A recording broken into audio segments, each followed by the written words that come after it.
A new world came into existence, the Abyss. As time passed, it filled with all kinds of living beings, but survival came at a cost. War and bloodshed became a way of life. People fought monsters and each other, striking from the shadows if necessary. The only rule was to survive, and for those who did, great treasures awaited. In a certain era, a brutal war raged. A mighty dragon lay defeated on the battlefield, its massive body motionless. Nearby, a man knelt on the ground, coughing up blood. Before he could recover, another dragon emerged from the shadows, its claws gripping him tightly. The crushing force made him spit blood again. Then, as if dismissing him, the dragon let go, leaving him to die. Gritting his teeth, the man whispered that these creatures lacked intelligence, sealing their own fate. Just then, a glowing sphere appeared in the dragon's mouth. He closed his eyes, thinking about the others, wondering if they had survived. At that moment, a radiant golden light flared. A hand clad in golden armor reached out, and a woman in gleaming battle gear stepped forward. "The last death squad has been wiped out," she declared. Turning to her remaining allies, she stated grimly, "That leaves just the four of us. The last hope of humanity." Keldien shut his eyes in silent resignation. Kang Tai crossed his arms, his expression unreadable. A short distance away, a lone figure sat in deep thought, his eyes closed. The weight of their survival, and the future of humanity, rested heavily on his mind. His name was Hansu. Before them, the space-time crystal Okenial began to spin. A great, mystical sphere, it held the power to turn back time, humanity's final chance after 50 years of despair in the abyss. Kang Tai straightened up, his voice steady. "Only one person can return to the past," he said, though in his mind, the answer was obvious. Kang Tai smirked, rubbing his chin. "Well, clearly, it has to be the strongest among us," he mused. Keldien adjusted his glasses with a sigh. "For once, I thought Kang Tai would say something useful," he muttered. "I regret wasting even a second expecting anything different." Air stepped between them, her voice firm. "Enough. Focus. Most of the Valkyries sent to fight the Golden Dragon have fallen. It's only a matter of time before it reaches us." She lowered her weapon, hesitating for a moment. It felt unfair, but they had no other choice. She turned her gaze forward, conviction in her eyes. "The only one who can return to the past is Hansu." Hansu looked up at her, his heart pounding. He hesitated, staring at his own hands. Hansu remained silent, lost in thought. He had been fighting for too long. Day after day, year after year, his hands were drenched in blood, yet he could barely remember why he kept going. Maybe dying like this would not be so bad. Aes placed her hand over his, cutting off his thoughts. She sat beside him, her voice steady. "The fate of humanity rests in your hands. Don't give up, Hansu." He looked at her tiredly, then glanced at Keldien and Kang Tai. Keldien nodded. "Aes is right. The fact that you're still here, even though you started 20 years later than Yin, proves why you're the right choice. If you had begun just 5 years earlier, things might have turned out differently." Kang Tai grinned. "They've got a point. Even I have to admit your skills are undeniable. But hey, if you really don't want to go, just say so." His grin widened as he added, "Think about it. Going back means getting everything you missed out on." Then, realizing how that sounded, he quickly corrected himself. I mean, you would be the one getting them, obviously, since you're the only one who can go back." Hansu let out a faint chuckle. Then, finally, he stood up. He walked toward the massive, glowing sphere. The moment he stepped closer, an overwhelming pressure crashed down on him. The others tensed. A shadow loomed over them from a nearby crevice. The dragon had arrived. Darkin's roar tore through the battlefield, shaking the ground. Golden flames burst from its mouth. Keldien shouted, "Hansu, stay focused. We'll hold it off." He raised his hands, summoning a powerful shield that shimmered above the party.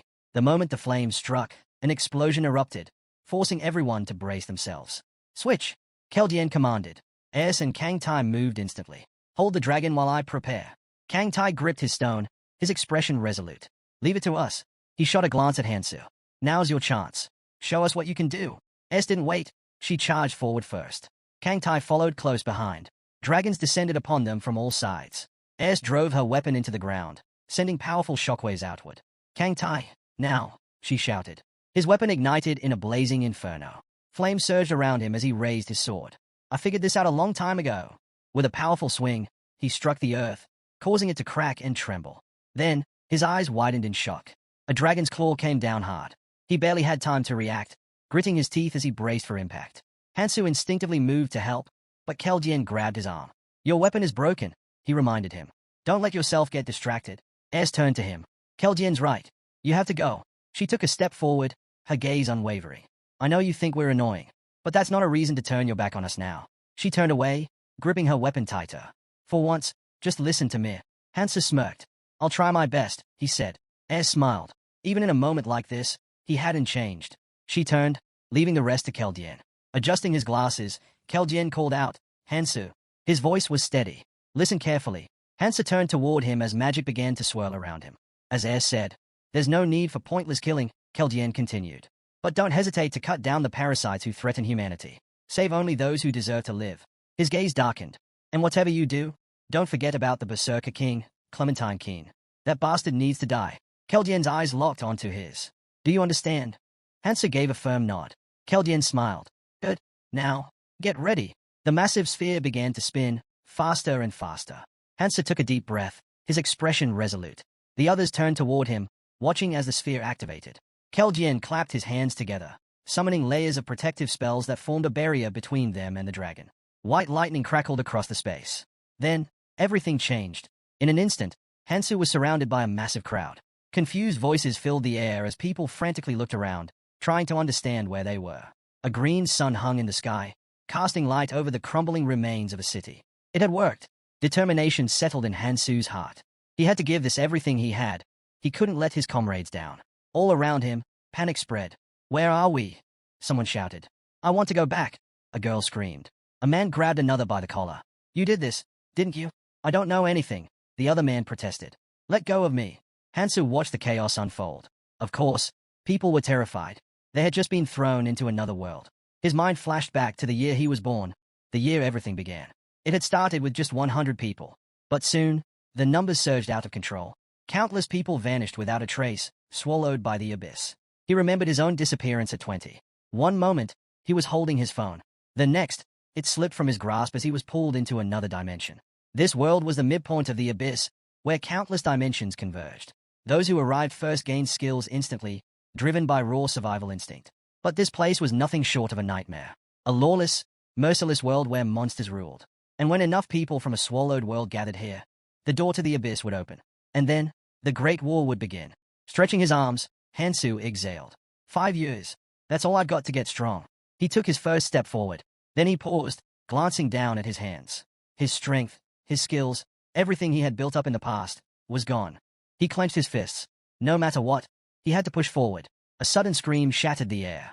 People gasped in terror, pointing toward the sky. It was splitting apart. A crack widened in the heavens, and something began to emerge. Then, it fell. With a guttural howl, a monstrous imp crashed into the crowd. The people around it froze in shock.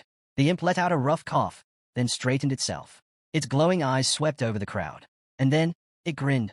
The imp-like creature grinned, baring sharp teeth. Greetings, everyone. I am your fairy assistant. The crowd remained frozen, listening as the so-called assistant continued. I'm here to give you a short briefing. His eerie smile widened. So, listen carefully. Hansa folded his arms, watching with a cold expression. A briefing? He scoffed internally. This was not an explanation. It was nothing more than a twisted way to push people into killing each other. Welcome to another world, the fairy assistant declared cheerfully. From this moment on, you've been granted an amazing opportunity. Enough nonsense. A man in the crowd suddenly shouted, pointing at the creature. What do you mean another world? Just send us back home. The fairy assistant's friendly demeanor vanished in an instant. His voice turned sharp. Wait until I'm finished, he snapped. The man hesitated. The sudden shift in tone unsettled him. But the assistant continued as if nothing had happened. Now, where was I? Ah, yes. You've all been granted absolute freedom. The creature's eyes gleamed as he listed, no laws, no order, no morality, no ethics. Does not that sound like a dream? His smile stretched unnaturally wide. You are free from all those meaningless constraints. The tension in the crowd thickened. But that's not all, the assistant went on. All physical limits that once held you back, gone. And depending on your actions, you can grow stronger, infinitely. He chuckled, comparing it to the protagonists of a movie. Think of this as your chance to become the hero, or villain, you always dreamed of being. He tilted his head. Isn't that wonderful? Then, with a snap of his fingers, he added, let me show you how it works. The man who had spoken earlier suddenly began to glow. Before he could react, a chunk of his body tore away. Blood sprayed in every direction. A horrified silence gripped the crowd. Then, the screams erupted. The fairy assistant gasped dramatically, placing a hand over his mouth. Oh dear, how clumsy of me, he said with mock regret. I do dislike noisy talkers. Someone in the crowd shouted, run. Panic broke loose as people scattered in every direction. The assistant sighed in annoyance. I said I hate noise. With another snap of his fingers, a girl in the crowd froze, tears streaming down her face. She whimpered, pleading for someone to save her. The assistant's face twisted in irritation. Enough! If you want to live, put in the effort. Then, just as quickly as it had appeared, his anger vanished. A smile returned to his face. Ah, much better. Now, let's continue. A stone with an intricate rune materialized in his hands. This, my dear survivors, is a rune, he explained. You can obtain one by killing living beings. The stone shimmered faintly as he turned it in his hand. There are 8 other types, each appearing randomly. This one is colorless. But if you work hard and grow, you'll collect more and become even stronger. His gaze swept over the terrified crowd. Now, who wants it? A hush fell over the people. No one dared move. Then, one hand rose. Hansu. He stood calmly, his expression unreadable. The assistant's eyes lit up with delight. Oh, how exciting. He immediately floated toward Hansu, beaming. Such enthusiasm. I like you already. The monster extended its hand, and Hansu followed suit. As their hands met, the fairy helper excitedly started rambling about how amazing runes were, how they could alter the laws of the world. The monster chimed in, stating that his muscle capacity had increased from 117 kilograms to 122.3 kilograms. But Hansu remained unimpressed, already familiar with this concept. His indifference dampened the fairy's enthusiasm, who had expected a more dramatic reaction. Clearing his throat, the fairy continued explaining. He emphasized that runes had various effects depending on their type, granting abilities beyond the understanding of traditional science. To demonstrate this once more, he asked if anyone wanted to give it a try. However, he abruptly decided against it. Instead, he left them with an important reminder. Regardless of what attribute a rune enhanced, it would never be a disadvantage. If they wanted to grow stronger and survive, they had to collect as many runes as possible. Tension spread through the crowd. People grew restless, shoving and cursing as they scrambled for the runes. The fairy helper watched the chaos with amusement. He observed the one who had received a rune earlier and figured that most of them didn't need further instructions. Floating toward Hansu, the fairy explained that touching one's right ear would reveal the number of runes they possessed. As he demonstrated, others instinctively reached for their ears, eager to check for themselves. With a smirk, the fairy noted that humans love to quantify things.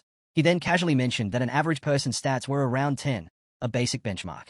Hansu glanced at his status and saw that his strength had increased by a single point. If he kept collecting runes after hunts, he could also enhance attributes related to mana and magic power.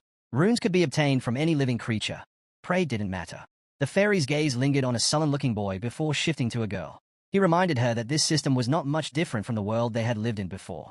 Then, as if sensing the growing unease, the fairy helper decided to offer them something that might lift their spirits. Suddenly, objects materialized in their hands. Weapons. The monster told them to forget the past and focus on what lay ahead. The boy stared at the weapon in his grip as the monster's voice rang out once more, urging them to enjoy their new life. Once he was gone, training would begin, and they had better give it their all. A murmur spread through the crowd at the mention of training. But before anyone could process what was happening, a piercing scream tore through the air.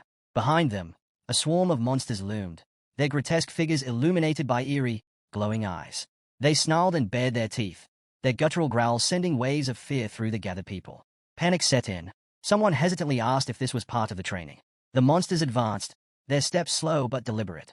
The people froze, paralyzed with terror. Just as the tension peaked, someone raised a hand and urged everyone to stay calm. A girl spoke up, telling them not to panic and to back away carefully. Hansu planted his feet firmly, locking eyes with the creatures. He could feel the fear spreading among the people like wildfire. Someone tried to retreat but bumped into another man, who scowled in irritation. The first man, however, pointed forward, his voice uneasy. Something was wrong. A wall. They were trapped. He pounded on the invisible barrier, demanding to be let out, but there was no response. Others turned to stare in shock, only to realize that the walls were closing in. Their only way out was blocked by the snarling monsters. Then, chaos erupted. The monsters charged. Their shrieks filled the air as they lunged at the terrified people. Instinctively, those with weapons raised them in defense. A boy clenched his knife and yelled that he would not go down so easily. Then, something strange happened. His attention snapped to a man who had somehow slipped through the wall. The man scratched his head, baffled. He had no idea how he did it. He had simply walked through. Another voice spoke up, saying, 49. The number was decreasing. Realization dawned. Only 50 people could escape. Panic took hold. People shoved and cursed, desperately trying to reach the wall. Hansu watched in disdain. There were 100 of them. If they just stood together and fought, they could win. Sure, there would be injuries, but the death toll would not be as high. Last time, around 40 had died to the goblins. That meant only 10 had survived after failing to escape. Not this time. Hansa gripped his knife tighter. He was not about to let things play out the same way. First, he had to clear this area. Then, he would move forward. The goblins lunged. Screams filled the air. Some people begged for their lives. Others fought, their weapons slashing wildly. Blood splattered across the ground. A goblin swung its club at Hansa. He caught it mid-swing. With a swift motion, he slit the goblin's throat. Hansa hurled the monster aside and braced himself for the next attack. The boy took his stance while the onlookers watched in shock and fear. Hansa, breathing heavily, finally stepped away, leaving behind a trail of goblin corpses. Wiping the blood from his cheek, he noted that his body felt just as it had decades ago, an unsettling realization. The boy crouched and gathered the fallen runes, considering himself lucky. His agility had improved by a tenth, but agility was not just about speed. It altered his perception of time, sharpening his reflexes tenfold. What once took moments now happened in an instant. A goblin suddenly hurled a dagger at Hansa. Instinctively, he twisted, catching the blade midair before launching it right back. The dagger struck the goblin square in the head. Dropping to one knee, Hansa barely had time to recover before the remaining goblins charged. They sensed his exhaustion and attacked, their bloodlust driving them forward. Hansa tightened his grip on the cleaver, anticipating their frenzy. As soon as they saw blood, they lost all restraint. With a firm grip, he slashed through them, his movements precise and deadly. One goblin fell, its chest split open. Hansa followed up with a swift elbow strike, then clenched his fist, feeling the surge of strength in his body. Someone in the crowd wondered aloud if he was really fighting alone. Inspired, the spectators rallied, cursing as they rushed to join the battle. Humans and goblins clashed in a chaotic melee. Hansa fought without hesitation, knowing that reckless rushing was not usually necessary. But right now, there was no choice. Another attack came. He countered instantly, unable to afford distractions. He thought of all those who had been kidnapped, not just here, but across the world. The numbers were staggering. The first newcomers were protected in a training zone for 3 months, but after that, they were thrown into battle alongside those who had survived for years. Hansa thought of those seasoned warriors as he drove his blade into another goblin. He spotted another rune, grasping it tightly. Every bit of strength counted. Keljian had made the right decision sending him here. The battlefield was littered with goblin corpses. Someone in the crowd gasped in disbelief at the sheer number of enemies Hansu had slain. The boy stared at the fallen goblins, then at Hansu, who stood before them, exhausted but unwavering. Murmurs spread through the crowd. Some called him a monster. A fairy among them watched in admiration, her voice barely above a whisper. Hansu remained in the center of the shaken crowd, unmoved. The fairy observed the battlefield and nodded in approval. You all did well. It must have taken a lot of effort, she said, glancing at the survivors. And there are still plenty of you left. However, the people didn't share her sentiment. They glared at the strange creature with hostility. Behind her, the barrier began to shift, slowly opening. She smiled, unfazed by their anger. Now you understand how to survive here. Just keep going as you are. Without waiting for a response, she slipped through the gap in the barrier. I have other zones to visit, so I'll leave you to it. Good luck. But the crowd was not willing to let her off so easily. Shouts rang out as they tried to drive her away, but she was already gone. Hansu exhaled, wiping the blood from his face. Opening his interface window, he assessed the situation. Compared to everything else that had happened, this was not too bad. He examined his stats, small gains, but still progress. For training purposes, it was decent. His eyes landed on the item in his hands. It looked useful, something worth keeping. A blade, perhaps a token of acknowledgement. He shut his eyes, lost in thought. His priority was clear. Find a way to grow stronger as quickly as possible. He slid his hand into his pocket, thinking back to his comrades. What would they do in his place? Then, a particular memory resurfaced, a conversation with a certain man.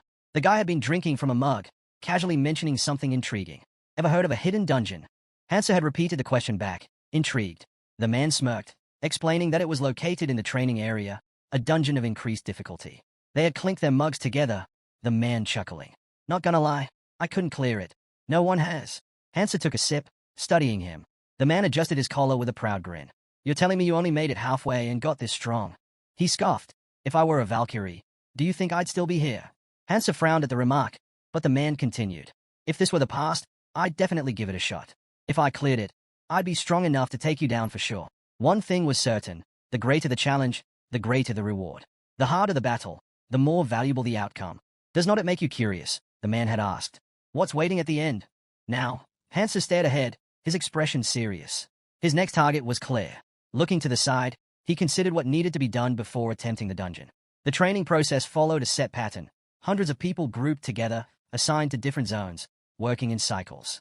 Each area was their battleground for a week, and after 3 months, the cycle would end. Before challenging the dungeon, he had steps to take, and he intended to take them all. Once the second stage of training ended, the safe zone would disappear completely. There would be no way to contact those who had arrived earlier. In the first stage of training, 2 hidden parts existed, but no one had ever reached the end. To clear the hidden dungeon, Hansu needed to obtain both. This was the fastest way to grow stronger. For now, his focus was on finding the hidden part that was closest. His eyes scanned the area, stopping on a moss-covered sign. This was where he needed to search. Before he could begin, a voice interrupted. "What are you up to?" Hansu turned to see a man and a woman in a heated argument. The man insisted he had only suggested they go together, while the woman firmly refused, saying they would be fine on their own. Then the man grabbed her wrist. All around, similar conflicts were breaking out. The so-called strong were taking advantage of the weak. The man smirked. "If you want to survive, you need to cooperate," he said, ignoring the fear in the girl's eyes. "Isn't that what you want? For all of us to make it out alive?" Hansu exhaled sharply. He had no time for this. He needed to find the hidden part within a week, or it would be gone. Just as he turned away, another voice called out. "Hey, wait!" Hansu glanced over his shoulder. A guy with headphones hesitated before stepping closer. "What's your name?" he asked, looking unsure. Hansu frowned. "Do we know each other?" The guy flinched but repeated the question, this time with unease. Before he could answer, another voice cut in. "Have you lost your mind?" A blond man stormed forward and threw a punch at Hansu. "We were together before we got here. What the hell are you doing?" Hansu caught the movement but didn't react. His eyes narrowed. These two knew his name. How? Then, it clicked. The blonde's furious expression, the guy with headphones. They were familiar. His classmates. Memories surfaced. They had started this journey together, but they had died. He had forgotten about them. Just then, the girl from earlier yanked her hand free, stepping toward the group with determination. Sunlight hit her face, and Hansu suddenly remembered her name. "Yo, am I he?" She approached him hesitantly. Hansu noted that with her appearance, trouble would find her sooner rather than later. The man in the jacket scowled, his face twisting in frustration. "You're seriously ignoring me?" he snapped. His eyes darted toward Hansu, then to his own group. Sweat beaded on his forehead. He had seen Hansu take down an entire gang of goblins single-handedly. But the man hesitated. Hansu looked tired. Maybe. A glance at his gang confirmed it. They were thinking the same thing. If they attacked now, they might have a chance. Taking a step forward, he grinned. Raising a hand, he called out mockingly. "Where are your manners?" We weren't finished talking yet. His gaze settled on Hansu. "So, who's this guy?" He eyed him up and down. "You look pretty rough. Think you can handle much in that condition?" The gang exchanged knowing smirks. Their leader chuckled, turning his attention back to Yo Mi. "Come here," he said, his voice sickly sweet. "I'm asking nicely." His grin widened. "More is always better, right? So why don't you come to us, before we come to you?" Hansu scanned the gang with a calm gaze before turning to the blonde. With a sigh, he muttered about how filth was everywhere.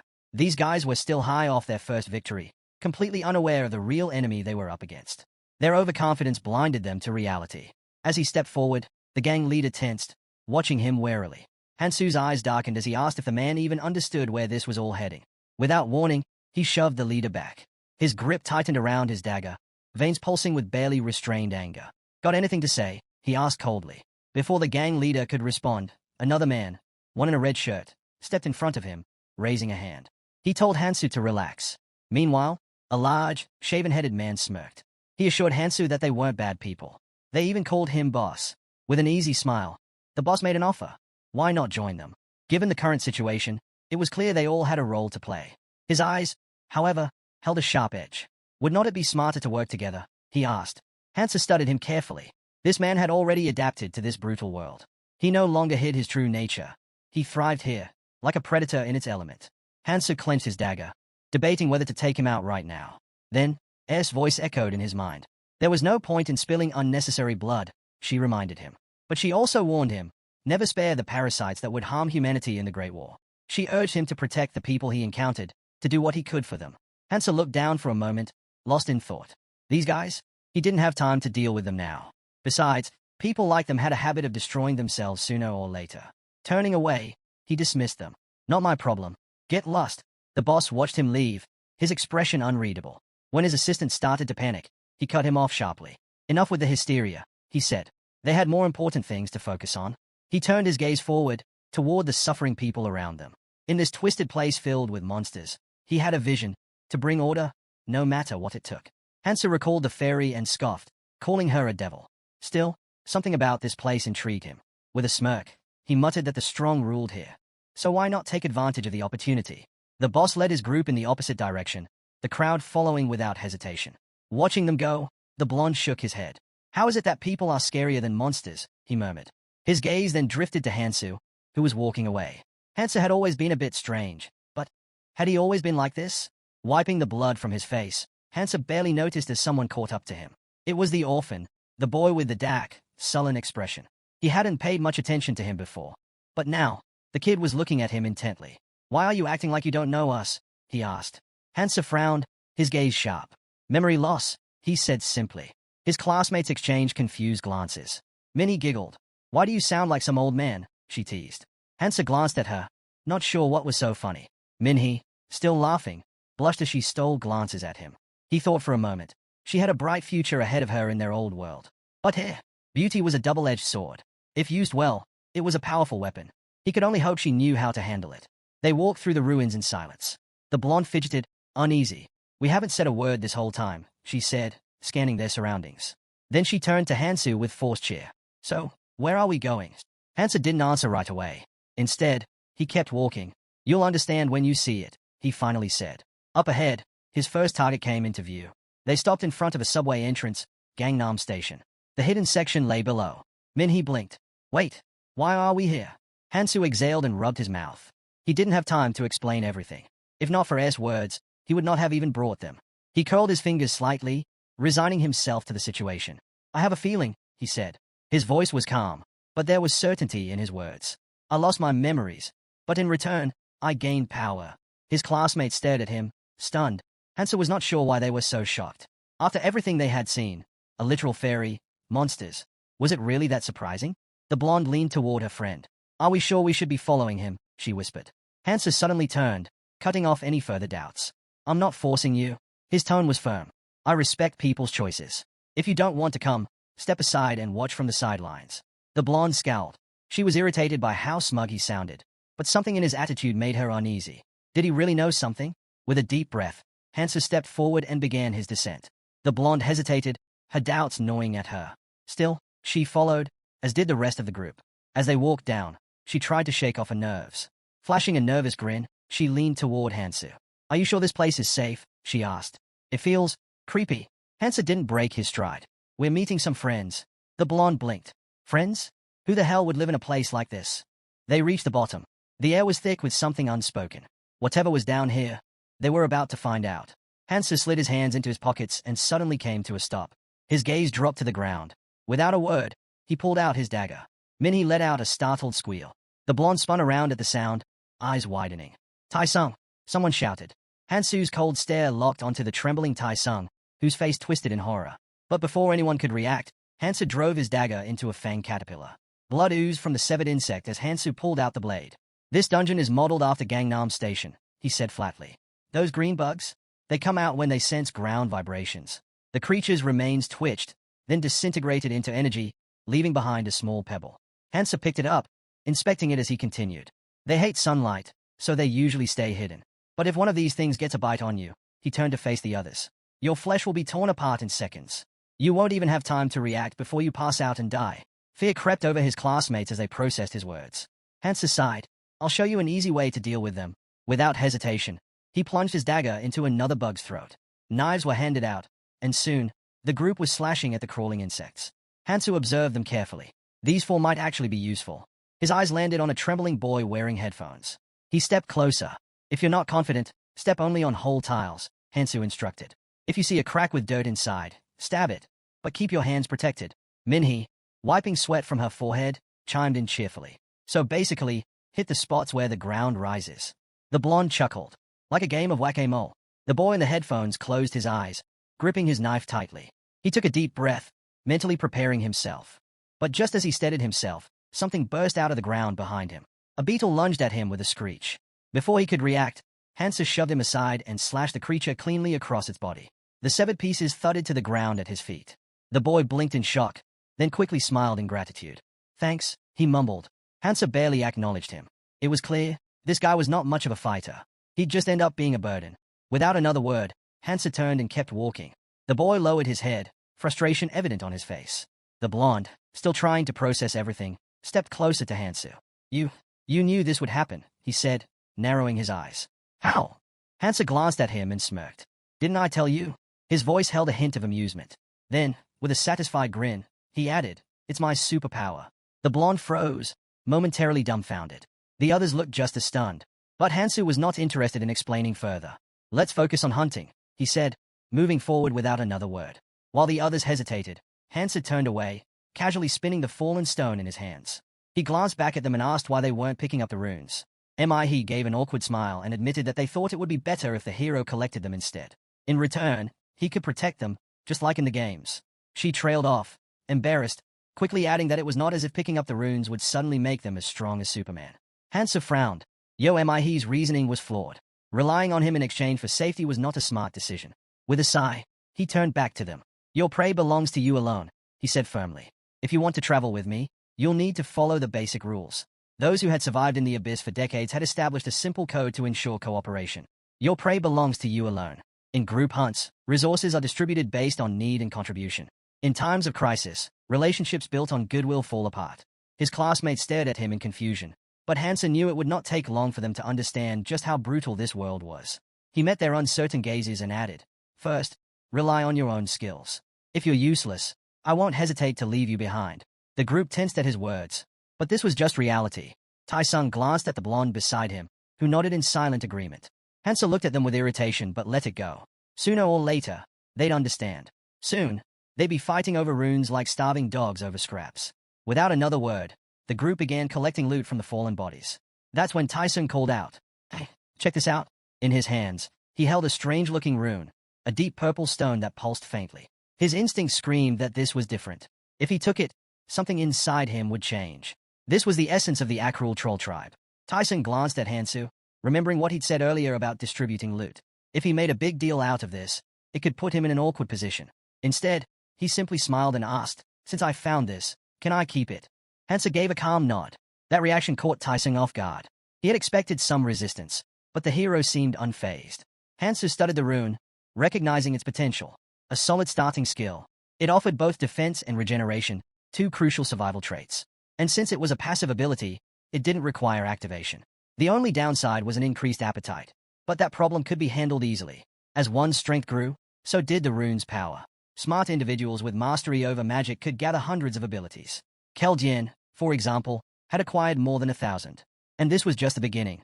Hansa silently observed the group, his thoughts racing. His eyes gleamed with understanding. His situation was unlike anyone else's. Scattered runes lay on the ground, and a hand reached for one. A bright light flared, making Hansa squint. He clenched his fists.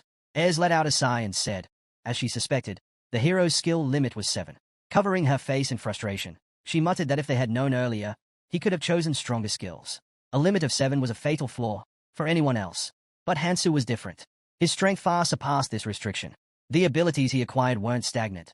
They evolved endlessly. What started as basic regeneration from a lizard essence could eventually rival Kang Tai's legendary immortality technique. His speed-enhancing rapid dash could transform into something as formidable as Keldien's signature move, Rupture of Space. It was because of this ability that Hansu had earned the nickname 7 Stars. While others spent 20 years honing their skills, he caught up in a fraction of the time. That was why he had been chosen to return to the past. A small smile crossed his lips before fading. He couldn't afford any missteps. His choices mattered now more than ever. Ayres warned him to be careful with his skill selection. If everything went according to plan, he would breeze through training like it was nothing. Meanwhile, Men examined Tai-sung's rune with fascination. He decided to take it. The moment he did, the rune melted, releasing a surge of light. The system displayed a notification. Physical resistance acquired. Tai-sung smirked, pleased with his decision. He checked his stats and saw a noticeable increase in several attributes. With a smug glance at Hansu, he thought to himself, he would never pass up an opportunity like this. Curling his lips into a grin, he mentally challenged the hero. Just wait. I'll catch up to you soon. Hansu simply waved and motioned for the group to move forward. Tai-sung slung an arm around his shoulder and warned that things were about to get even more dangerous. Let's stick together, he suggested. Tai-sung, meanwhile, turned to Mihe, asking if she needed him. Mihe blinked, confused. Why was he looking at her while saying that? Hansu shot a displeased glance at the blonde. Does he really see me as his rival now? He wondered. The thought was almost amusing. Still, he wasn't going to entertain it. With a firm motion, he shrugged off the arm around his shoulder. Just because he found it amusing didn't mean he'd tolerate it. The group pressed on. As they walked, Hansu's gaze shifted downward with concern. We need to go deeper, he said. The girl hesitated. Why? The subway, he replied. She stared at him in shock. Wait, the trains are still running. Hansu simply said, you'll see for yourself, and took a few more steps forward. As he walked, his mind drifted to the past. There was someone who had never made a single mistake. He recalled sitting down for a drink with a stranger. The man had boasted about his dungeon experiences, confidently stating how many he had conquered. But before he could finish, another voice cut in. Those dungeons you're talking about? They are nothing compared to the ones I've been to. The braggart turned sharply, glaring at the interruption. Who do you think you are, butting into other people's conversations? A dark-haired man calmly folded his hands together. He had overheard enough. The so-called expert was spewing nonsense. Without hesitation, he pushed the braggart aside and took a seat next to Hansu. Leaning in slightly, he spoke with quiet intensity. If you really want to get stronger fast, there's one thing you need to find. Hansu remembered the way his eyes gleamed with excitement. It's in the training area. Somewhere in the subway. The stations varied in design, but structurally, they were the same, at least until the third floor. There, a portal sat in the center of the stairs. If you stepped through and followed the path to the very bottom, a train would be waiting. Catching it was the real challenge. But if you managed to board, that was it. Your path to power would be set. The only problem? Reaching it was near impossible. And the train only left once a day. Now, standing at the entrance, Hansu stared ahead. I had to make it there today. No matter what. They approached the portal. Mihe's eyes widened in surprise. Wait, this isn't Gangnam Station. She had been to Gangnam plenty of times, but she had never seen an entrance like this before. Anxiety crept in as she instinctively touched her neck. Are you sure about this? She asked. You don't even know what's waiting for us in there. Hansu remained unfazed, his gaze steady. I'm going where my instincts tell me to. Like I said before, if anyone wants to leave, now's the time. Taesung grinned. You think I'm gonna back out now? I'm in. Mihe hesitated for a moment, then pressed a hand to her chest. I'll go too. Hansu glanced at her, reading her expression. She's worried, and she knows exactly what kind of danger she's in. Someone like her, someone vulnerable, had even more reason to grow stronger, even if it meant sacrificing everything. Mihe, on the other hand, looked ahead with barely contained excitement. The blonde shrugged and waved a hand dismissively. We'll stay here. Nothing's stopping us from just continuing to hunt. And with that, their paths split. Sang-jin, though trembling, declared that he would go with them. Down Taesung chuckled, questioning where Sang-jin suddenly planned to go when just moments ago, he had been too scared to move. Sang-jin shot him a glare and snapped that it wasn't any of his concern. Taesung raised an eyebrow in surprise. But before he could say anything, Sang-jin doubled down, stating that whatever he did was none of Taesung's business. Taesung scoffed, saying there was too much talk coming from someone so useless. He was about to continue when Hansu cut him off with a sharp enough. Closing his eyes, Hansu told them to quit the pointless bickering. He slipped a hand into his pocket and reminded them that time was short. They could do whatever they wanted. Taesung turned away, his veins bulging with frustration.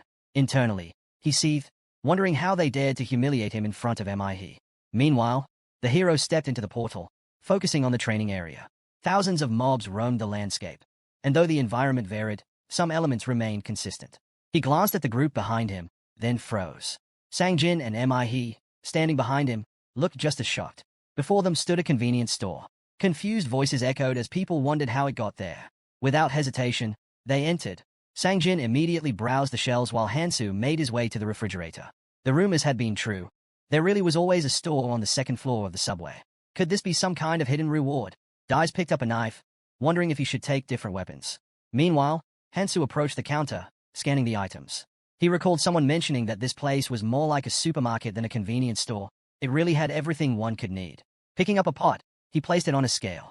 The cashier, puzzled, asked what he was doing. Hansu, weighing the bag in his hand, simply replied that he was cooking. Mihe, surprised, asked what exactly he was making. Without hesitation, Hansu poured greenworm blood into the pot. She immediately recalled how he had collected it, by squeezing the blood from corpses with his bare hands.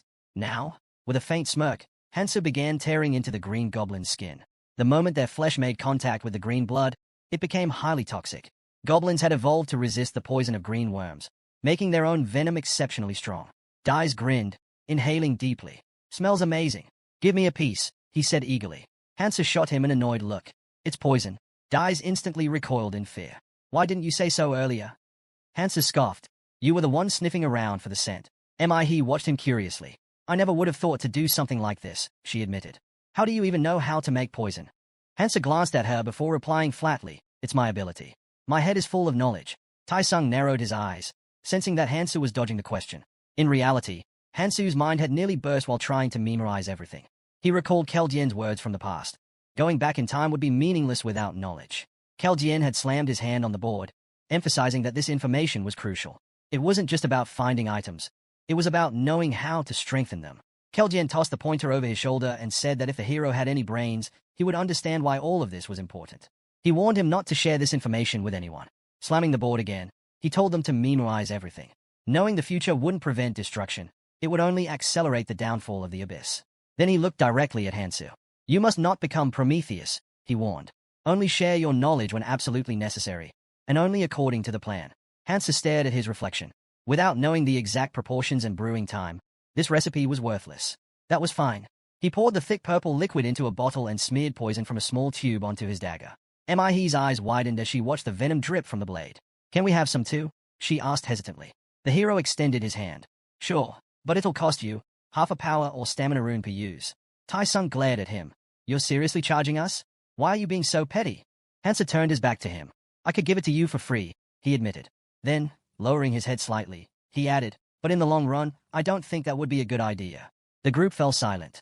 Hansu understood. One-sided relationships never lasted. Mihe hesitated before nodding.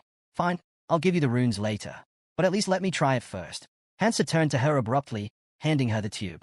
Be careful, he warned. If this gets on your skin, it's going to hurt. A lot. Tai-sung clenched his jaw. If the hero kept acting like this, he wouldn't even get a chance to steal the poison. He eyed Hansa carefully. What if I use it first and give you the runes later? Sangjin cut in. Same for me. One by one, the group took turns passing the tube around. Hansu ignored them and focused on his own preparations. After a while, he slung his backpack over his shoulder and picked up his bags. This should be enough. As he turned, Mihe approached. We're ready, she said. Then she noticed his expression.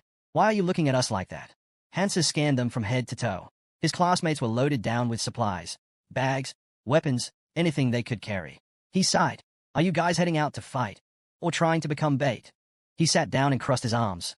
If you don't want to spend the rest of your lives fighting, bury most of that stuff now.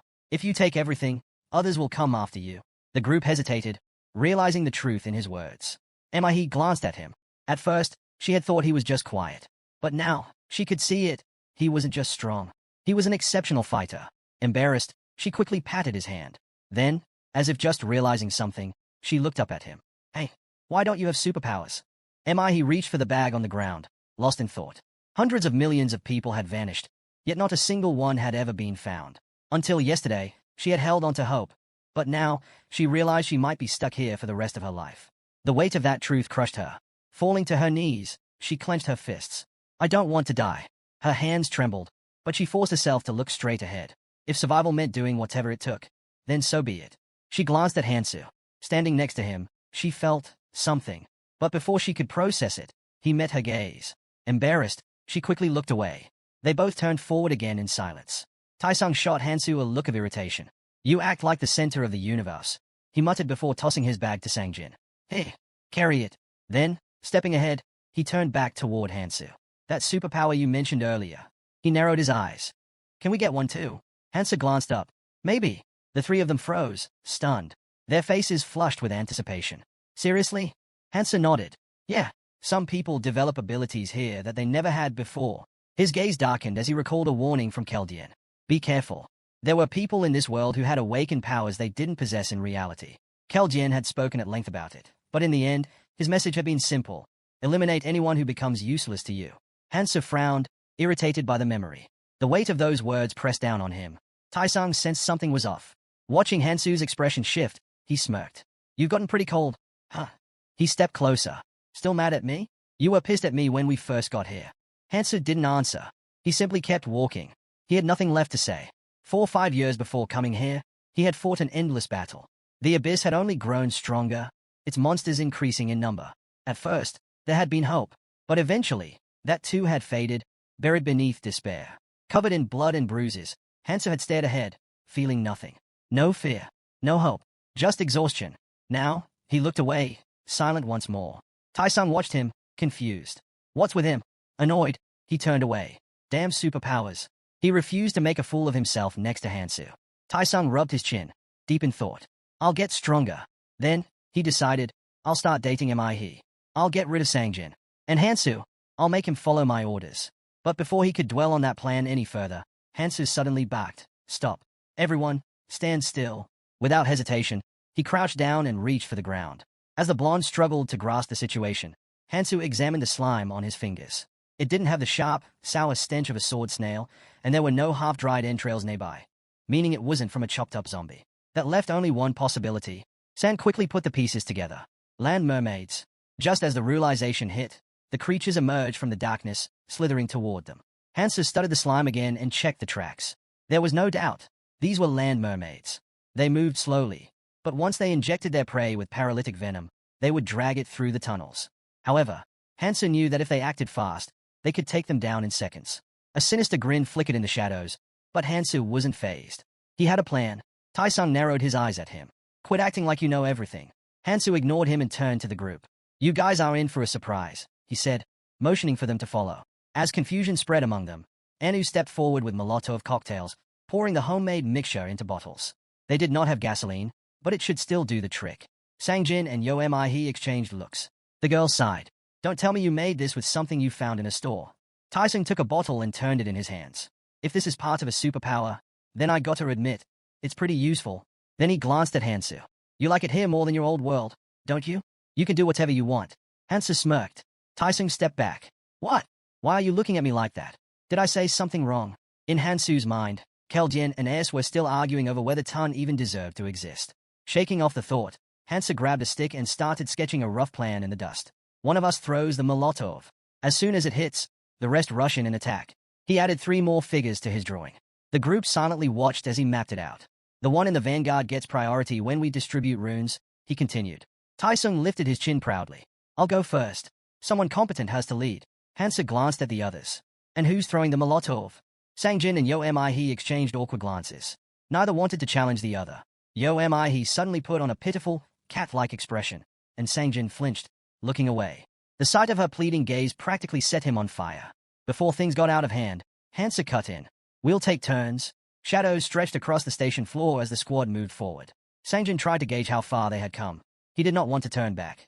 But deep down, he wondered, did they really want him here, or was he just tagging along to avoid being left behind? The group moved forward in silence. Sangjin nervously gripped the Molotov in his hands, then fidgeted with the straps of her backpack. Noticing her unease, he glanced at her just as Hansu came to an abrupt stop. "They're close," Hansu warned.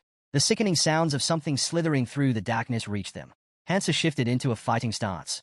Yo Mi flinched. "Throw it," Hansu ordered. Her hands shook as she lit the cloth, repeating to herself that she couldn't afford to slow them down. The flames quickly spread, the fire consuming the fabric. She took a deep breath, steeled herself, and hurled the bottle forward. The glass shattered just as a mermaid lunged from the shadows. Flames exploded over its body, and it screeched in agony. "I did it," Yo Mi whispered, barely believing it herself. Hansu didn't waste a second. "Move," he commanded, charging into the fray. "These things spit paralytic poison," he reminded them as he plunged his knife into the nearest monster. Taesung watched, stunned, as Hansu leapt from one mermaid to the next, slicing through them with terrifying efficiency. Runes burst from their bodies. That bastard's trying to take them all. Taesung thought bitterly.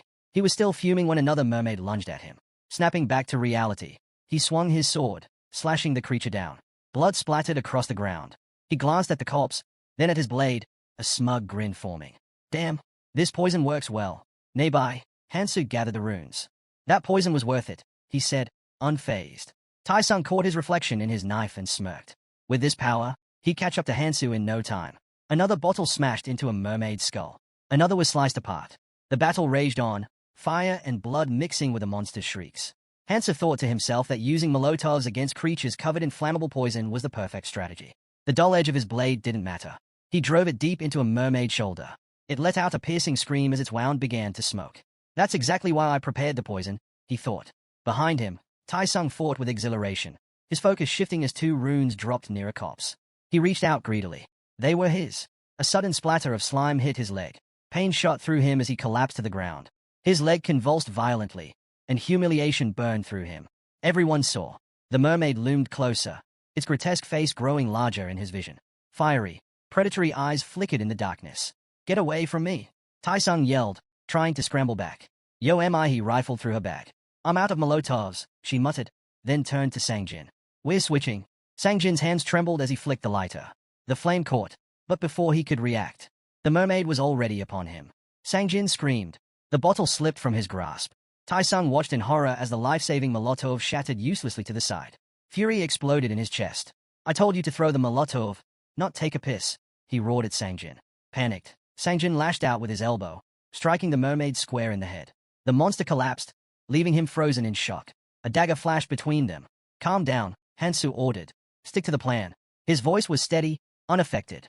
He glanced at them before turning away. "Take a breather. Collect your runes." Tai-sung exhaled heavily, still shaken. "I thought I was dead for sure," he muttered. He glanced at his leg, now fully healed. "Guess my skill kicked in." Hansa looked at him. "Boost your stamina. You'll recover faster." Then, with the same cool authority, he repeated, "Gather the runes."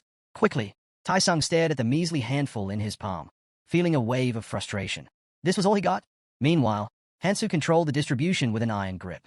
Sang-jin quietly picked up his runes. Tai-sung's gaze darkened. Towering over the smaller boy, he loomed menacingly, eyes locked on his prize. A slow smirk crept across his face. "Sang-jin," he called. The boy hesitated, sensing danger. Tai-sung scoffed. "Does your whole family have no shame?" Sang-jin's fists clenched, ready to protest. But before he could speak, Tai-sung grabbed him by the throat and lifted him with terrifying ease. A wicked grin spread across his face. "Listen up," he sneered. "You can't even throw a Molotov properly. Did you already forget how you nearly got me killed?" Sang-jin choked, hands clawing at Tai-sung's grip, trying to break free. His eyes filled with panic. What are you doing? Let go." Tai-sung shoved him back. Sang-jin hit the ground hard, his headphones flying off. Clutching his chest, he gasped for air. Tai-sung crouched beside him, grabbing a fistful of his hair. "Not long ago, you were crawling around like a pathetic weakling. Looks like you've forgotten your place." His voice was laced with mockery. "Just stick to following orders for the rest of your life. Like your father. Stop pretending you're anything more." He turned away, reaching for the runes. A dagger stabbed into the ground between his hand and the pile. Tai-sung froze. Hansu's voice was calm but firm. "Those aren't yours." Tai-sung clenched his jaw, eyes flickering with disbelief. "You're seriously giving them to him?" His voice rose. "You might as well be throwing them in the trash." Hansa didn't react. Tai-sung's frustration boiled over. What did he even do to deserve them? He gestured wildly. "We could split them. We don't need him." His breath hitched. His voice wavered. Teeth grinding, he spat. "Tell me I'm wrong." Hansu remained calm, simply stating that the distribution should be fair, but it wasn't his place to interfere with how others survived. Tai-sung scoffed, calling it nonsense, and warned him not to regret his decision later. Hansa turned to Sang-jin and advised him to learn how to protect what was his. As the others hurried to claim the remaining rooms, Mi stood back, watching the hero. She hesitantly approached, fiddling with the strap of a backpack, and asked if they were bothering him. Given the situation, she figured he might be annoyed watching them argue. Hansa kept his gaze forward and said it was fine.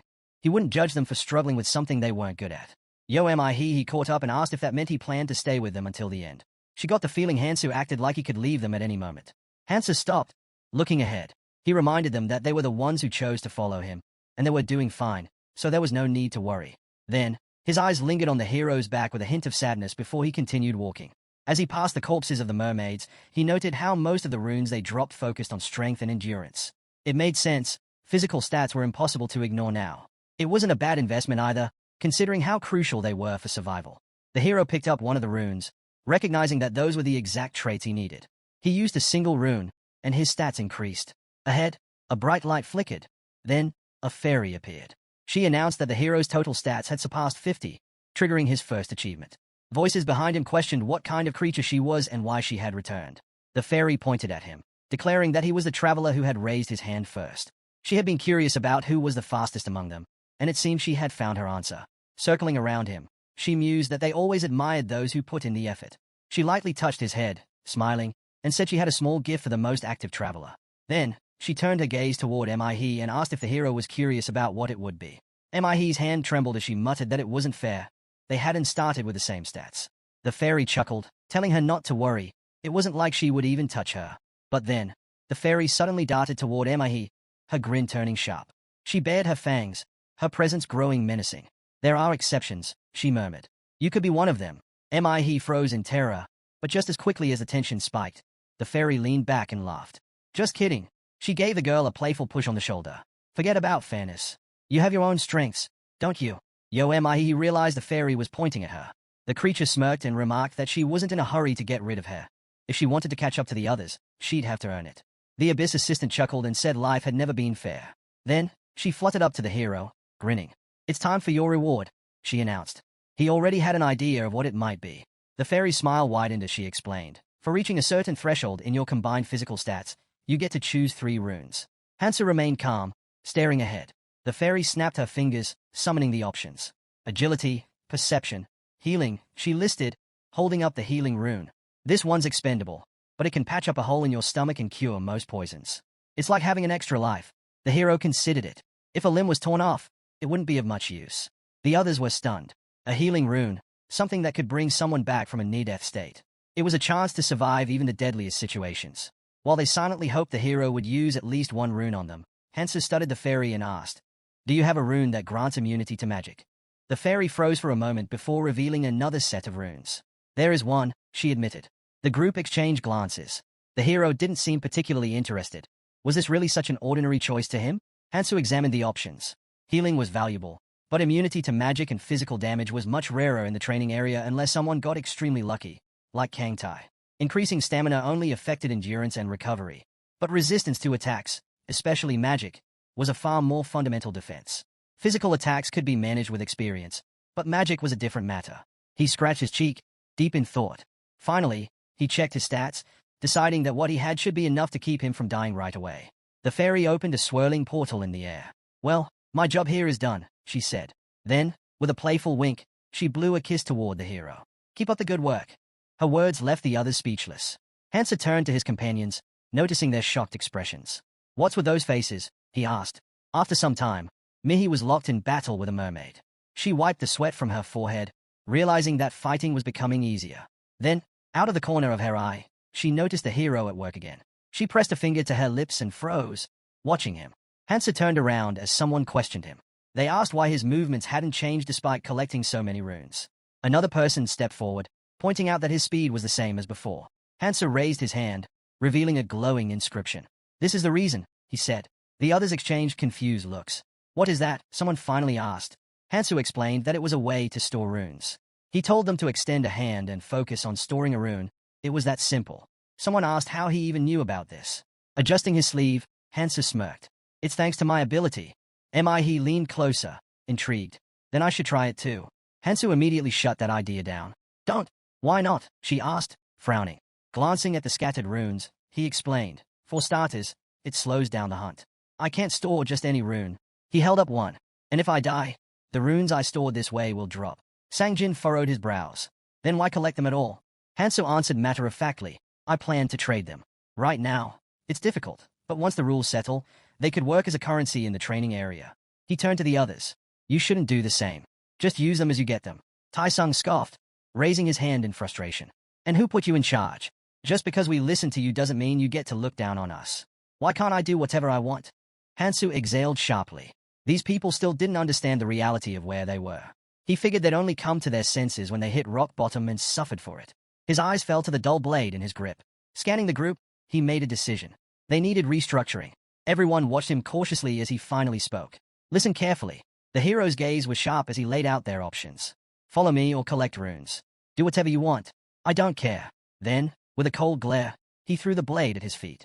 His tone dropped, menacing and firm. "But for now, hand over your weapons." Tai-sung let out a bitter laugh, his expression twisting in disbelief. "Are you serious? You want to rob us?" He gestured at Hansu's own weapons. "You already have yours. Why should we give you ours?"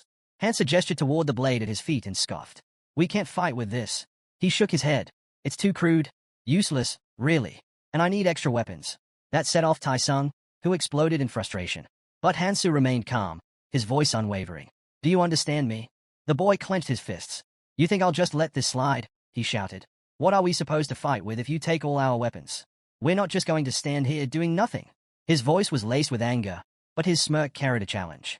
"Or do you expect us to stand around sucking our fingers while you handle everything?" Sangjin hesitantly reached for Hansu, his voice wavering. "I'll give you everything because—" "Shut up," Dais cut in sharply, stepping between Hansu and the others. He locked eyes with Hansu, standing his ground. Hansu observed him for a moment before asking plainly, "Do you want to fight?" Tai-sung forced a grin, though it was clear he was nervous. "Why would not I? I have nothing to be afraid of here." His voice dropped, bitter. "I've always hated that arrogant look of yours." Hansa scratched his cheek, unimpressed. He had expected the guy to back down, but he was not entirely surprised. He does not even know what's down there. His gaze turned cold as he made up his mind. Raising a finger, Hansa laid out two choices. 1. You leave and handle everything yourselves. Then he pointed at the group. 2. You step aside and watch me do it alone. His tone was icy. Your call. Sangjin fidgeted with his hands, looking uneasy. I'll step aside, he murmured. Yo am I? He hesitated but eventually nodded. Me too. If the hero says it's dangerous, then it must be. Taesung glanced between them, his frustration growing. That's exactly why we should fight together. His voice was desperate, sweat beading on his face. He just wants to leave us behind and take all the rewards for himself. He turned to the others, eyes blazing. Are you really going to let him do that? Hansa studied him, unbothered. He didn't care that Sangjin was a coward. But yo am I? He stepping back complicated things. He looked away, lost in thought. Friend. That's a nice word. He smirked to himself. If Keljin were here, this guy would already be wandering lost in some no man's land. But Hansa couldn't waste any more time. He needed to move. Hands in his pockets, he turned toward the entrance. We'll settle this downstairs. If you can fight, I won't stop you.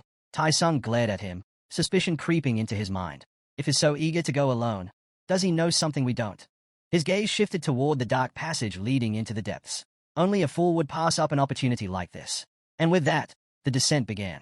All three of them burst onto the surface, gasping for breath. They squinted against the sudden light, their hearts pounding. Yo am I? He clutched her chest, her voice shaky. I knew it. It's too dangerous down there. Just moments earlier, they had all stood frozen in horror. A monstrous snake, far beyond anything they had faced before, loomed before them. Its massive form coiled in the darkness, unblinking eyes locked onto its prey. Taesung could hardly tear his gaze away. He glanced back, disbelief flooding his mind. Is he really going to fight that thing alone? It was insanity. But Hansu was not hesitating. He stood firm, eyes locked on the beast. The snake hissed sharply, then shot upward, its body towering over him. Hansa tensed, anticipating its attack. Without warning, the creature opened its maw, an ear-splitting beam of energy erupted forth. Hansa barely had time to react, diving behind a nearby column as the powerful blast struck. The impact sent cracks splintering through the stone. Dust and debris rained down. Peering from cover, Hansa checked his stats. As expected, his magic immunity had kept him standing. Even the sound waves, amplified by the beast's magic, couldn't break through. Still, he knew better than to underestimate it. The snake, assessing the destruction it had caused, slammed its tail against the crumbling column. Hansa seized the moment, dashing forward. This was not an opponent he could take lightly. The creature's tail lashed out again, barely missing him. But he knew its weakness. His eyes locked onto the small gaps between its thick scales. A perfect opening. With a swift, precise motion, he drove his blade into one of the unprotected areas. The snake let out an agonized screech. Dark blood sprayed from the wound. Hansa leapt back, his knife still embedded in the creature's flesh. The snake twisted in fury, its tail lashing out again. He dodged, but the beast rose above him, mouth gaping wide. Another beam fired. This time, it struck him head-on. Pain shot through his body as he gritted his teeth, sweat beading on his forehead. Before he could fully recover, the tail came swinging toward him again. The impact sent him crashing backward. Hansa pressed against the wall, catching his breath. So, it's finally regenerating. He watched as the wound he had inflicted began to close. The snake scanned the battlefield, searching for him. This was a training area, and despite his physical resilience, he was not immune to poison. Blood trickled from the beast's injury, but it was not enough. He knelt, gripping another blade with trembling fingers. 5 left, but 1 or 2 would not be enough to end this fight. He steadied himself. Then, with cold determination in his eyes, he launched forward once more. The snake lunged, fangs bared, another attack incoming. The ground trembled from the force of their battle.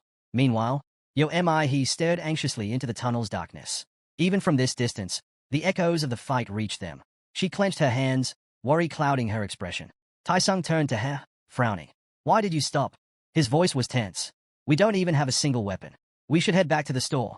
A flicker of doubt crossed He's face, but she shook it off. Without another word, she took off running. I have to check on him. Taesung gritted his teeth in frustration. Taesung's scowl deepened as he watched her go. He had been ignored since the moment they arrived here. And now, once again, he was left behind. Still cursing under his breath, he ran after her. The three of them ran forward in silence, their footsteps quick and tense. Then, as they got closer, He's breath hitched. Her eyes widened in horror. Are you? She couldn't finish a sentence. Her body stiffened. Hansu was dangling in the air. The massive snake's fangs sunk deep into his arm. Many let out a horrified scream. Hansu grimaced, feeling the crushing force of the beast's jaws. I wasted too much time. He steadied his breathing, glancing at his clenched fist. But in his free hand, he still gripped a knife. Without hesitation, he drove the blade straight into the snake's mouth. The monster screeched, its jaws snapping open in pain. Hansa fell, landing with a controlled roll as the massive creature writhed. 3 daggers were now buried deep in its flesh, and though the fight was over, his arm throbbed from the bite. He glanced at his torn sleeve and sighed. I'll need to change. Still, thanks to his stats, it would heal soon enough. He knew that as monsters evolved, they gained resistance and enhanced regeneration. Poison became ineffective, and relying on skills too much only made things harder. But at earlier stages, paralyzing toxins worked well. Without that, I would not have lasted this long. Adjusting his grip on his knife, Hansu watched as the snake's body finally collapsed. Its glowing eyes dimmed and faded to black. He was the first to rush forward. Are you okay? Hansa barely spared them a glance as he walked past. You're still here? He hesitated before frowning. I was worried about you, but I guess I didn't need to be. She eyed his arm. How bad is it? Hansu exhaled. Just a scratch. Already healing. Tai-sung stood frozen, staring at the dead snake. His mind reeled. He took that thing down alone? He had always known Hansu was strong, but this was something else entirely. The gap between them was overwhelming. How am I supposed to compete with that? Meanwhile, Hansa crouched beside the monster's corpse, his lips curling slightly in amusement. He reached down and plucked something from its remains. Tai-sung stepped forward. What's that? Hansa held up a rune, letting the dim light reflect off its surface. He examined it, recognizing the power it held. A shockwave rune from a needle snake. Not a bad reward. He slipped it into his pocket. It would be useful, but only if he had a magic rune to activate it. Tai-sung watched, clearly impressed. That rune must be valuable, considering the size of that viper. His voice carried a hint of envy. You planning to use it? Hansu shook his head. No point. His skill limit was 7, and this was not something that fit his style. He preferred abilities that were unconventional. Before he could pocket it fully, Sangjin suddenly stepped in, eyes glinting with interest. Then give it to me. Tai-sung drove his elbow into the guy's chest and warned him not to even think about using it. He would not be able to anyway. Instead, he demanded the hero hand it over to him. Sangjin rubbed his sore chin and pointed out that Tun was already there. Annoyed, the blonde turned to him. You really think you'll be useful with this? Have you already forgotten your mistakes? Sangjin lowered his gaze, embarrassed. He muttered that with a powerful rune, he could match, even surpass, him. Tai-sung immediately shot back, rejecting the idea. He stepped in, trying to calm things down. Hansu, irritated by their argument, finally spoke up. What are you two doing? He raised his hand, revealing the rune. Did I ever say I was giving it to either of you? If I'm parting with this, I'd rather sell it. If you want it, fine. I'll even give you a 5% discount. He smirked. Make me an offer. The 3 were stunned. Tai-sung hesitantly asked if they could pay in installments. Hansa shrugged. If someone's willing to vouch for you, sure. You can guarantee it for each other. He turned away for a moment before stepping forward. I'll take it, she said, placing a hand on her chest. That was expected. None of them trusted each other, leaving her as the only reasonable option. Hansa handed her the rune. Earlier, he had noticed her quietly picking up a rune of magic. She hadn't needed to hide it. After all, she was the one who had taken down the monster. But it was not surprising. In a world like this, the more cards you kept hidden, the better. As the rune exchanged hands, Hansu observed He more closely. She was far more ambitious than she let on. She turned to him. There are 3 runes for agility and perception, and 7 for strength and endurance. Hansa nodded. I'll take 6 strength runes, with a discount, of course. He smiled, thanking the hero. You're generous. Then, he turned back to the others. Don't take this the wrong way, but if you get used to getting things for free in a place like this, you won't last long. Nothing comes without a price. His gaze fell on the rune in his hand, but there was no time to dwell on it. They had to move. As they walked, Hansu's eyes landed on a cluster of Zeuterium deposits. He approached the strange growths and broke off a piece for himself. The others watched him closely, trying to figure out if he was using his ability again. He and Sangjin flanked him, observing his every move. Hansa suddenly straightened and stepped back. Without a word, he drew a knife and turned his attention to the massive snake they had taken down. He and Sangjin watched, mesmerized by what he was doing, while Tai-sung, confused, asked what the two were staring at. Hansa didn't answer. With precise movements, he sliced open the snake's body. Its organs spilled onto the ground. Tai-sung watched the hero in confusion as he pulled out the pot once again. Someone asked if he was planning to make another poison, but this time, it was something different. Hansa gathered the materials, scaled from the needle snake. They were tough, but not strong enough to be used as weapons on their own. That meant he had to create one himself.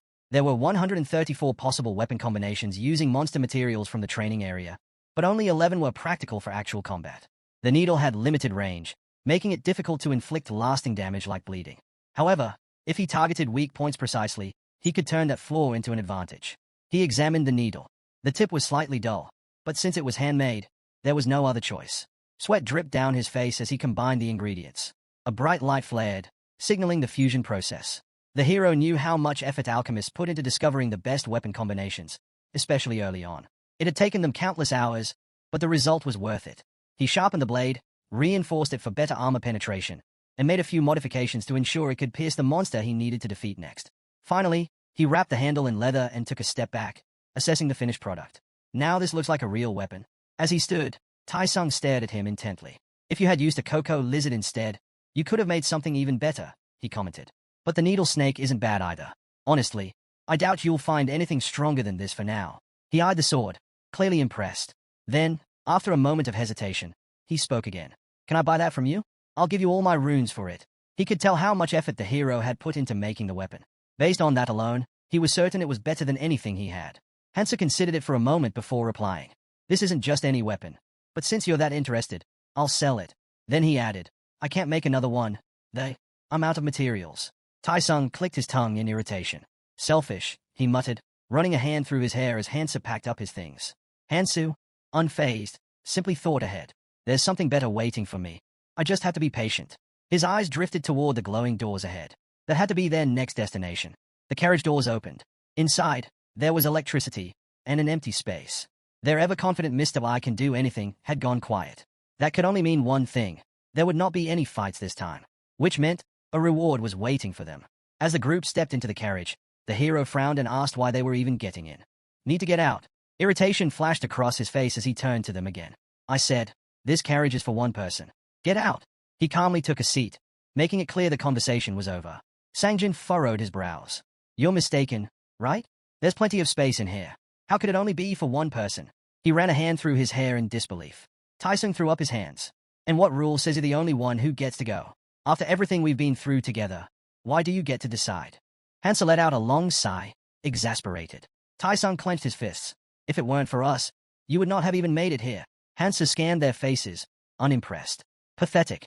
He understood why they wanted to take this opportunity, but they were missing one crucial thing. He stood up, his expression unreadable. You're right. There's no rule saying I have to be the only one. Then, with a loud clang, he slammed his sword against the floor. Because there are no rules in this world, he gestured toward the exit. So, you can either leave now, or stay here and argue with me. Then, turning to Tai-sung, he pointed the needle at him with a smirk. If you want, go find a lawyer and try to file a complaint against me. His grin turned sharp, almost mocking. Now, make your choice. Tai-sung's jaw tightened as fear crept into his eyes. He hesitated, his mind racing. The train pulled away, leaving the three of them behind at the station. Tai-sung clenched his teeth, testing their strength. A string of curses left his mouth as he glared in the direction the hero had gone. His thoughts swirled. Was that guy really serious? He looked around, taking in his companion's uneasy expressions. He acts like he's in his 40s, but everything he does is absolute madness. A thought crossed his mind. If the three of us attacked him together, we might stand a chance. If we won, we'd get all his items. His fingers twitched toward the handle of his knife. And if we lost, we could just beg for forgiveness. He would not actually kill us, right? It was worth considering. Then, he recalled the hero's cold gaze, the sheer presence that made him freeze in place. His body refused to move. A shiver ran down his spine as realization sank in. No, he would not hesitate. He'd kill me on the spot.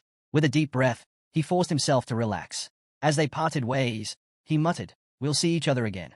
Beside him, Mi absent-mindedly stroked her hand. We shouldn't have pushed him so hard, she said quietly. She adjusted her hair and sighed. And we definitely shouldn't have provoked him. He's been helping us all this time. Then, without looking back, she turned toward the exit. Let's go. Tai-sung stared ahead in silence, his thoughts firm. There was nothing wrong with wanting to grow stronger. If anything, it was necessary. The man before him was consumed by negativity. But was not that the whole point of coming here? To push past limits? Tai-sung resolved to strengthen himself no matter what. Piecing together everything he had learned so far, the structure of this place became clear. First, the train made stops at 20 stations. Second, each stop held a random artifact. Third, there was no turning back. Once a station was passed, it was gone for good. Hansa sat with his hands folded, deep in thought. The entire system seemed designed to create psychological pressure. Even if he made it to the final stop, survival was not guaranteed. Caution was essential. When he opened his eyes, he had already arrived at the 12th station. A quick inventory check: Laroon circlet, kettle claws, steel glove. 8 weapons in total. Decent for a beginner, but not particularly useful to him. The Laroon circlet, combined with perception stats, could pinpoint monster weak spots, but Hansen no longer needed it. He already knew them all by heart. He stepped onto the platform, his mind shifting to a different priority: mobility. If he could find an artifact that enhanced movement, his combat efficiency would skyrocket.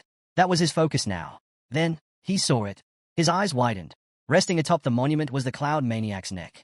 He hadn't expected to find something like this here.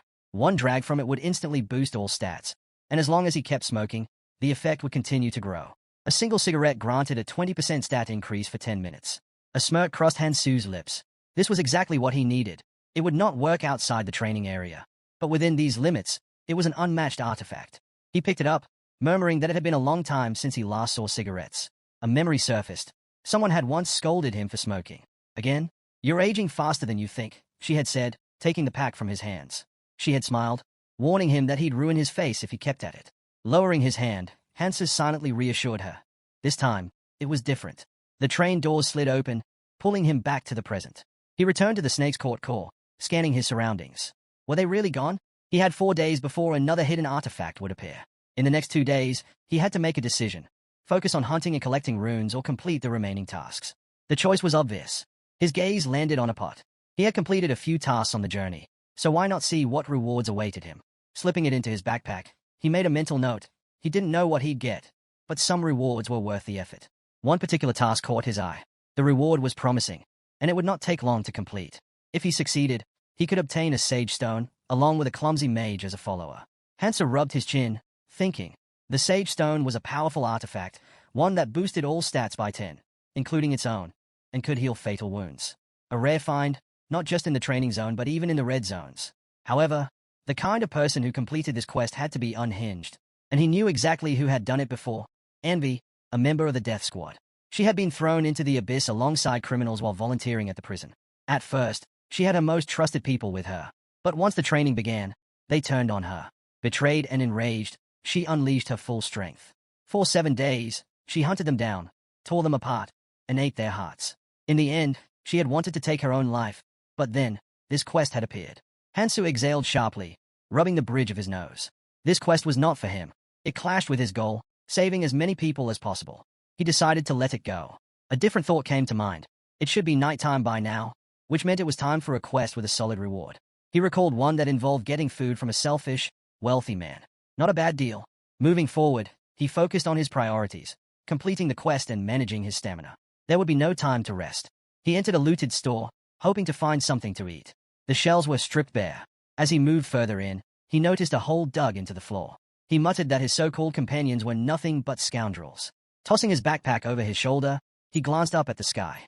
The moon would be rising soon, and they had the audacity to pull something like this. He smirked. Let's see how brave they really are. The sun had set over the ruined city. In the dim light, people in jackets were unloading boxes while a group of survivors watched from behind cover.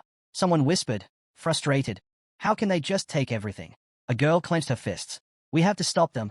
A blonde-haired guy hissed back. "We don't have time for that. The second they hear us, they'll run. I didn't even get a chance to grab anything. They even took my cash." He shook his head. How did they move so fast? From behind a stone, another survivor peeked out nervously. "They might be stronger than us." "Usually quiet," murmured. "There's too many of them. They outnumber us, even if our stats are higher." Someone else muttered, "Hansu isn't back yet. We shouldn't take risks." The blonde girl gave her boyfriend a stunned look. Since when does Sangho talk this much? Meanwhile, across the way, a man named Sango waved at them with a smirk. The entire group tensed, stepping back. The blonde narrowed her eyes. "Is he waving at us?" Tai-sung scoffed. "They're just trying to provoke us. Ignore them. There's no point in taking the bait." He turned and started walking deeper into the alley. "Let's go. We need to find food and supplies somewhere else." The others hesitated, watching him with uncertainty. The blonde girl still didn't understand why that guy had waved, but regardless, he had done his job well. Suddenly, someone emerged from the alley. Sangho squinted, trying to make out who it was. Before he could react, Tai-sung spoke up casually, saying the group needed food. He suggested checking the subway, flashing a smile as he added that they should grab supplies before anyone else got there. Offering to show them the way, he seemed confident. "CHP 11 done." The blonde, however, was not convinced. If Hansa had to fight those guys for food, it would not be an easy battle. They were too many. Maybe asking for help was the better option. Sang-ho grinned. And why should we trust you? He accused the blonde of trying to manipulate them into fighting. Tai-sung's patience snapped. He stormed up to him. Do you even understand the situation we're in? Sang-ho bristled in anger. But before he could respond, bam, a fist slammed into his face. He hit the ground hard, yelling in pain as blood trickled from his nose. The attacker smirked. Why would I need to set a trap for weaklings like you? Sang-ho gawked at the cocky blonde, stunned. Tai-sung stepped back, unfazed. I'm giving you a chance. Think about it. Meanwhile, the group of heroes had taken shelter inside a building. The door creaked open, and the girl gasped as she saw Hansu walking toward them. Her cheeks flushed. He had only just returned, but she already felt relieved. Tai-sung smiled to himself, satisfied. No need to be nervous. No one knew he had orchestrated this, and even if he was caught, he'd find a way to slip out of trouble. Hansu entered the building. The girl quickly explained the situation. People had looted the convenience store. Hansu nodded. I saw them on the way here. He walked over to the table. How much food do we have left? A small handful of supplies sat in front of him. We tried to gather as much as possible. Someone started, but Tai-sung interrupted with a slight smirk. Things happen, but now that you're here, do you think we can get everything back? One of the guys shifted uncomfortably, swaying slightly. It won't be easy, but I can help. Hansu, unfazed, pulled out a chair and sat down. Let's eat first. A vein twitched on the blonde's forehead. Did Hansu just snort at them? Frustrated, he loomed over Hansu. This does not feel right. His smile turned nervous. Do you really have no shame at all? Hansu shot an irritated look at the hero, but the blonde stepped in, arguing that they had risked their lives for this food. So why shouldn't they ask for something in return? Turning to the hero, he demanded a trade. If the hero had something valuable, then maybe, just maybe, he'd consider sharing. Then, with a smug grin, he casually mentioned that the food was gathered for everyone. Tai-sung raised a hand in disbelief. Were they really just going to give it away for free? He reminded them again. This food came at a cost. Their lives were on the line for it. With a smirk, he added that even among friends, fairness was important. Meanwhile, Hansu, who hadn't lifted a finger in the struggle, chimed in. Nothing comes for free, he said bluntly. The pair in blue jackets nodded in agreement. Tai-sung saw an opportunity. If he could rally everyone to his side, the hero would be outnumbered. He glanced at the hero, who remained silent and brooding. With a sarcastic sigh, Hansu scoffed. Too bad, he muttered. Then he turned to the hero and pressed him. If he had nothing to offer, what was he planning to do? Tai-sung's grin widened. Come on, you must have found something useful in there, he pressed. The blonde eyed the hero expectantly. Tai-sung made his move, pointing out that the hero had just walked out of a hidden area. Surely he had something worth sharing. Right? He added, feigning innocence. Tai-sung chuckled and tossed the hero a chocolate bar. No need to drag this out, he said smoothly. Let's be reasonable. Hansu stared at him, silent. He let out a deep sigh. Looks like you've learned your lesson, he said. The guy frowned. What are you even talking about? Just answer me already. The hero abruptly stood up. This guy needs to be more subtle. Then again, it was not surprising. Everyone was just looking out for themselves. Tai-sung watched the hero, confused by his sudden change in demeanor. But the hero's mind was elsewhere. He never brought these people along because he needed them. He didn't even care about their runes. Hansa turned sharply as the blonde called after the hero in frustration. Where do you think you're going? The hero remained quiet, thinking back to the reason he had come here in the first place. He had done everything he could. His gaze dropped, remembering the furious Kang Tai, who had once sworn vengeance on his enemies. How could someone say something like that so easily? Shame crept in. Without another word, the hero pushed open the door. Take care of yourselves, he said. Save your strength for what's ahead. Then he left. He and Sangjin remained tense and silent, the air between them heavy. The blonde stepped in, trying to defuse the situation. She reminded everyone that they'd managed just fine until now. There was no need to make things worse. With a determined look, she turned to her friend and suggested they go after the hero and bring him back. Tai-sung ran a hand through his hair, unimpressed. If he wants to leave, let him. Why should we stop him? Hansu silently stepped outside. The blonde mentally scoffed, wishing he'd just disappear already, arrogant until the bitter end. He glanced at the girls following after the hero and smirked. Putting on a show, huh? If you give him anything for free, he'll come crawling back sooner or later, he sneered. Then he turned to Mi. We don't need that idiot. We can handle things just fine on our own.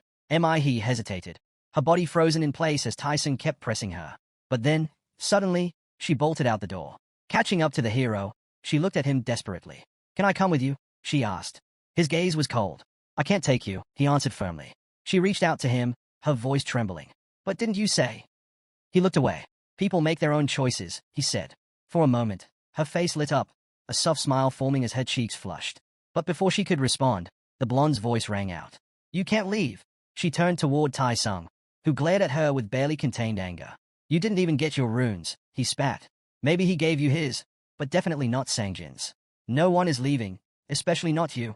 Before she could react, Sangjin stepped up from behind. It's fine, he said calmly. Tai-sung's eyes narrowed as Sangjin moved closer. I'm going with them, he added. A laugh erupted from Tai-sung as he clapped Sangjin on the shoulder. You sure about that? Do you even get what you're saying? Sangjin's expression darkened. You really think your father's gonna let this slide? Tai-sung jeered. He clapped him on the shoulder again, harder this time. You pick up some stray dog and now you think you can just walk away. His voice dropped, laced with mockery. Don't tell me you've forgotten who your master is. Sangjin clenched his jaw and adjusted his headphones. And what exactly are you gonna do about it? He shot back. You can't even step outside without a problem now. No one even knows I'm alive. So tell me, Tai-sung, how are you going to explain anything to my father? Tai-sung stared at him, momentarily stunned. It does not matter anymore. Sangjin continued, his voice firm. He shot a sharp glare at the blonde. I don't have to listen to you anymore. Tai-sung's eyes widened. Even after everything, after all he had done to break him, Sangjin was still walking away. You think things will be different out there, he shouted after them. We have all the food. You'll be back sooner or later. His fist clenched as he watched them disappear into the night. But the three of them didn't look back. They kept walking, their figures fading into the city's darkness. Sangjin glanced at the girl, his expression filled with concern. We don't have that many supplies left, he murmured. Hansa walked over to a jacket hanging nearby, hesitating for a moment before slipping it on. Does not matter, he muttered. The boy and girl exchanged confused looks. Adjusting his new jacket awkwardly, Hansa shrugged. We still have things to take care of. His gaze shifted to the hero, puzzled by his silence. What is he even thinking? He watched him closely. The hero had the strength to do anything, so why was he just standing there? If Hansa got into trouble, everything would be pointless. Hansa observed him in return, easily guessing what was on his mind. Not surprising, considering he does not know about the moon. With a sudden grin, Hansa spun around. It's almost midnight, he said casually. Yo mi he turned to him, confused. A chill ran down her spine. Slowly, she pointed to the sky. Something's wrong with the moon. Above them, the moon pulsed with an eerie glow, its surface swelling unnaturally. Then, without warning, it split open, revealing a massive, cosmic eye staring down at the city. Yo mi's breath hitched. She stared in disbelief, trying to process what she was seeing. Her gaze dropped to Sangjin's hands. His chocolate bar was crumbling into dust. What? His voice wavered as he stared at it in horror. The chocolate disintegrated completely, slipping between his fingers like sand. Frantic, he reached into his backpack. No, it couldn't be. But when he pulled his hand back out, all he found was sand. His heart pounded. This can't be real. A faint glow flickered ahead. His eyes darted up. Silhouettes of people, everywhere. On the streets, rooftops, scattered across the entire city. They stood, eerily visible against the night, their glowing forms cutting through the darkness. A chill spread through him. Are we glowing too? Panic crept into Yo mi's voice. This means people can see each other, even through walls. She whispered. This is insane. It's forcing people to fight. Sangjin turned to the hero, his voice shaking. Did you know this would happen? Hansa let out a short laugh. Don't be ridiculous, he scoffed. I might have powers, but even I couldn't predict something like this. His way too calm. Suddenly, a chorus of screams tore through the night. People were shouting, accusing each other of stealing their supplies. Then, chaos erupted. From the glowing figures, it was obvious, fights were breaking out everywhere. And it was only getting worse. Hansa watched the people argue over food, his gaze distant and uninterested. With a sigh, he muttered to himself about how terrible this world had become. He looked up at the sky, reminding himself why he had warned them not to take too much. The moment the moon appeared, the strange celestial body unique to this world, all food would vanish without a trace. As Hansa turned to leave, Sangjin called out, asking where he was going. Hansa replied in his usual calm tone, saying he had things to take care of. Meanwhile, inside the building, the remaining group watched in shock as their supplies crumbled into sand. Tai-sung, in disbelief, stated that all their food was completely gone. A frightened girl panicked, wondering what they should do now. Should they search for more? Her boyfriend, staring blankly ahead, pointed out that most of the stores had likely been picked clean. Tai-sung leaned on the table, deep in thought. His mind raced, recalling how Hansa had known everything from the start. He clenched his fists, frustration bubbling under the surface. Did Hansa set them up? Did he want to see them suffer? Cursing the so-called hero's abilities, Tai-sung seethed in silence. Near the window, a blonde girl froze. Outside, glowing figures wandered through the darkened streets, restless, searching. Sung-ho and his men were on the move, hunting down Tai-sung for deceiving them. One of the gang members growled, demanding to know how that coward dared to trick them. Tai-sung peeked out cautiously, heart pounding. If they were caught now, they would not stand a chance. Should they flee? Or wait for the group to separate and attack when they were weaker? The blonde turned to Tai-sung, suggesting they go find Hansu instead. Tai-sung scoffed, jabbing a finger at her face. That bastard, the one who abandoned us and begged for help. He sneered. Have some self-respect. She snapped back, asking what he planned to do. Do you really think we can handle this alone? She yelled. Just sitting here won't change anything. Frustrated, she shoved her boyfriend's arm. Think, if we don't find them first, they'll go after Hansu. If we offer to help him, maybe we stand a chance. Her boyfriend chuckled. If they outnumber us, fighting isn't an option. But maybe we can negotiate something. Tai-sung turned away, irritated but knowing they had a point. A temporary alliance was not ideal. But the idea of putting Hansu in his debt was tempting. With a smirk, he admitted they were right. Fine, let's go. Tai-sung glanced at the street. If we move quietly, they won't notice us. I know where to go. Just follow me. But before they could move, something oozed over his feet. Green slime spread up his legs, pulling him down. He struggled, clawing at the substance, his voice rising in panic. Help me! Pull me out! A voice interrupted. Are you sure you want to bring him along? The leader of the gang, draped in his usual jacket, approached with a calm demeanor. He observed the struggling Tai-sung with amusement. I doubt any of you are getting away. He took a step forward. Come on over. Let's have a little chat. Fear shot through the couple. Without hesitation, they turned and ran, leaving Tai-sung behind, his screams echoing after them. The gang leader crouched beside him, tilting his head. Such rude words for someone so young, he mused. That, my friend, is Oren's duct tape. While you were busy scheming, we weren't exactly sitting around either. He sighed, almost disappointed. Things are so much less entertaining when there's no challenge. Straightening up, he glanced around. Enough talk. There are only 3 of you. Where are the others? Tai-sung remained tense and silent, but the man in front of him didn't hesitate. He swung his leg. Pain exploded through Tae-Seung-ji's body as blood splattered onto the ground. A scream tore from his throat, his leg now badly wounded. Tai-sung, panicked, threw up his hands. I'll tell you everything. Anything you want to know, I'll talk. He stammered, promising to reveal where the others had gone. The boss turned to Sang-ho. Good. At least he understands his position. He smirked before adding. But first, someone wants to have a word with him. Sang-ho's grin widened. The boss suggested they settle this before moving forward, and Sang-ho eagerly stepped closer. Looming over the injured Tai-sung, he taunted. How's that leg? Feels pretty bad. But I won't feel better until I return the favor. Tai-sung gritted his teeth, cursing the so-called friends who had left him behind. The boss gave a casual nod. Just don't overdo it. Sang-ho laughed, motioning to his men. You heard him. Don't go too far. A moment later, Tai-sung was on the ground, blows landing relentlessly. He shielded himself as best he could, watching through blurry vision as the couple vanished into the distance. He couldn't believe they had abandoned him so easily. His mind burned with fury. I'll kill them all. Meanwhile, the couple hurried forward, unsure of where they were headed. Then, in the middle of nowhere, they spotted something unexpected, a pot of meat soup bubbling over a fire. Hansu and his group sat around it, eating in silence. The couple stopped, staring at the scene. What are you guys doing? The man asked. They glanced at the steaming broth. Is this a picnic? The blonde suddenly realized what was happening. Her lips twisted into a bitter smile. He knew. Hansa had known about the food situation all along.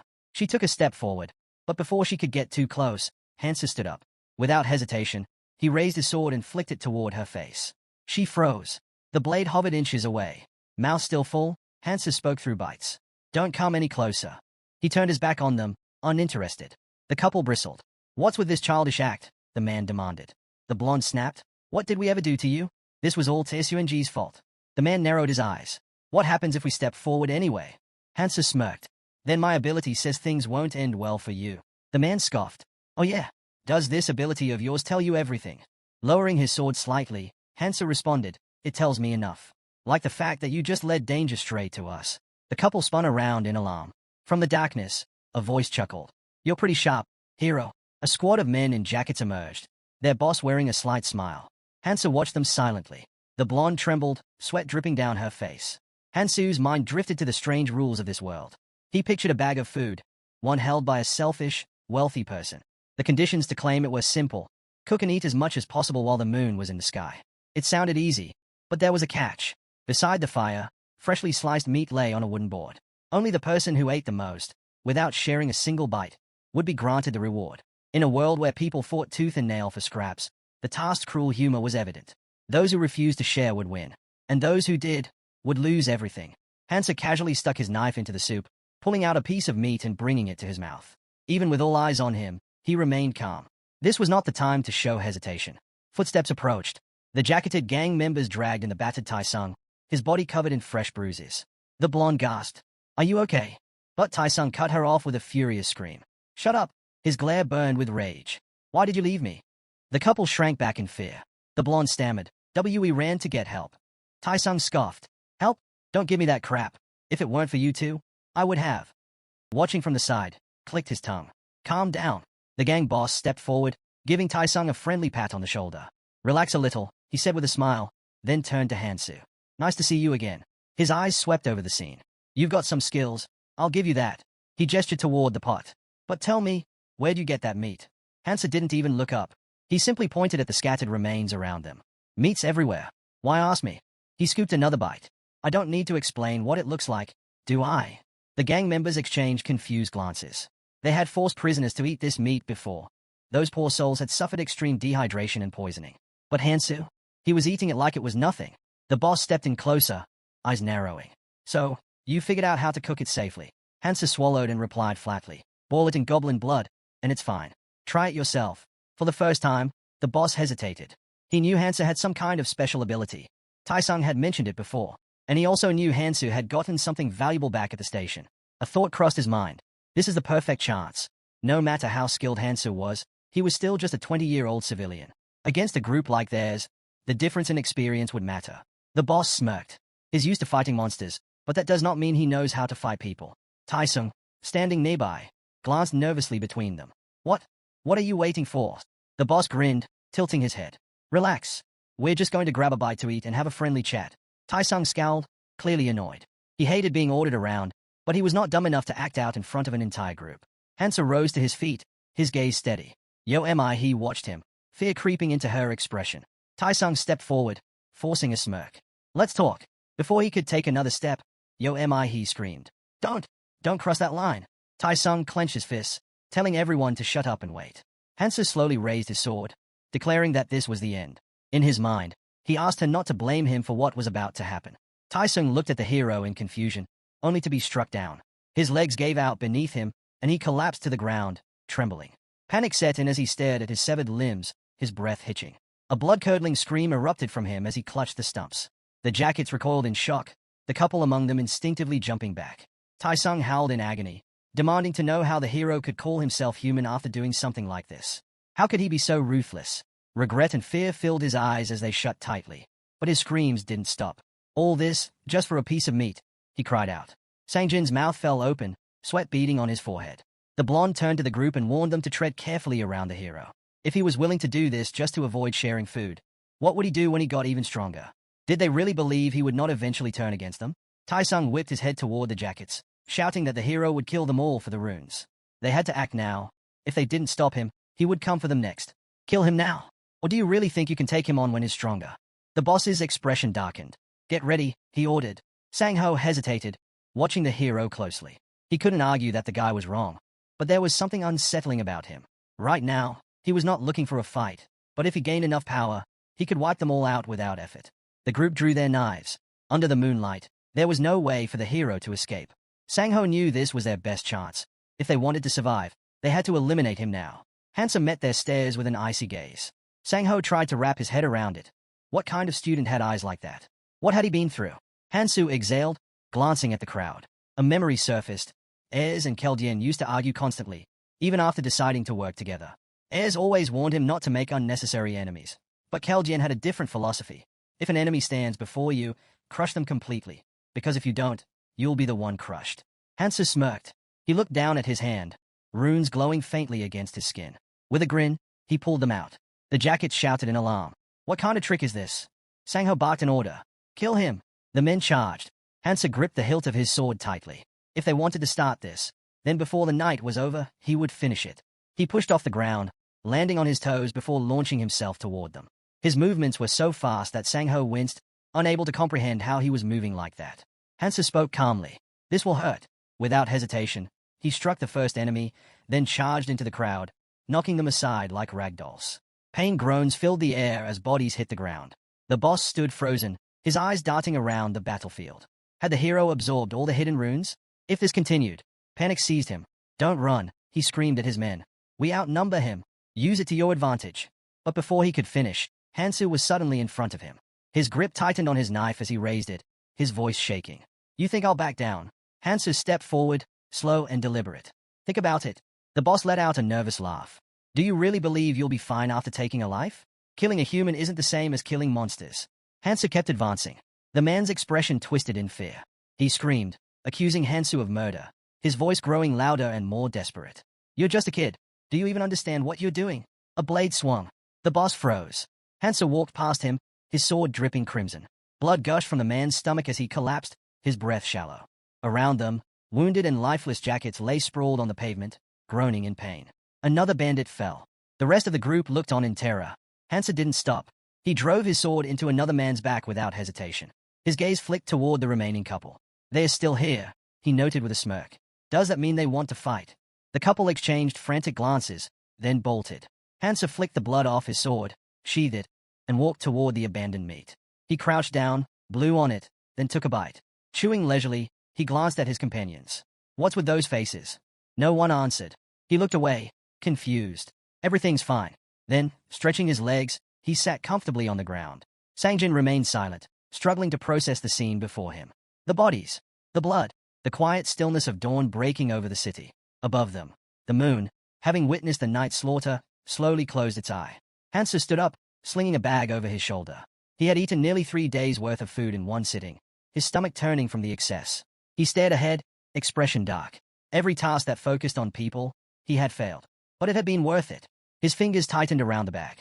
The fairy's voice echoed in his mind. The bag protects food from the moonlight's gaze. Anything placed inside it exists in subspace. Hansu knew its true capacity.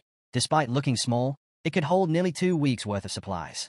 Behind him, the couple hesitated. "Are you sure this is okay?" one of them asked, concern in their voice. Hansu turned slightly. You didn't kill us," the girl stammered, eyes filled with uncertainty. He didn't respond right away. Then, with a small sigh, he smiled. "Who's the scary one here?" She blushed, flustered. "I am not scary. I was just worried about you." Hansu chuckled, turning away. The girl watched his back, her thoughts swirling. In the end, it was not surprising he let them live. There was nothing they could do to stop him anyway. And soon, he would only grow stronger. He stepped forward, pushing away thoughts of the others. If Hansu had killed them, he would have taken their runes and gained even more power. Her gaze dropped to the pouch at his waist. She exhaled. In this world, only one truth mattered. You either rise, or you fall. And judging by how Hansu saw things, she realized she fit into this new reality just fine. Hansu looked away, his expression grim. He could have done it, killed them all and taken their runes if his only goal was to grow stronger. But that was not why he came back. His purpose was not just power. It was to save as many people as possible, to minimize conflict, to unite forces. The most important thing was establishing rules. And the first of those rules? No killing for runes. Sure, he could have taken their runes. But their worth was not just in their strength. What they could contribute mattered more. The real challenge would be enforcing these rules. If power dictated order, then someone strong had to be the one setting the example. That's why he couldn't let people see him mindlessly killing. A purge was inevitable, but not here. Not now. Too many eyes were watching. Behind him, Sangjin trailed closely, hugging his arm. Hansu figured it would not be long before someone stumbled upon the runes left behind. Then, Sangjin suddenly stopped. "I'll stay here," he said. Hansu turned to him. "What are you talking about?" Sangjin hesitated, scratching his arm awkwardly. I don't think I can keep going. Not with the others." He glanced at the boy, concern flickering across his face. "Why?" Hansu didn't look back. "Do whatever you want," he said flatly. "I respect personal choices." Sangjin turned away without another word. She watched him go. Hansu spoke again. "Why don't you just do what you really want?" He flinched. The hero suddenly turned to her, his sharp gaze locking onto her. She froze. "Are you not afraid of me?" he asked coldly. He looked away. I am, she admitted. But the image of him standing among the bodies flashed in her mind. She clenched her fists. "I just know not to cross that line." She stared at her feet, then gathered her courage and met his eyes.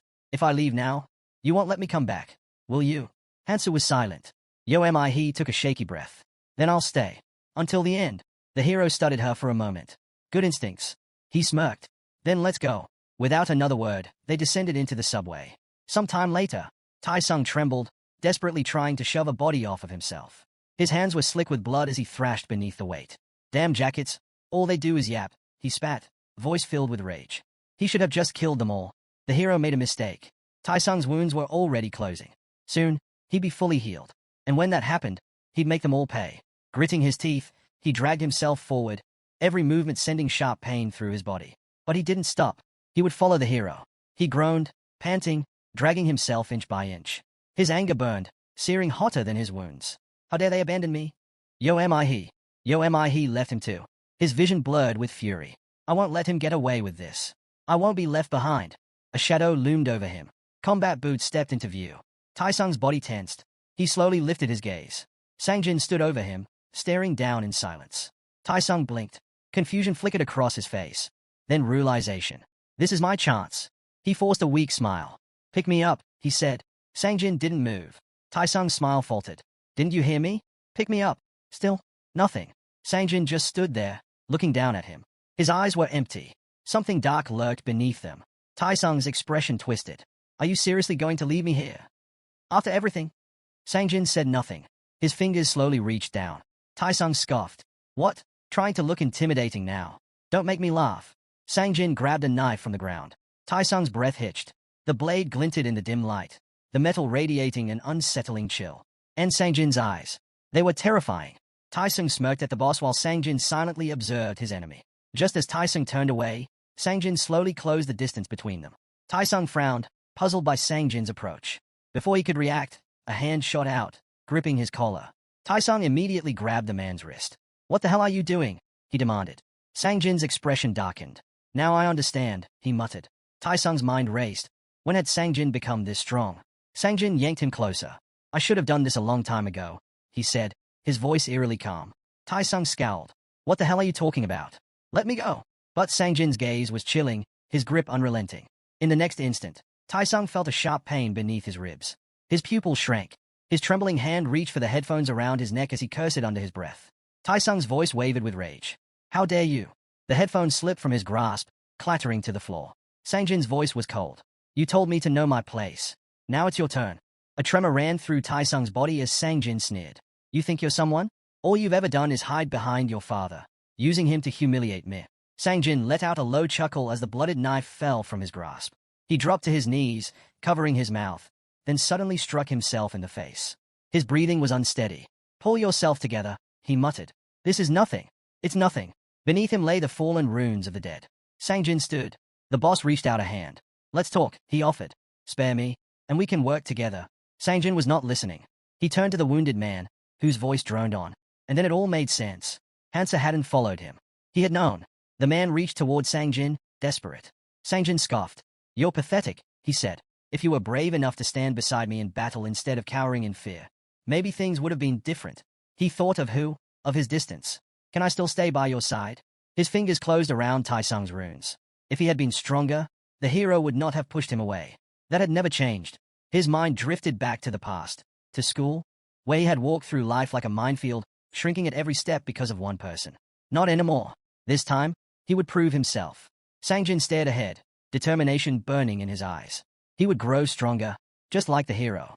If he had to use fools to catch up, so be it. As he walked forward, leaving a trail of blood behind him, he muttered to himself, one day, he'll see me differently. Above the ruined city, mutated birds circled. One of them let out a piercing screech. On the ground below, He stood firm. Taking a deep breath, she unleashed a powerful scream, shaking the air. The birds around her plummeted to the ground, lifeless. Just as she turned at the sound of rustling wings, she spotted a lone bird still in flight, diving straight at her. A blade flashed in front of her, slicing through the creature before it could reach her. The protagonist stepped forward, flashing a sheepish smile. He exhaled, relieved. Looks like I'll be needing your help again. As she approached the fallen bird, Hansa spoke. Being independent does not mean doing everything alone, he said, handing over the runes. If there are gaps in your skills, it only makes sense to rely on a comrade. Taking the remaining runes, the young man added, try to understand your strengths and weaknesses better. He smiled to herself. He was always strict about distributing resources. Tucking a loose strand of hair behind her ear, she realized 2 days had already passed since their arrival here. Standing in front of her status window, she had an idea, buying skills from her ally that increased mana and stamina recovery. Without them, catching up to his level would be nearly impossible. She glanced away, feeling slightly embarrassed. She was still struggling not to rely on him. With a deep sigh, she focused on her stats. The reincarnator had raised all his attributes to 42. Scratching the back of his head, he figured maintaining balanced growth was the best approach. There was no need to exchange runes since he lacked strength and stamina anyway. A distant voice broke their thoughts. Survivors, return to the starting position immediately. Latecomers will be punished. The protagonist frowned, clearly displeased. He hesitated, her expression uneasy. Hansa glanced at her. Come on. The two of them made their way through the destroyed city. As they walked, he stole quick glances at him, her cheeks growing warm. Hansa noticed. What's with that look? She hesitated, then took a deep breath. Do you have a girlfriend? Hansa flinched, smiling nervously. He immediately regretted asking. Was that too personal? It was not the right thing to ask, but still, her ally had been unusually generous.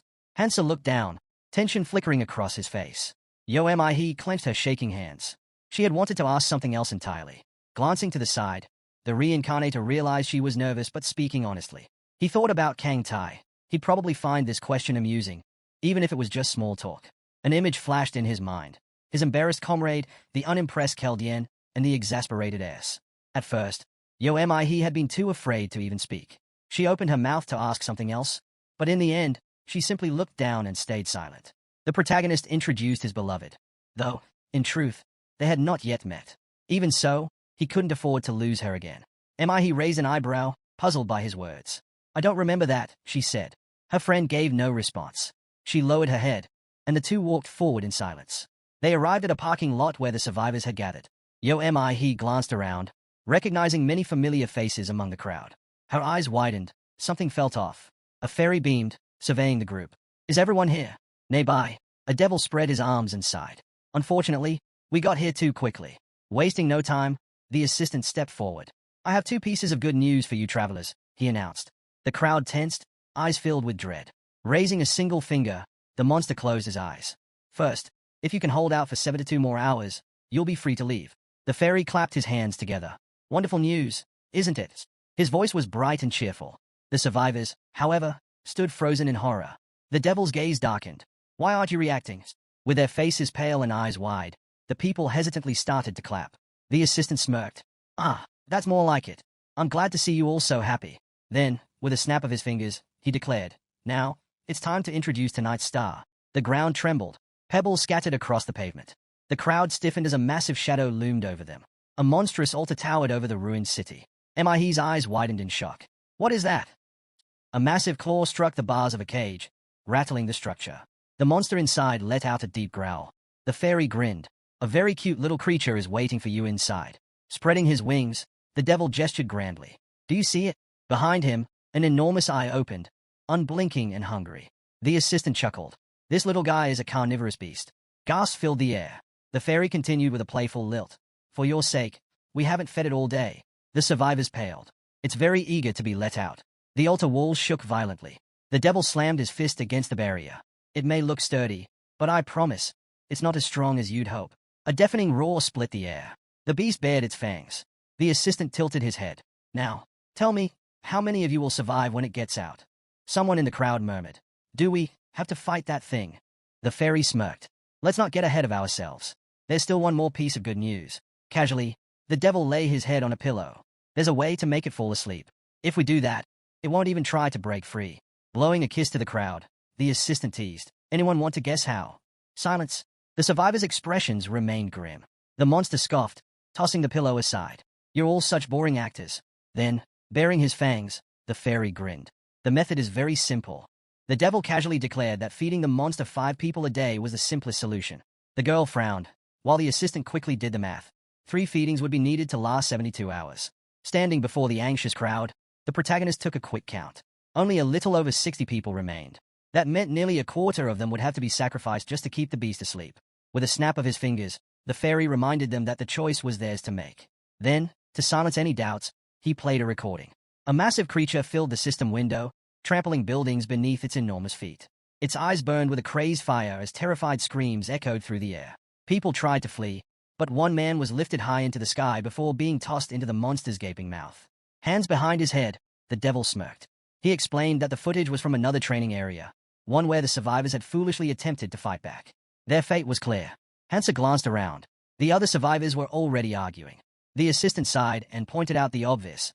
Fighting the monster was a joke, one that would not end well. A man in a red cap hesitantly raised his hand. His voice trembled as he asked how they were supposed to decide who to sacrifice. The fairy tilted his head. Why ask me? He mused, watching the man flinch. The devil explained that it was up to them, whether they picked their victims by force or left it to chance. His gaze darkened. Either way, he added, as long as they are still breathing, it works. The assistant spread his arms. You have 1 hour. Make a decision, and you'll be safe for the next 24 hours. After that, you'll have another hour to choose your next 5. A bright timer appeared on the system window, counting down. The monster watched, waiting for the travelers to make their choice. The survivors stood frozen, uncertainty hanging thick in the air. He turned to her friend. Which choice do you think is better? He closed his eyes. Does it even matter? The outcome is already decided. The man in the hat raised an eyebrow. Let's at least be honest about it. He lifted his hand. We should draw lots to decide the first 5 sacrifices. Someone scoffed. And why should we do that? All eyes turned to the speaker. Fear spread through the crowd. The girl's mouth fell open. Sang-jin frowned. Why be honest? The boy took a step forward, scanning the crowd. Do we even have a reason to be? The man in the hat crossed his arms. Then what's your plan? You can't just reject an idea without offering a better one. The boy smirked and turned away. Sang-jin suggested using the most practical method. Just as the boy placed his hand on a nearby pole, it suddenly snapped in half. A wave of fear rippled through the travelers as the traffic light crashed to the ground with a loud clang. Raising his hand, one of the survivors spoke up. We should start with those who are useless, he said coldly, scanning the crowd for potential sacrifices. The people shrank back in fear. Mihi stared at her former ally in horror. Meanwhile, Sang-jin smirked. He had power now, and everyone was listening to him. He liked it. Spreading his arms, he reminded them that they had no time to waste. Another 100 people had already vanished, and those ahead of them were out of reach. Taking them down one by one would be impossible. The protagonist crossed his arms, his gaze fixed on the burning altar that trembled in the distance. The boy stepped forward. We need to stick together, he said. If we end up fighting that monster, we'll need every advantage we can get. The survivor scoffed, gesturing toward a weaker man in the group. Then we shouldn't waste resources on dead weight. Sang-jin frowned. Isn't it only logical to send the weakest into the beast's mouth first? Hansa looked up when they turned to him for his opinion. The heroes stood facing each other, tension thick in the air. The boy thought back to Tis, his past self, and realized he was not the same anymore. He had changed. Looking at his former comrade, he knew he didn't want to make an enemy of him. If he wanted a fresh start, he needed allies. A smirk formed on his lips. Sang-jin was sure his friend would make the right decision. His judgment had always been perfect. Raising his hand, the boy said, That's not a bad method, but I have a better idea. He stroked his chin thoughtfully before continuing. If we follow my plan, no one needs to be sacrificed. The group fell silent. What? Someone blurted out, eyes wide in shock. The man in the hat narrowed his gaze. Are you saying, we should fight that thing together? His voice was laced with disbelief. The recording had already proven that was a death sentence. The monster only grew stronger with every person it devoured. Outnumbering it would not work. The boy shook his head. I never said anything about fighting it. The survivor's expression darkened. Then what do you suggest? His voice wavered with fear. The reincarnator smirked. Simple. I'll fight it alone. A stunned silence followed. Mouths fell open. Sweat beaded on tense faces. It was impossible. No. Insane. The fat man threw up his hands. What nonsense is this? This isn't some goblin horde. Pointing at the boy, he reminded everyone that time was running out. The blue system window displayed the countdown. 49 minutes left. Sang-jin clenched his fist as the others debated their next move. His gaze flickered toward the boy, wondering, had his former comrade truly become strong enough to face that monster alone? The survivor studied the protagonist, waiting for an answer. Hansa rolled his eyes. I want to fight it, but right now, it's not that simple. Sang-jin's expression shifted. Even someone like him needed help in this situation. A grin spread across his face. Then let's do it together. The strongest among us should step forward and fight. The boy scowled. At least let me finish talking first. He pursed his lips, trying to organize his thoughts. The survivor raised a hand. All right then, what's your plan? The young man closed his eyes, considering his options. Meanwhile, a girl glanced at her friend, silently wondering if she'd be included in the plan. But deep down, she already knew the answer. There was no chance. Finally, the reincarnator spoke. If I boost my strength and endurance by 30 points, I can take this thing down one-on-one. Murmurs spread through the crowd. Eyebrows raised in surprise. A woman's eyes widened. Two survivors narrowed their gazes, skeptical. Then, the protagonist made his offer. Give me your stat-boosting runes, and I promise I'll destroy the monster. From the altar, the creature stirred, parting its massive jaws. Hansu placed his hands on his belt, waiting. The travelers hesitated. He needed 60 runes, but who was willing to give theirs up?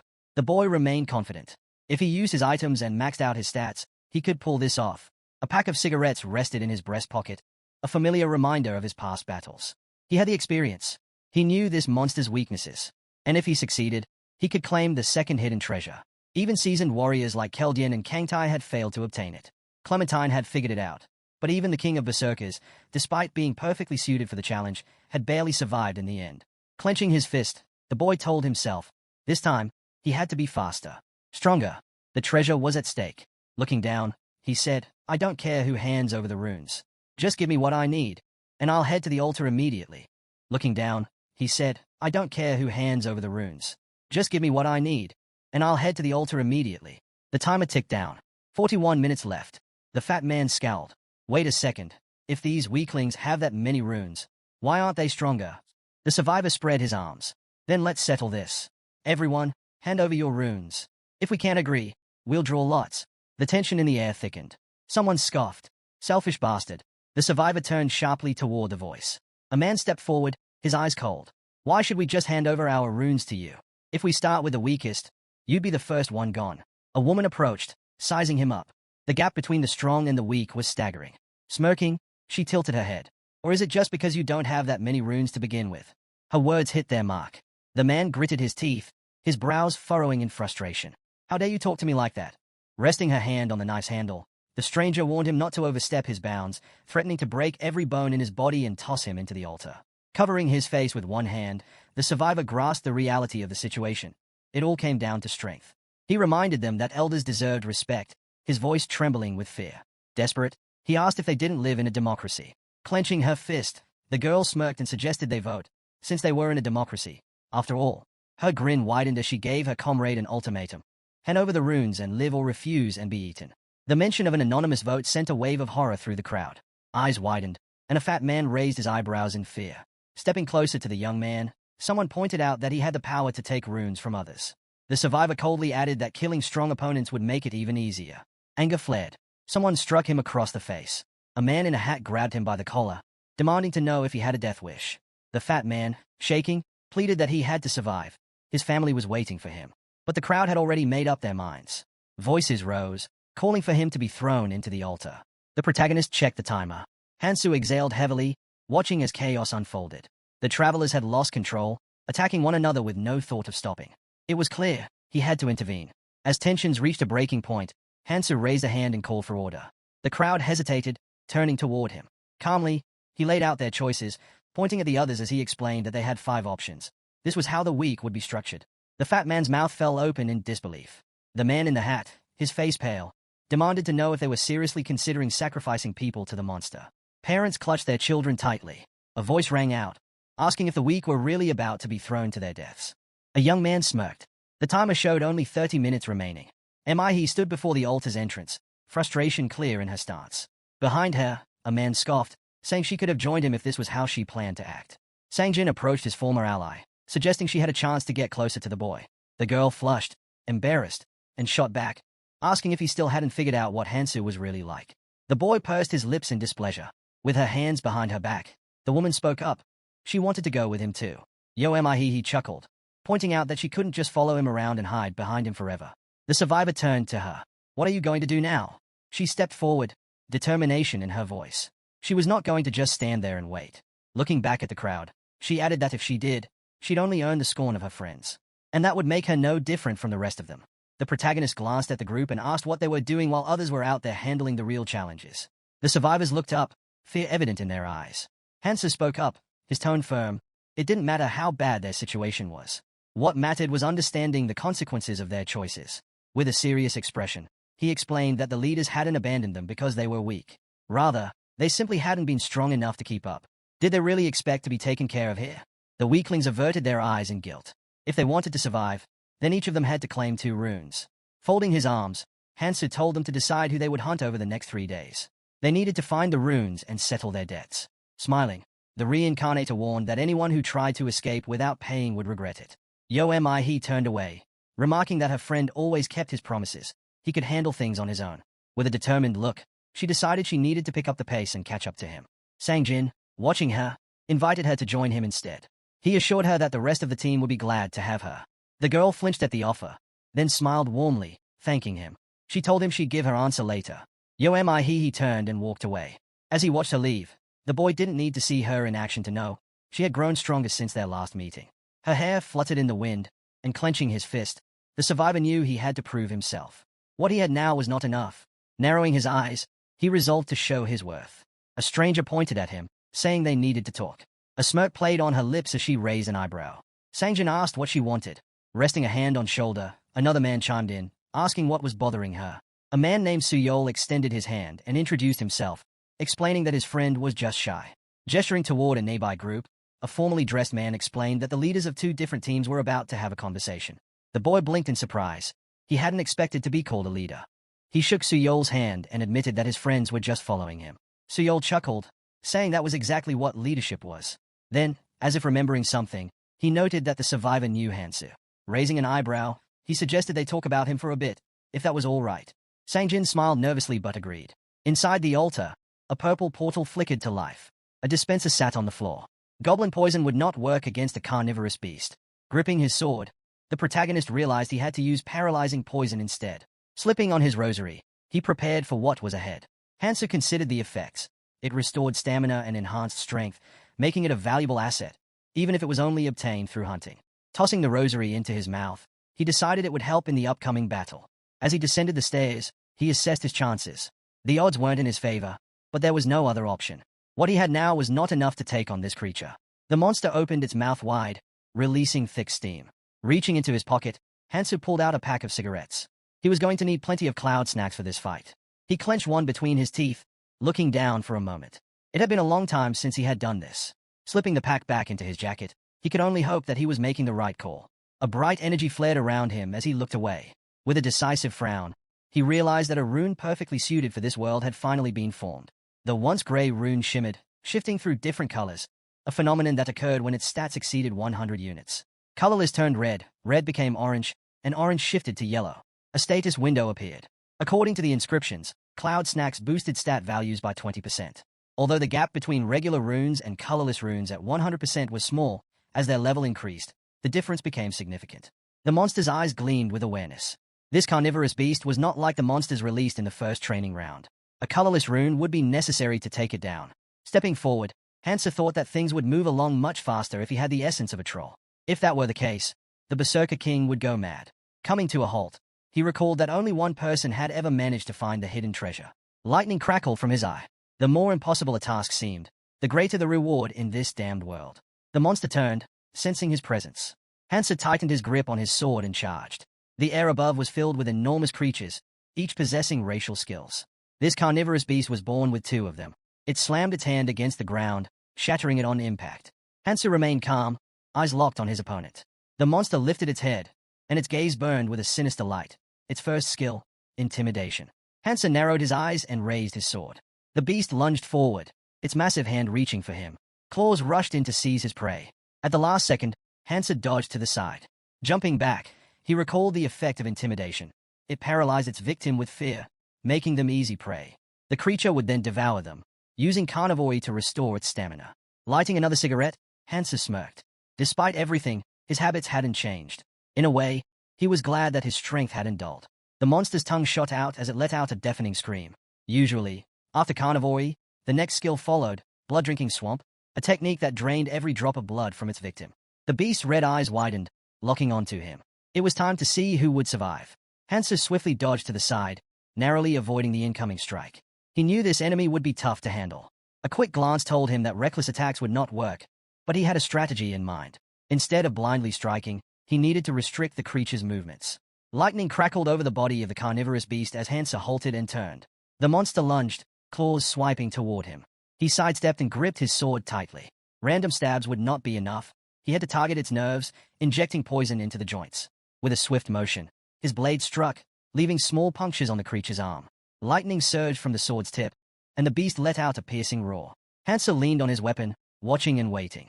The poison needed time to work, 12 minutes, according to the timer. Just then, a brilliant light illuminated the altar. The monster struck again, forcing him to retreat. Dust billowed from the ground as he landed lightly on his feet. The beast snarled, locking eyes with him. But suddenly, its pupils darted wildly. Hansa lit another cigarette and took a slow drag. The monster swung at him again. His unique skill, intimidation, depended on the target's willpower, and against a weaker foe, it could be devastating. A surge of energy flared around him, his magic immunity offering an extra edge. Holding his sword before him, he scoffed. This creature was nothing compared to the real threat ahead. He exhaled smoke and flicked away the spent cigarette. Another attack came, but he dodged effortlessly. Years of experience had honed his instincts, sharpening his awareness in battle. He smirked, recalling KNGTAE's words. Anticipation is the key to survival. Pulling another cigarette from his pocket, he felt a strange sense of amusement. He could now predict every movement of his opponent. The beast twisted its head, attempting another strike. Hansa followed its gaze and instantly knew where it aimed. Looking down, he admitted that the fight was still challenging, but his increased strength and endurance allowed him to react faster. Fighting inside the altar had been a good decision. Plus, he still had time. And snacks. From a tower above, a woman crouched, watching intently. She marveled at the fact that he was fighting alone. Smirking, Seol thought he had to be crazy, or just extremely confident, to take on such a foe so casually. Meanwhile, Sangjin observed from a distance, listening to the others speculate. They believed Hansu had stolen their runes intentionally, not because he needed them, but because he simply didn't care. Turning toward the stairs, Sangjin reminded them why they had come. It was time to do their part. But before they could leave, a voice called out. A boy raised a hand to his mouth and shouted. They were here to help. Hansa turned, surprised. Looking down at the survivor, he hesitated as the boy urged him to wait while they made their way down. The group leader furrowed his brow and asked what was going on. Placing a hand on his shoulder, he reminded them to move quietly. If they made a sound, the monster would notice. Sangjin, however, insisted that their comrade needed to know they were here. Spreading his arms, Seol counted that if the boy knew, the beast would know too. The younger one scratched the back of his head, realizing his mistake. With a nervous chuckle, he admitted he hadn't thought about that. The older man laughed, shaking his head. It happens, he said before turning away and calling his comrade an idiot. The survivor looked back, apologizing. From the altar, Hansa caught the exchange and smirked. His low chuckle carried through the air. The group leader's expression darkened. There was no way they could afford to lose because of someone else's mistake. But in truth, there was no immediate danger. The spiral staircase led downward, where another fierce battle was raging. CHP 19 done. As they descended, Suyol muttered his plan. Once the beast was dealt with, they'd take care of the boy. When the adrenaline wore off, Hansu would not have time to notice them closing in. However, as he observed Hansu's battle, his unease grew. This man was dangerous. Standing in the center of the altar, Hansu's posture was tight, his movements sharp and precise. To the guild leader, he didn't seem like a person. He was more like a predator that remained calm only when fully satisfied. A bead of sweat rolled down his cheek as a memory resurfaced. That night, Hansa had fought an entire crowd alone, cutting through them without hesitation. Worse, he looked like he was enjoying it. Suyol clenched his teeth as he climbed further up the stairs. He couldn't allow someone this dangerous to grow even stronger. If Hansu continued to gain power, he'd dominate everyone, including him. Turning back, he ordered his ally to go check on the situation below. Down below, Hansu's battle was shifting. The carnivorous beast was slowing, its attacks growing sluggish. Watching from the staircase, Sangjin's mouth hung open in shock. But then, unexpectedly, he grinned. A woman beside him frowned, sensing something was off. Why'd he go quiet all of a sudden? She muttered. Before anyone could respond, a deafening roar shook the tower.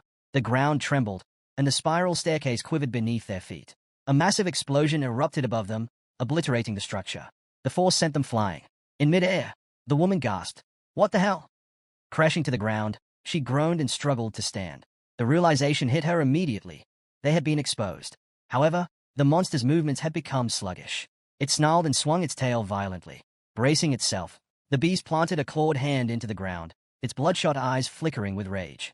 The onlookers clutched their heads as an overwhelming pressure bore down on them, far greater than what they had felt before. Then, the beast's gaze shifted. It had noticed them. The monster's jaws parted, its breath heavy and menacing. Gritting his teeth, Suyol reassured himself that even though their surprise attack had failed, everything would be fine. Hansu was still here. From the staircase, the woman caught sight of him. What are you doing there? She called out. Turning slightly, the man shrugged. Shouldn't we focus on taking this thing down? If we work together, we can handle it. The group leader tensed, worried that their comrade might abandon the fight when they were so close to finishing it. Meanwhile, Hansu, cigarette hanging from his lips, exhaled a thin stream of smoke. His gaze shifted back toward the monster. You idiots just ruined everything, he muttered. Now it's going to recover all its stamina. His ability to dodge the creature's attacks had only been possible because of the cloud snack. But now, things had taken a turn for the worse. The group flinched at his words, their faces tightening with fear. Nearby, Suyol clenched his jaw, fingers twisting the bottle of paralyzing poison in his grip.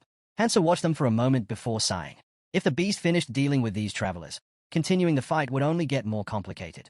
Hands on his hips, he decided on a new approach. Well then, he said, why don't you all try handling it yourselves? The woman's eyes widened as he turned away. Rushing toward the stairs, she snapped, are you seriously planning to run away? Her brow furrowed in frustration. Your friend is still here.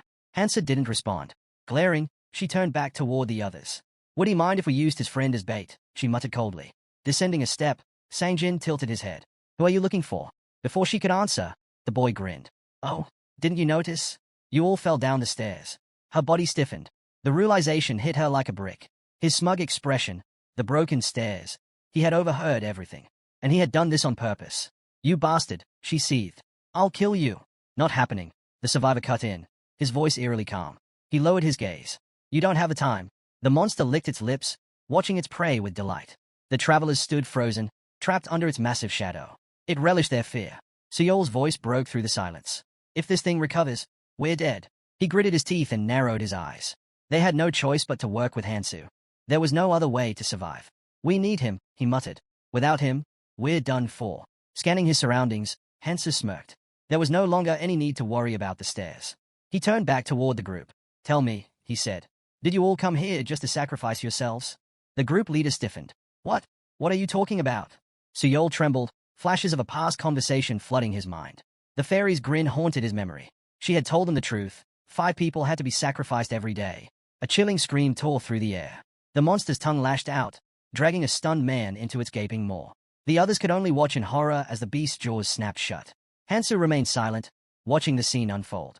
Then, he gave a small nod. Thanks for the noble sacrifice. As the protagonist made his way toward the exit, Hansu called out, demanding to know why he had done it.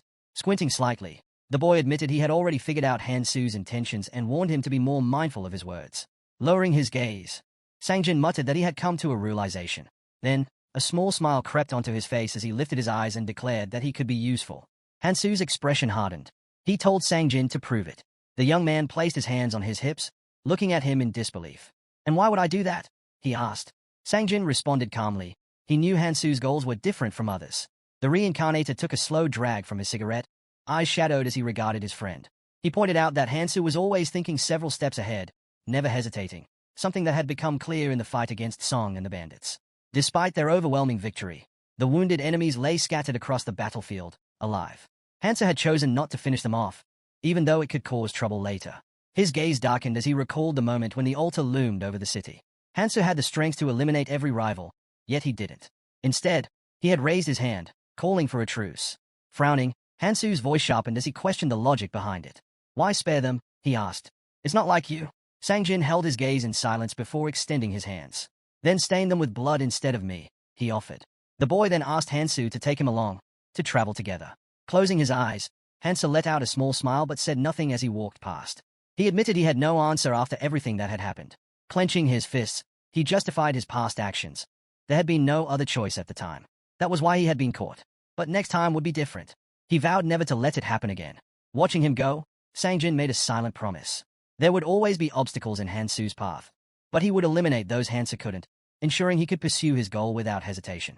With a stern look, Hansu resolved to follow him, to grow stronger. His gaze remained fixed on his friend's back, willing to do whatever it took to walk beside him and understand his true purpose. Then, as if sensing his thoughts, Hansu suddenly turned around, eyes narrowing. And if circumstances don't allow it, he asked, what if you fall behind?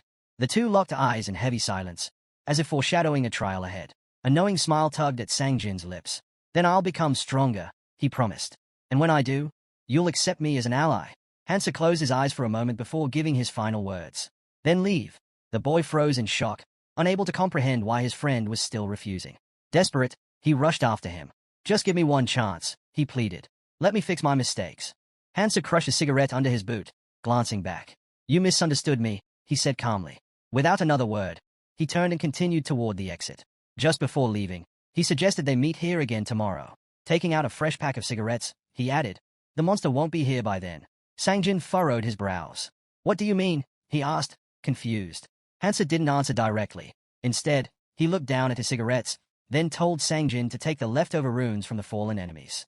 With a faint smile, he repeated, "See you tomorrow." Left alone, Sangjin collapsed to his knees, frustration washing over him. The reincarnator remained uncertain about him, but perhaps he could be useful in the future. Just then, S knelt beside him. She reminded him of his past mission, the one that had once mattered above all else. "Your duty was to save humanity," she said. Her long hair covered her eyes as she warned him that many would try to stop him. "For that, you'll need a punisher," she explained, "someone who can act in your place." Surrounded by warriors, the woman in armor continued. Every monarch had a punisher, someone to stain their hands in blood so their master could remain focused on the goal. She raised a dagger before crossing her arms over her chest. Hansa had once considered Andy for that role. Sangjin had already been a punisher in his past life, wielding a glowing rune just as he did now. Despite his doubts, Hansa decided to give him a chance. When the second training began, the survivors would be scattered, dissolving into blue particles and flung to distant places. Hansa knew that when that moment came, his perspective might change. He glanced back with a smirk. If he could secure a punisher with multiple hands and 8 cloud snacks, then it was a worthwhile investment. Turning away, he reminded himself that failure was not an option. His focus now was obtaining the second hidden treasure. Meanwhile, a massive carnivorous beast roared, its chest struck by multiple blows. The conditions for claiming the hidden treasure were simple, but not easy. Hansa leaned on the hilt of his sword, watching debris crumble from the ceiling. There was only one requirement.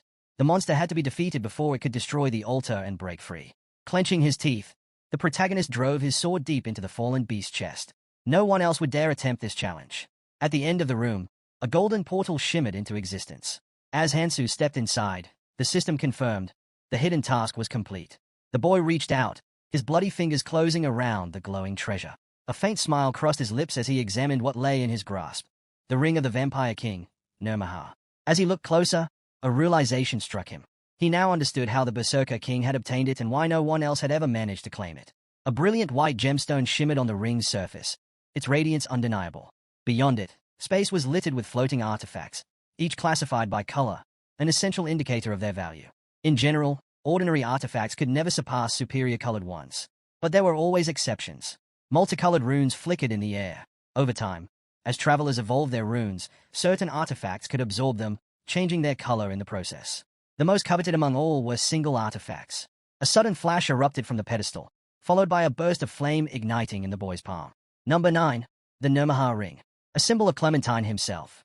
The Berserker King had once concealed his face behind his hand, the weight of his power evident. Single artifacts were not named for their rarity but for their exclusivity. Each one had only one rightful owner. The Nirmaha Ring had become synonymous with Clementine because, under his control, countless foes had been torn apart by its power. Holding the ring, the reincarnator could hardly believe such a legendary artifact was now his. Slipping it onto his finger, he knew this was not some forgotten relic left to chance. The difficulty of obtaining it proved its significance. He clenched his fist, and the system immediately responded. System notification.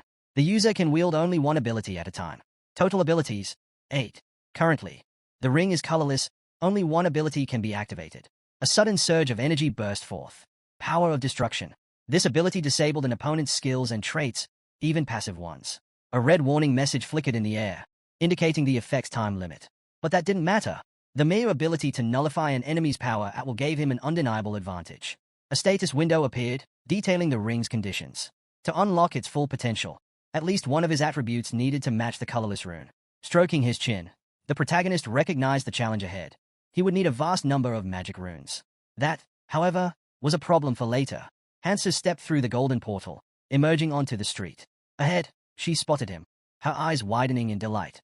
"Did you really kill the carnivorous beast?" she asked, running up to meet him.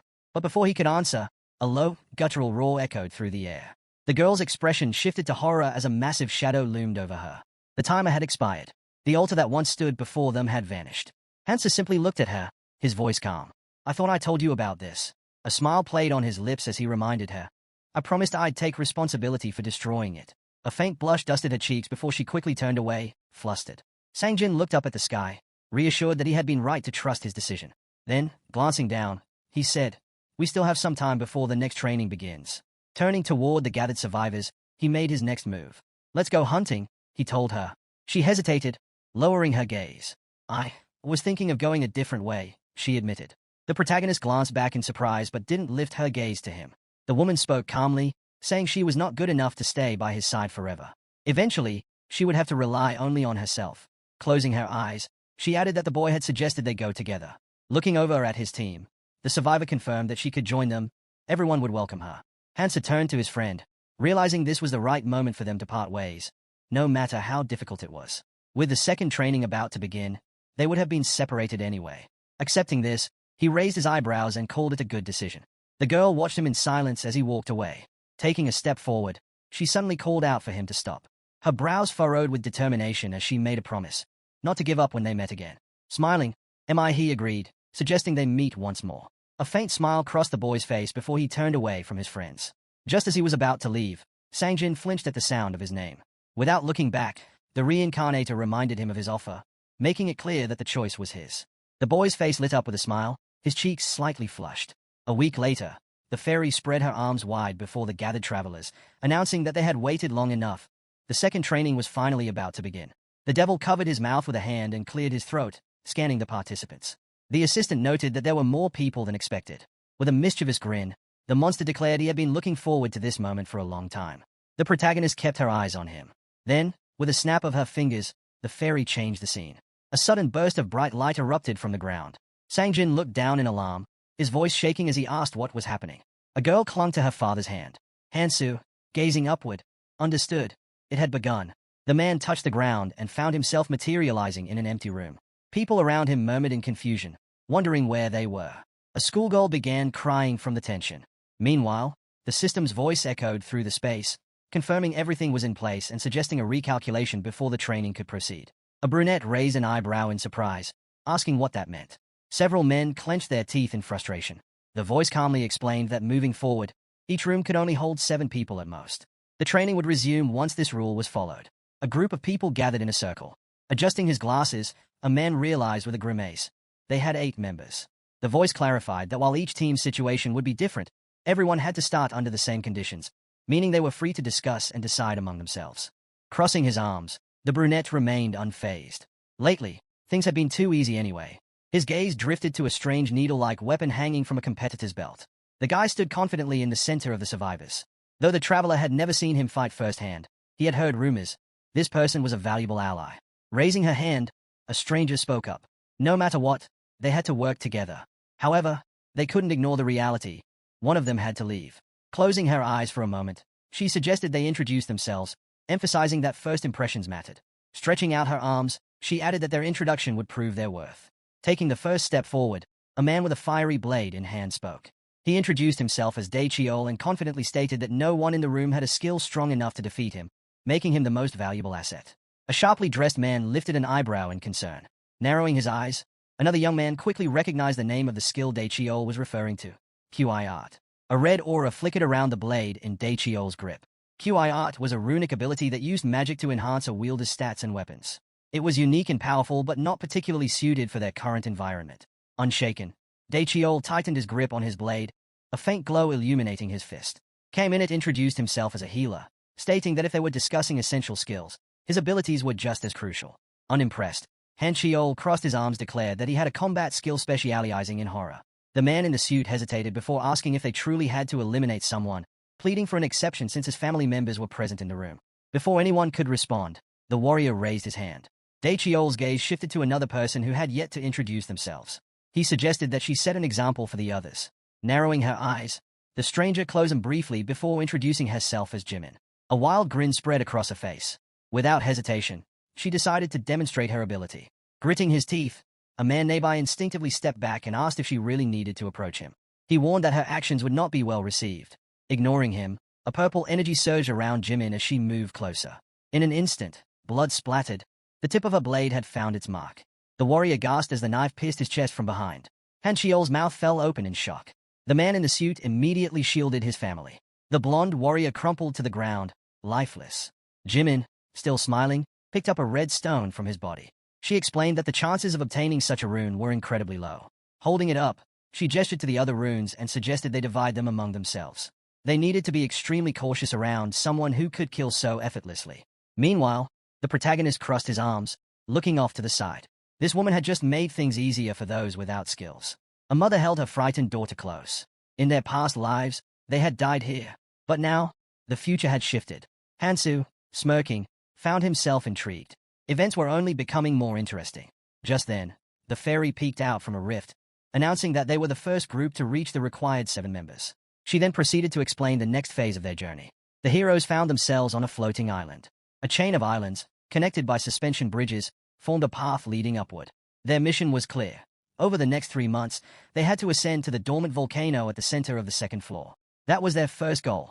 Pointing upward, the devil declared that once they completed this stage, a world of adventure would open before them. The assistant wished them luck. The group tensed as they looked ahead. Without hesitation, they stepped onto the suspension bridge.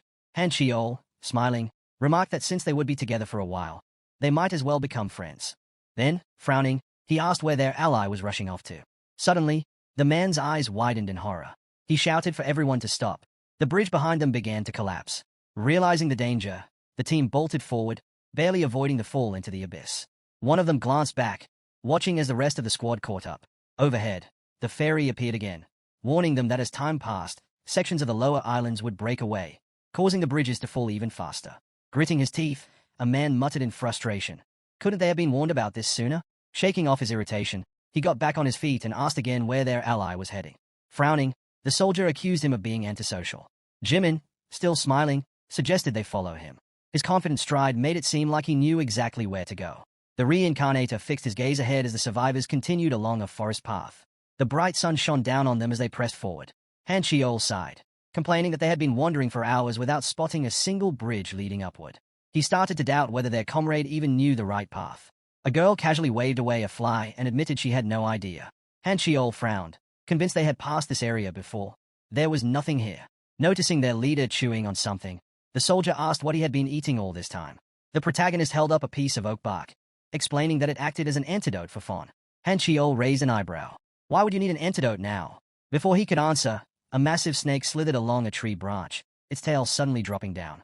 At that moment, Hansa grabbed his ally by the collar and yanked him back just as the serpent lunged forward, mouth wide open. Squinting, Hansa smirked. Found it. The team managed to dodge in time. Looking up at him, one of them asked how he had known the beast would attack. Still chewing on the bark, the young man shrugged. Superpowers. The soldier raised his eyebrows in confusion. What is that supposed to mean? Before he could finish, the snake sank its fangs into his hand. With a grunt, he shook it off and hurled it away. A knife embedded itself into the reptile's neck, causing it to thrash violently. The rune snake's mouth gaped open. The system's voice echoed, explaining that the nature of these creatures depended on the ever-changing patterns on their heads. Glancing at his bite wound, Han Chiol realized that the enemies weren't giving them a moment to recover. If this kept up, his body would not last. His gaze shifted to a couple with their child. Frustrated, he asked why they weren't fighting and told them to stop hiding behind others and join in. Tension flickered in the man's expression as he adjusted his suit. I have people to protect. I can't risk my life for strangers. The soldier clenched his fists. That shouldn't matter. We're all just trying to survive. He turned toward his comrade standing by a tree and scowled. And what about you? You don't have families. So what's stopping you? K-Minute adjusted his glasses, his voice calm. If something happens to me in battle, how do you plan to heal without my help? Han Chiol scoffed. You think I carry this sword for decoration? Raising a single finger, the healer stated his price. 3 power runes or 1 magic rune per treatment. Han Chiol's eyes widened in shock. That's insane. Jimin, unimpressed, turned toward the group. Are we really just going to stand here arguing about payment while others are fighting? The soldier gritted his teeth. Was he the only one who thought this whole situation was a mess? The man with glasses raised his hand impatiently. Less talking, more moving. Han Chiol narrowed his eyes. Getting cocky just because you can heal? Huh. Before he could respond, a voice called out to them. How do you like the place? The soldier glanced down and sighed. Better not talk about it. Then, he asked, how's it going on your side? An icon of 2 machine guns flashed in the air. A voice responded, not too bad. We've got a rescuer up here. Another voice chimed in. Keep an eye out for useful recruits on your way. We need to expand our ranks. Han Chiol scratched his head in frustration, unsure of what to do. He wanted to go forward, but bringing along a man who claimed to have superpowers felt like a risky choice. Ahead of them, Jimin raised her sword, holding it steady. The cunning doctor averted his gaze, while a woman gently stroked her daughter's head. A man nervously scratched his neck as a voice echoed in his mind, reminding him that survival was the only thing that mattered. It promised they would meet again. Han Chiol turned back, noticing the symbol on his ally's hand. He thought about how little time had passed, too little for a monarch's traits to fully awaken. A golden crown shimmered in the air. Monarchs, like the king of the berserkers, all had distinct personalities that made them natural leaders. A girl stood before a crowd, raising a flag. Monarchs granted their clans a unique symbol. Some received rings, others magical marks. Those who bore these symbols shared a deep connection, allowing them to communicate telepathically. A sword plunged into a snake's body. There was a limit to how many people a monarch could mark, which was why they carefully sought out the most worthy individuals. Picking up a rune from the ground, the young man resolved to grow stronger. If he ever had to compete with them, he would need to be prepared. Looking to the side, the reincarnator realized that a leader needed power.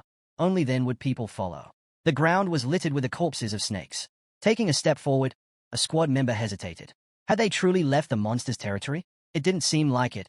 If anything, their numbers had only dwindled. Pushing aside a bush, the protagonist's eyes narrowed. Ahead, the mutated snake's lair awaited. In a small clearing, a fallen tree lay in the distance. His goal was close. Wrapped around the tree was a massive runic snake, its face marked with a strange symbol. Just as he took a step, a man in a suit raised a hand, urging him to stop. "Do we really need to fight that thing?" he asked.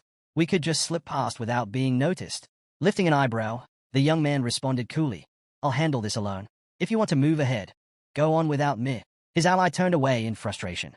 "That's not what I meant," he said. "Why would you do something so reckless? We're supposed to move together." The reincarnator's gaze darkened. "I never planned on going with you in the first place," he stated. Moving through the bushes, he added, "You were just heading in the same direction as me. Now it's time to go our separate ways." Jimin closed her eyes. There was no point in arguing. The suited man's eyes widened in shock. Han Chiol watched his ally closely, his hand resting on his chin. He couldn't just leave him behind like this. Clenching his jaw, he considered dragging the boy along by force. "Why?" he asked. The doctor scoffed, his lips curling in disdain. "Because," he said, "he's the only one who never once asked me for healing.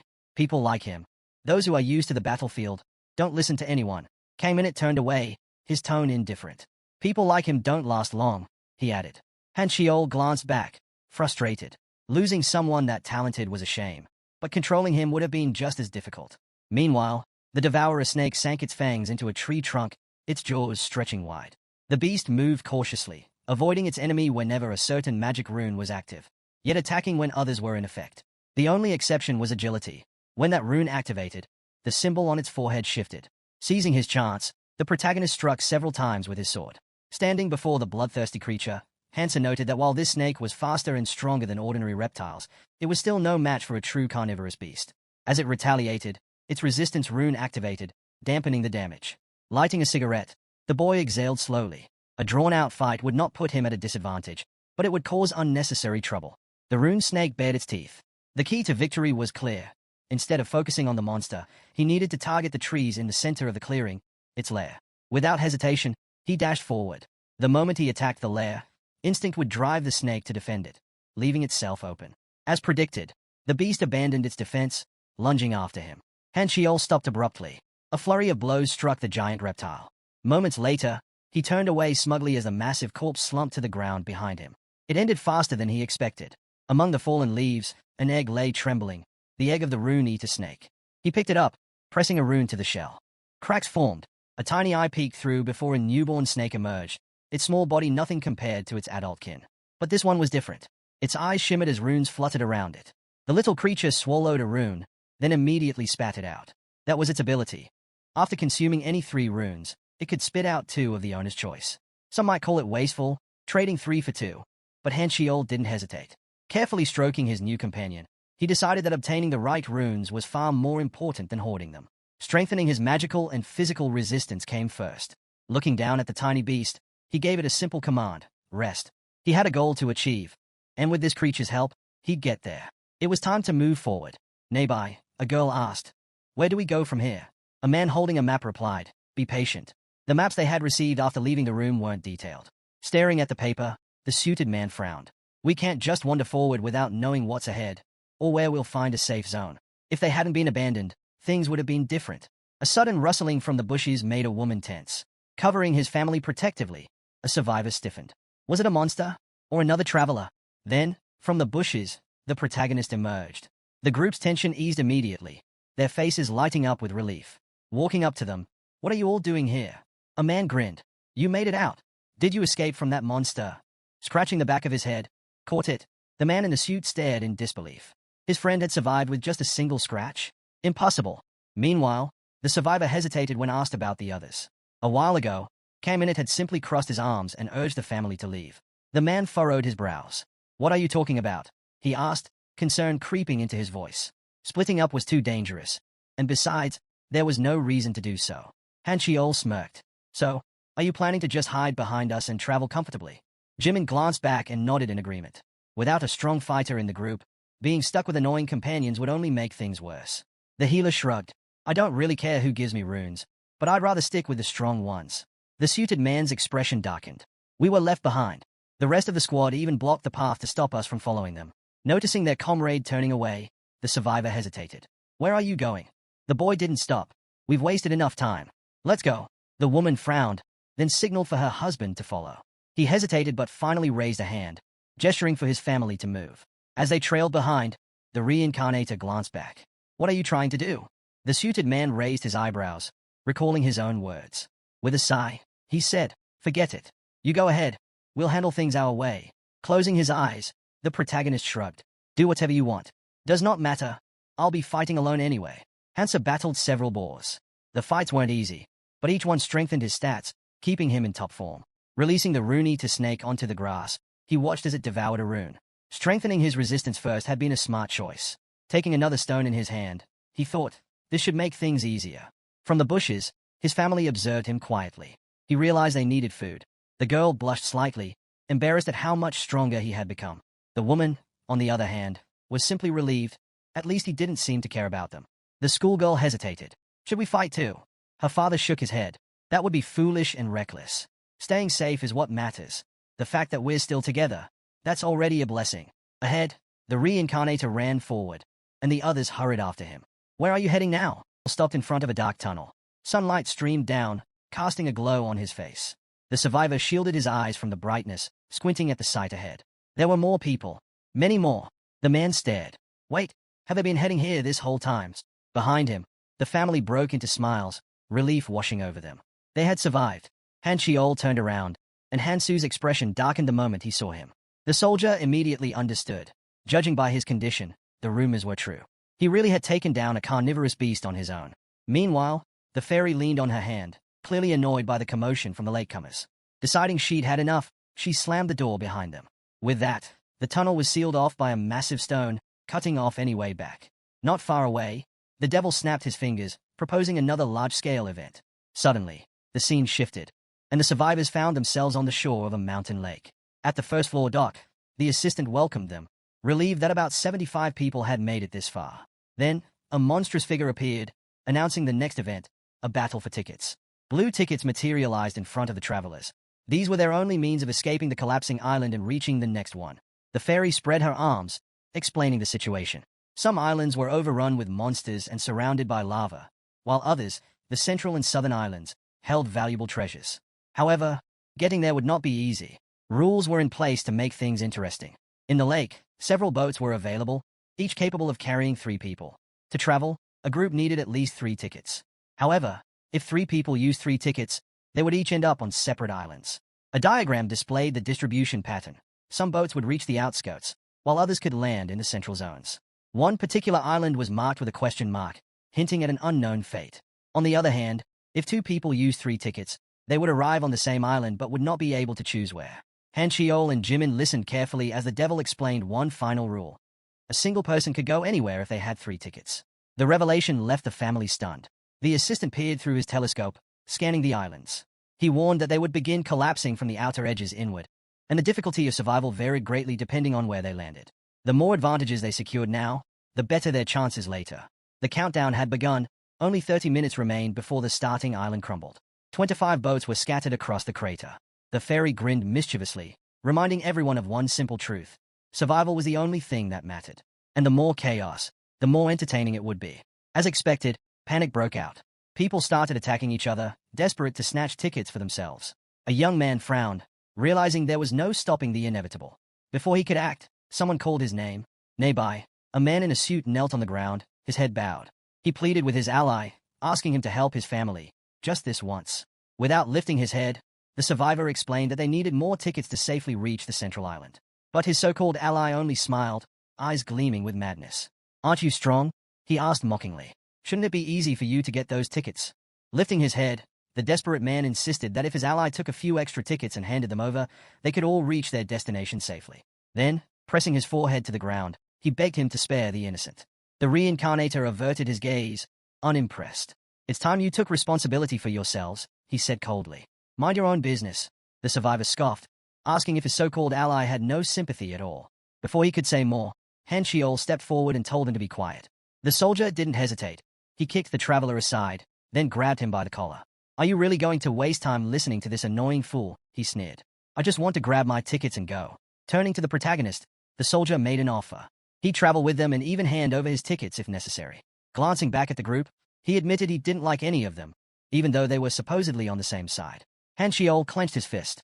If you're so strong, why not team up with someone on your level?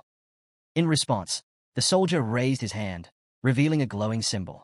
He explained that this was not just a skill, it was a power awakened by a friend, meaning the boy could gain it too. Hansa stared silently at the mark as the man continued, saying their leader had already agreed to give it to him. Traveling alone was more hassle than it was worth. But Hansu only shook his head.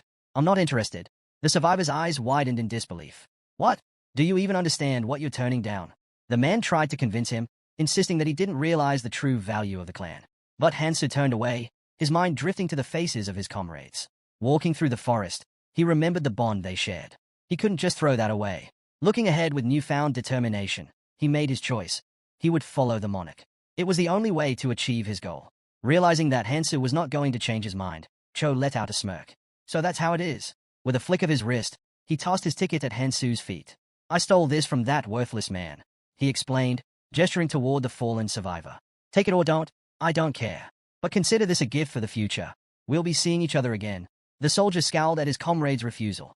I don't have time for this. Without another word, he turned and walked away. Hansu eyed the ticket on the ground, unmoved. These tricks would not work on him. None of this mattered right now. But the moment the other travelers spotted the ticket, everything spiraled into chaos. A mob rushed forward, desperate to claim it. Someone managed to grab it first, but the struggle was not over. Hansa stood to the side, watching silently as the survivors fought over their chance to escape. Then, a flash of silver, a knife. Kian lunged at a man to protect her father, but the attacker grabbed her by the vest, smirking as he realized they were from the same family. Perfect, he said coldly. Then you can die together. From a distance, the fairy observed the scene with amusement. The parents wailed for their daughter, their pain woven into the very design of this twisted game. It was deliberate, a cruel spectacle orchestrated by the higher powers. This stage was nothing more than a battlefield of puppets, and the devil was pulling every string. Even death itself was just another part of the show. The young man flinched as a voice broke through the chaos, questioning why he had turned down Han Shiol's offer. Jimin crossed her arms, watching him closely. The reincarnator remained unfazed. Personal reasons, he replied. What do you want? Smiling, Jimin stepped forward. I have an offer of my own. She removed her glove and extended a hand, inviting him to join her. But once again, the protagonist shook his head. Jimin sighed, as if she had expected that answer. Before turning away, she decided to ask him one last question. Are you really staying behind because of some clumsy sense of sympathy? Her gaze sharpened. You're not that pathetic. Hansa smirked at her words but said nothing. She was the last one left. Everyone else who had the chance to leave had already taken it. The boats lifted into the sky, and now, only one remained in the crater. No matter what happened here, no one would ever know. Bodies littered the ground, some wounded, many dead. Those who remained barely had the strength to defend themselves. Shadows loomed behind the boy, voices trembling as they pleaded for salvation. He wanted to help them all, but he knew it was impossible. Here, in the training area, the fairy's power was absolute. Above them, the devil circled lazily, watching the unfolding scene. Turning away from the desperate faces, the boy steeled himself. He had no choice. If he failed here, everything would have been for nothing. Gripping his sword, his hand trembled. Forgive me, he whispered. He already knew the fate of those left behind. The remaining travelers plunged into the river of acid, their screams piercing the air as they begged for help. The fairy, perched above, watched with delight as their bodies dissolved. Hansa spread his arms. Complain all you want, he said, his blue eyes glowing. Instead of leaving them to suffer for his assistant's amusement, he had shown them a different kind of mercy. Above him, islands hovered in the sky. A snake coiled on his shoulder, devouring runes as it watched. Fascinating, the boy murmured. But the moment was fleeting. It was over too soon. Crossing his arms, the assistant nodded approvingly. As expected from a rising star, he remarked. We never just talk for fun. Grinning, the devil hovered nearby. I'll be looking forward to our next meeting. Hansa glanced downward, his expression unreadable. He had no regrets. He hadn't come back to save everyone. He had come to win. Hesitation had no place in this world. Looking toward the sky, he refocused on his next goal. The central island. The last boat drifted into the air, carrying him forward. In the heart of the island stood a towering clock tower. The system announced its congratulations to the nearly 1921 travelers who had made it this far, welcoming them to the land of opportunity. Above the grand castle with its striking red roofs, a clear blue sky stretched endlessly. On this central island, three things were crucial: protecting the crystal housed within the castle, growing stronger through the region's unique dungeon, and preparing for the incoming wave of monsters. The enormous pink crystal gleamed under the sunlight, while the castle's wooden doors stood slightly ajar, allowing beams of light to spill into the hall. Beyond those doors, an army of skeletons, their eyes glowing eerily beneath protective armor, advanced. The hero issued an order to stop them. From atop the castle walls, defenders fired arrows and swung swords, trying to hold their ground. A boy shouted in panic. They were running out of men. The hero's grip on his sword tightened as he blocked a skeleton's strike. But in the chaos, a skeleton's blade sliced through a girl's neck. The hero let out a desperate cry, declaring that if they could endure just a little longer, they might survive another day. One of the fighters, his eyes dark with exhaustion, stretched his hand forward. He shouted that lasting another month was impossible. They needed reinforcements. The hero barked another command, ordering everyone to maintain formation. Suddenly, bright energy crackled in the air, lifting small debris from the ground. A piercing scream echoed across the battlefield. Inside the castle, a boy slammed his palm on an ornate table, insisting that rules needed to be established. The hero rose to his feet, frustration evident in his voice. Their defenses had collapsed on the very first day, and the damage was severe. How much longer could they afford to wait? Jungwook frowned, warning that if things continued like this, they wouldn't just fail to protect the crystal. They'd all be slaughtered. And Juyun clasped her hands together, suggesting they wait for the other monarchs before making a decision. Xia, unimpressed, crossed her arms. The strongest are already here, she said. The rest don't matter. Li Guktai raised an eyebrow. So, what's your plan? Jungwook spread his arms. The biggest issue is the lack of protectors. If we want to survive, we need more people, even if it means bringing in those who haven't joined the clans, by force if necessary. Xia's eyes narrowed. And how exactly do you plan to control these unaligned travelers? The man frowned, his expression grim. We'll have to put pressure on them, he said. But I doubt words will do much in this lawless mess. Leaning both hands on the table, he reminded them that the next attack was coming in just 3 hours. And this time, survival wasn't guaranteed. The hero's voice cut through the tense silence. Are we just going to sit back and let it happen? Li Guktai raised an eyebrow. And what if the clan alliance joins forces with us? Can you guarantee that we'll make a difference? The hero exhaled sharply. Sending more people into the dungeon is a serious decision. From the window, the gathered heroes could be seen seated around the table. A voice noted that with their growing numbers, they now matched the clan alliance. A new faction had formed, a ragtag group calling themselves the Basement Alliance.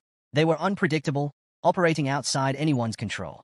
The real question was whether the clan alliance, which had focused solely on defense until now, could actually handle them. A vision formed in his mind. Rows of people standing before a wooden gate. Jungwook turned away, visibly displeased. Send the clans from the front lines into the dungeon, he suggested. And Juyun immediately shot up. Then who's going to defend the castle? A girl spoke next. If we're doing that, then the smaller clans should go first to minimize losses. Xia closed her eyes, frustration creeping in. This discussion was going in circles. Everyone was just voicing their wishes without any real plan. Biting her finger, she looked away, lost in thought. If only all 1,900 people focused on defense. At first, survival had been a shared goal. But that changed when someone returned from the dungeon wielding powerful artifacts. One by one, the clans abandoned their posts, seeking strength instead. Near a large sword, a group of battered and bruised warriors stood. A girl clutched a precious stone, while a boy gripped a golden necklace. Xia absently bit her nail. How are we supposed to protect the crystal for an entire month? Just then, the door swung open. A girl entered the room. Xia tensed, grinding her teeth as she raised a hand. I don't have time for your games. Jimin smirked. Not here to mess around. I got news. Xia narrowed her eyes. This better be good. Jimin's voice was urgent. Some lunatic is fighting the Basement Alliance right now. Xia's eyes widened. What? How is that even possible? A distant voice yelled for help, his words frantic. I never promised I wouldn't go. The heroes turned in surprise. A young man collapsed to all fours, panting as he lifted his head. I'll hunt for 2 more days, he muttered, struggling to his feet. Then I'll come back. I will join you. But first, I need to get stronger. Around him, the others froze. Their eyes locked on the shimmering energy trailing through the air. A sudden impact. The guy staggered backward, gasping. His shoulder burned where he'd been struck. His mouth opened, but no words came out. From across the room, a hero exhaled a thin stream of smoke, cigarette in hand. You're done. Starting tomorrow, everyone fights upstairs. No more sitting around. The young man instinctively stepped forward. The hero raised a hand. Don't come any closer. But the dark-haired boy took another step. Something wasn't right. He could feel it. The hero's raw strength, his art characteristics, were lower than his own. And yet, there was no way he could beat him. His fingers twitched as he stretched out a hand. I need my weapon. A ripple of unease spread through the onlookers. Someone frowned. Who does this guy think he is? The hero answered with action. A flash of silver. His knife cut through the air, glowing with streams of energy. He lunged straight at the young man, his blade deadly. The boy spun, his thoughts racing.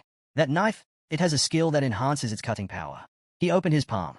The dark-haired guy extended his palm, analyzing the blade in front of him. Not bad for a colorless rank artifact. Without warning, he lunged forward, gripping the hero by the throat. The surrounding crowd erupted into shouts, urging him to finish the hero off. But he frowned, teeth clenched. The knife skill hadn't activated. The blade hadn't pierced him. Does he have some kind of defense? The dark-haired hero smirked. Is it my turn now? A sharp impact. His fist slammed into the guy's face, leaving bruises and scrapes. Fighting without killing them was exhausting, but he had no choice. These people were valuable resources. The guy crashed to the ground, his vision blurring. Around him, the onlookers stared in shock. He sighed, realizing there was no point in talking. They wouldn't listen to reason. The dark-haired hero raised an eyebrow, then smirked. Guess I've got one last cigarette left. That should be enough. Meanwhile, Jungwook and Shia stepped outside, only to freeze in place, their expressions shifting in surprise. Who is that guy? A voice muttered. Inside, an unknown figure sat at the table, facing the other monarchs. Shia and Njuyun exchanged wary glances. The hero furrowed his brows. So this is the guy Han Shiol mentioned. But what was that magical beast on his shoulder? The dark-haired stranger crossed his arms. Starting tomorrow, the Basement Alliance and the Clan Alliance will merge. We'll alternate between defense and hunting. If anyone has a problem with that, speak now. Hansa scanned the room, his gaze settling on the assembled leaders. You can't expect people to follow orders without being part of the system. We need to bring in as many capable individuals as possible. If they refuse, we'll make them join. Outside forces will follow our commands, no exceptions. Shia's eyes widened. This benefits us more than it does him. What's he really after? Lee Guktai raised an eyebrow. And what do you want out of this? The guy smirked. Funny, a man with this much power stirs up chaos, yet claims he has no personal motives. The protagonist exhaled, his expression unreadable. As long as the basic rules and systems are in place, I have no reason to interfere. Lee Guktai narrowed his eyes. You say that. But what happens if you change your mind? What if one day you decide to take out the alliance? Hansa stood abruptly. I don't have time for pointless arguments. His lips curled into a grin. But since you're all so paranoid, his body shimmered. Then, in an instant, he vanished. Jungwook stiffened. He's gone. The heroes instinctively reached for their weapons. Shia's voice cut through the room. Stay alert. He's probably planning an attack. Lee Guktai scowled, drawing his sword. It's just a basic invisibility skill. He can't have gone far. A sharp presence. Hansa reappeared behind him, pressing a blade against the boy's throat. His voice was calm, but laced with amusement. Did you really think I couldn't attack if I wanted to? Lee Guktai's eyes widened in disbelief. Was this really just a trick? Or had the boy actually summoned a dragon strong enough to shatter his senses? He couldn't wrap his head around how easily he'd been deceived. Meanwhile, the protagonist recalled something he had gained just before arriving here. Since the pattern had continued so far, he saw no reason to break it now. Lee Guktai dropped to his knees, his hands braced against the floor. Hansa closed his eyes and told everyone to calm down. He had no ill intentions. Now was the time for unity. Each of them had a role to play, and if they focused on their part, they could make this work. That was the plan. Lee Guktai slowly rose, pressing a hand to his throat as if still processing what had happened. Hansa walked down the castle corridor, lost in thought. They had been at odds for so long that forming an alliance wouldn't be easy. But there was still time. He wouldn't force it. This was just the beginning. There were bigger matters to handle later. Just then, Jimin appeared in front of him, stopping him in his tracks. She told him to wait. She didn't like being ignored. Hansa frowned. Jimin raised an eyebrow, reminding him of their previous conversation. This time, she expected a different answer. Soft particles of light flickered in the air between them. She had asked before if he wanted to join their alliance, but now, she was extending a real invitation. Stepping closer, she placed a hand on his shoulder. What do you think? She asked. Traveling alone must be lonely. Or, do you already have someone? Hansa's expression darkened, and he turned away without answering. Jimin studied him carefully. I heard you were with a girl named Mi at Gangnam Station. she said, watching him closely. His reaction told her everything she needed to know. With a small smile, she brushed past him. Well, it doesn't really matter, but it'd be nice if you joined our clan. Hansa froze, weighing his options. Jimin turned back, raising an eyebrow. You're not even going to pretend to listen, she scoffed. Then, with a smirk, she called him an annoying bastard and walked away. From a castle window, Hansa could be seen sighing. Outside, on the crumbling castle walls, injured fighters sat scattered across the battlefield. A commanding voice ordered the bodies to be gathered. There were still vital supplies they needed. Those with support abilities were told to step aside. Hansa raised an eyebrow as he turned to the sergeant. The southern wall is holding up, more or less. The man nodded. Good. I've ordered the wounded to be taken below. The rest can get some rest. Then, looking at Hansu, he asked, how's your clan holding up? Hansu exhaled. This time, we managed to put up a proper defense. Every post is secure. Initially, the Basement Alliance members had been hesitant to work together, but they had done their part well. The exhausted warriors sat in silence, catching their breath. Hansa gazed at the destruction before them. Thanks to them, we avoided major losses. The sergeant gave a weary smile. Still, we can't afford to get careless. His gaze drifted to the mountains of shattered bones. If we're up against something worse next time, do we even have a choice? The protagonist stood atop the castle wall, wiping the sweat from his face as he turned away. Incredible, a nearby hero remarked. You fought all those enemies on your own. The sergeant chuckled, imagining himself asking Hansa directly, but he already knew the boy would just dodge the question. If only the kid had some proper manners, he might have even considered inviting him to join the clan. But, well, that was between him and whatever gods were watching. Still, looking ahead, the sergeant had to admit, at this rate, they might actually be able to fend off attacks time and time again. Suddenly, the boy's voice cut through the moment.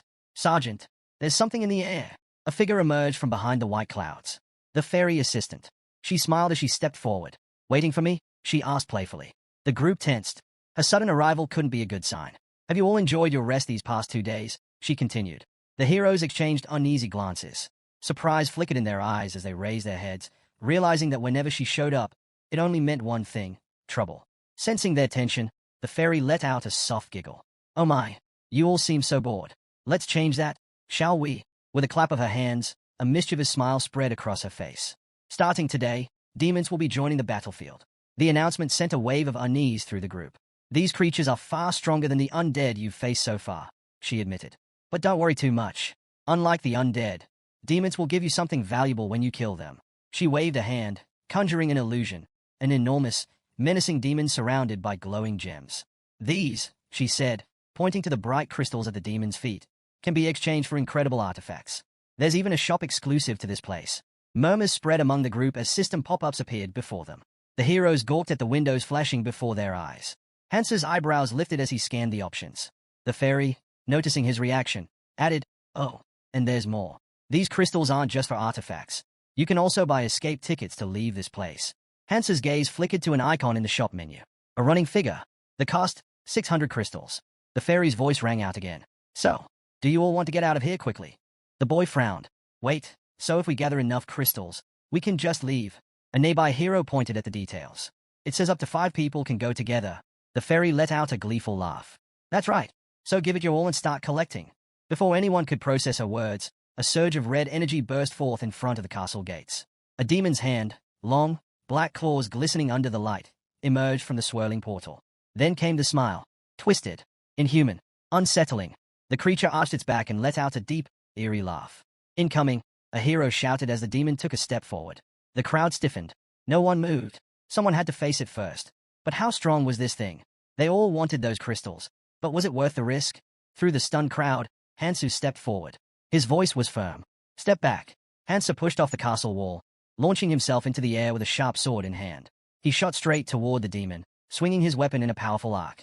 The demon raised its hand, effortlessly stopping the attack. A grin spread across its face as it gathered bright energy in its free hand.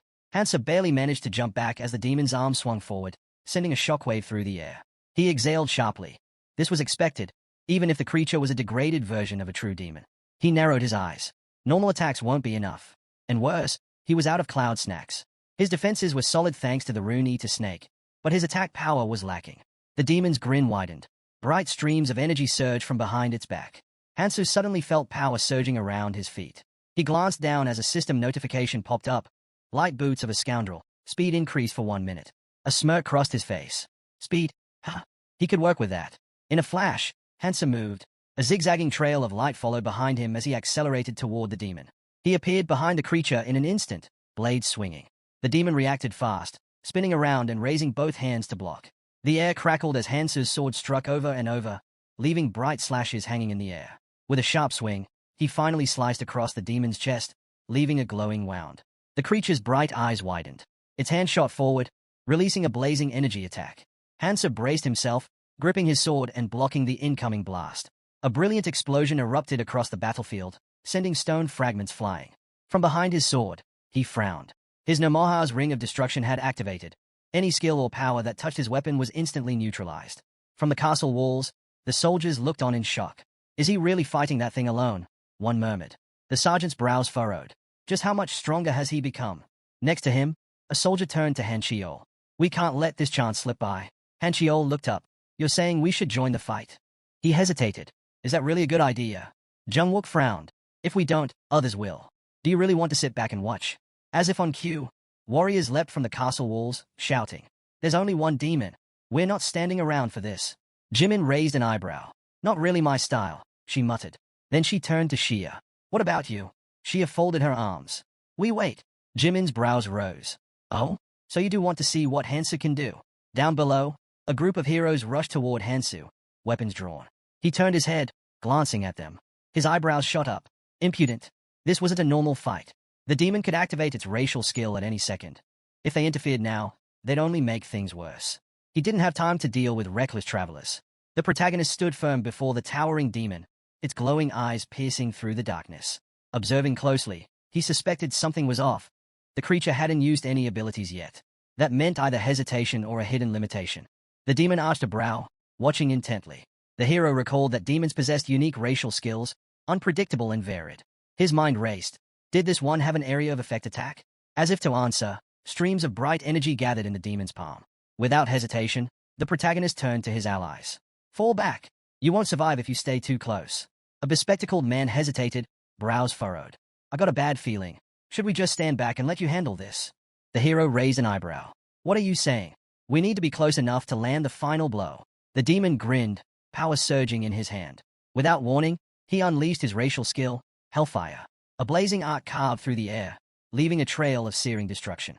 The hero swiftly raised a shield, calling out, I have an artifact. This should protect me from minor flames. Another fighter scowled. If I deal the final hit, the reward is mine. But before anyone could act, the hero's voice rang out. Run! Flames erupted, engulfing everything in their path. As the fire spread, terrified screams filled the air. The group scattered, fear overtaking them. The demon strode forward, relentless. The protagonist stood his ground, resting his sword on his shoulder. He tightened his grip, then let out a low chuckle. Hellfire! Ha! Nearby, Hansa tightened his hold on his gleaming sword. It was time to unleash the full power of the ring. He swung his weapon, slicing through the inferno, leaving a streak of light in its wake. A powerful surge of energy burst forth, destruction slash. Gasps echoed around him. What was that? He cut through the flames. Hansa narrowed his eyes. The battlefield was scarred with deep craters, fire still smoldering on the scorched earth. A shiver ran through him. This wasn't just any enemy. Right here, right now, he was the only one capable of fighting this monster. The demon stretched out a clawed hand, flames spiraling around him. His grin widened, his burning eyes locked onto the protagonist. He lunged forward, his razor-sharp talons slashing through the air. Hansa's eyes widened, his breath hitching. His hands trembled as he took in the sight. The hero standing firm, sword planted in the ground. He clenched his fists. Is he really just a traveler like us? They had all started this journey together. So why was the gap between them so immense? Hansa swung his sword, cutting through the incoming stream of fiery energy. They needed a strategy. If this dragged on, they'd lose every advantage they had. Jung Wook frowned, scanning the battlefield. Behind him, Sergeant Xia covered her mouth in shock, while Jimin smirked. The demon let out a guttural roar, raising its hands as streams of energy crackled around its body. The protagonist lifted his gaze, locking eyes with the monstrous figure before him. A man in a cloak raised his hand, signaling everyone to prepare for the next wave. The clan members had to regroup. The shift in battle had begun. Jimin leaned against the wall, arms crossed. A voice cut through the silence. If you're waiting for him, you're wasting your time. She turned away. What are you talking about? Han Chiol sighed, rubbing the back of his head. I'm saying it's pointless. I've waited here before, and it never led to anything. Jimin glanced at him. Who exactly are you waiting for? Han Chiol's eyes narrowed. Hansu. Who else? Han Chiol closed his eyes. So, were you sent here by the monarch? The hero's expression shifted. Be honest with me. We're alone here. You know as well as I do that the clan alliance is on shaky ground. His gaze sharpened, and I'm sure you know why. Jimin studied him for a moment. Why are you telling me all this? Han Chiol gave a small shrug. Isn't it obvious? I wanted to present you with an offer from our side. Before he could say more, his eyes flickered to the side, suddenly on edge. He turned away sharply. Jimin raised a brow. What's wrong? I thought I was being watched. Lee Guktai stood by the window, observing the city below. It's been a while since Hansu monopolized the demons.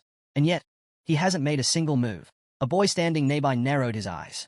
No reports either. We've had the clan members keeping tabs on him. But something doesn't add up. A girl beside him nodded. Aside from defending the fortress, hunting demons, and occasionally diving into dungeons, he barely does anything else.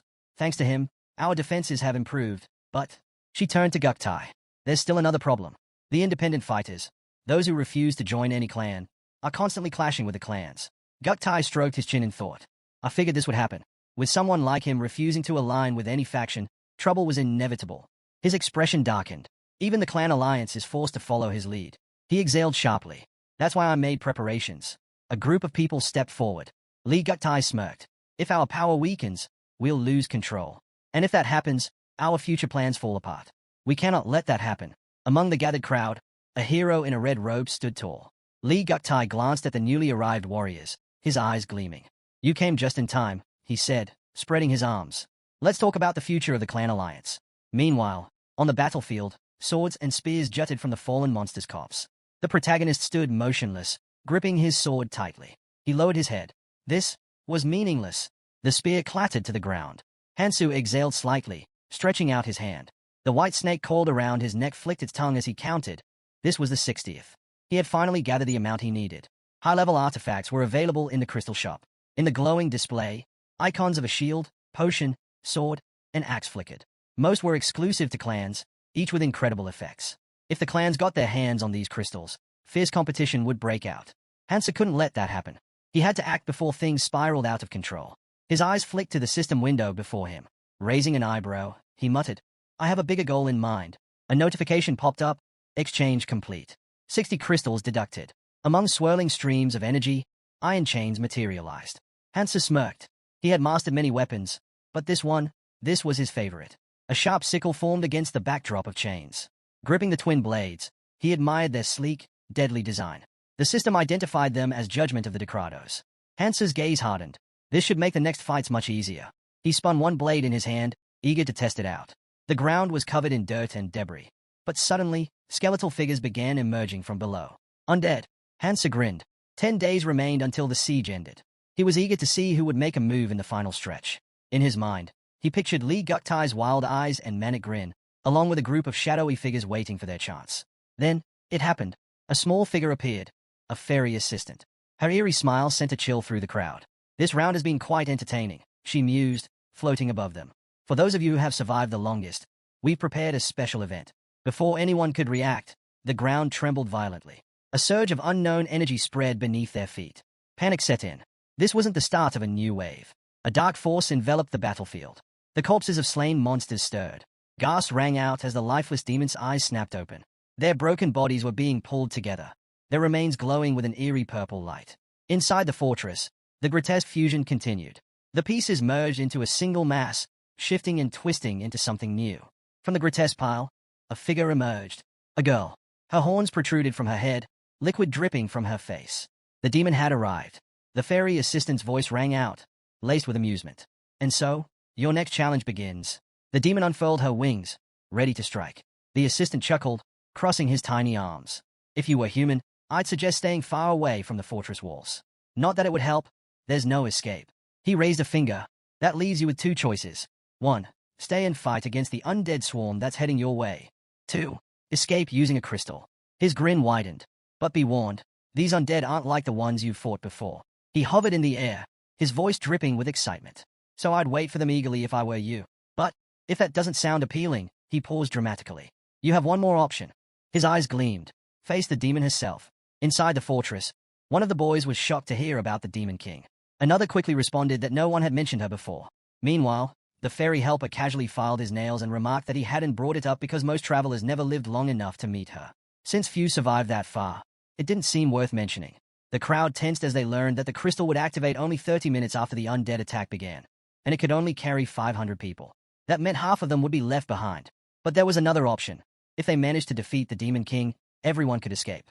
A timer suddenly appeared, and the ferry helper, in an unusually patient tone, explained that since this was a special event, he would wait for their decision. One man cursed, realizing they weren't just holding out for a month as they originally thought. A sudden clap drew everyone's attention. Lee Guktai stepped forward, clenching his fist, and declared that all they had to do was survive for half an hour and escape with the crystal. He urged everyone to hold on and prepare, then ordered the clan alliance to head toward the crystal while the rest defended the front lines. A guy with glasses looked at Lee Guktai in outrage, seeing right through his intentions. He sneered, realizing Lee Guktai and the clans were planning to save themselves while leaving the others behind. Their eyes locked in a tense standoff. Lee Guktai defended his strategy, arguing that survival was more important than reckless action. But the glasses-wearing man shot back, mocking Lee Guktai's words as befitting a clan monarch, someone who only cared about saving those under his control.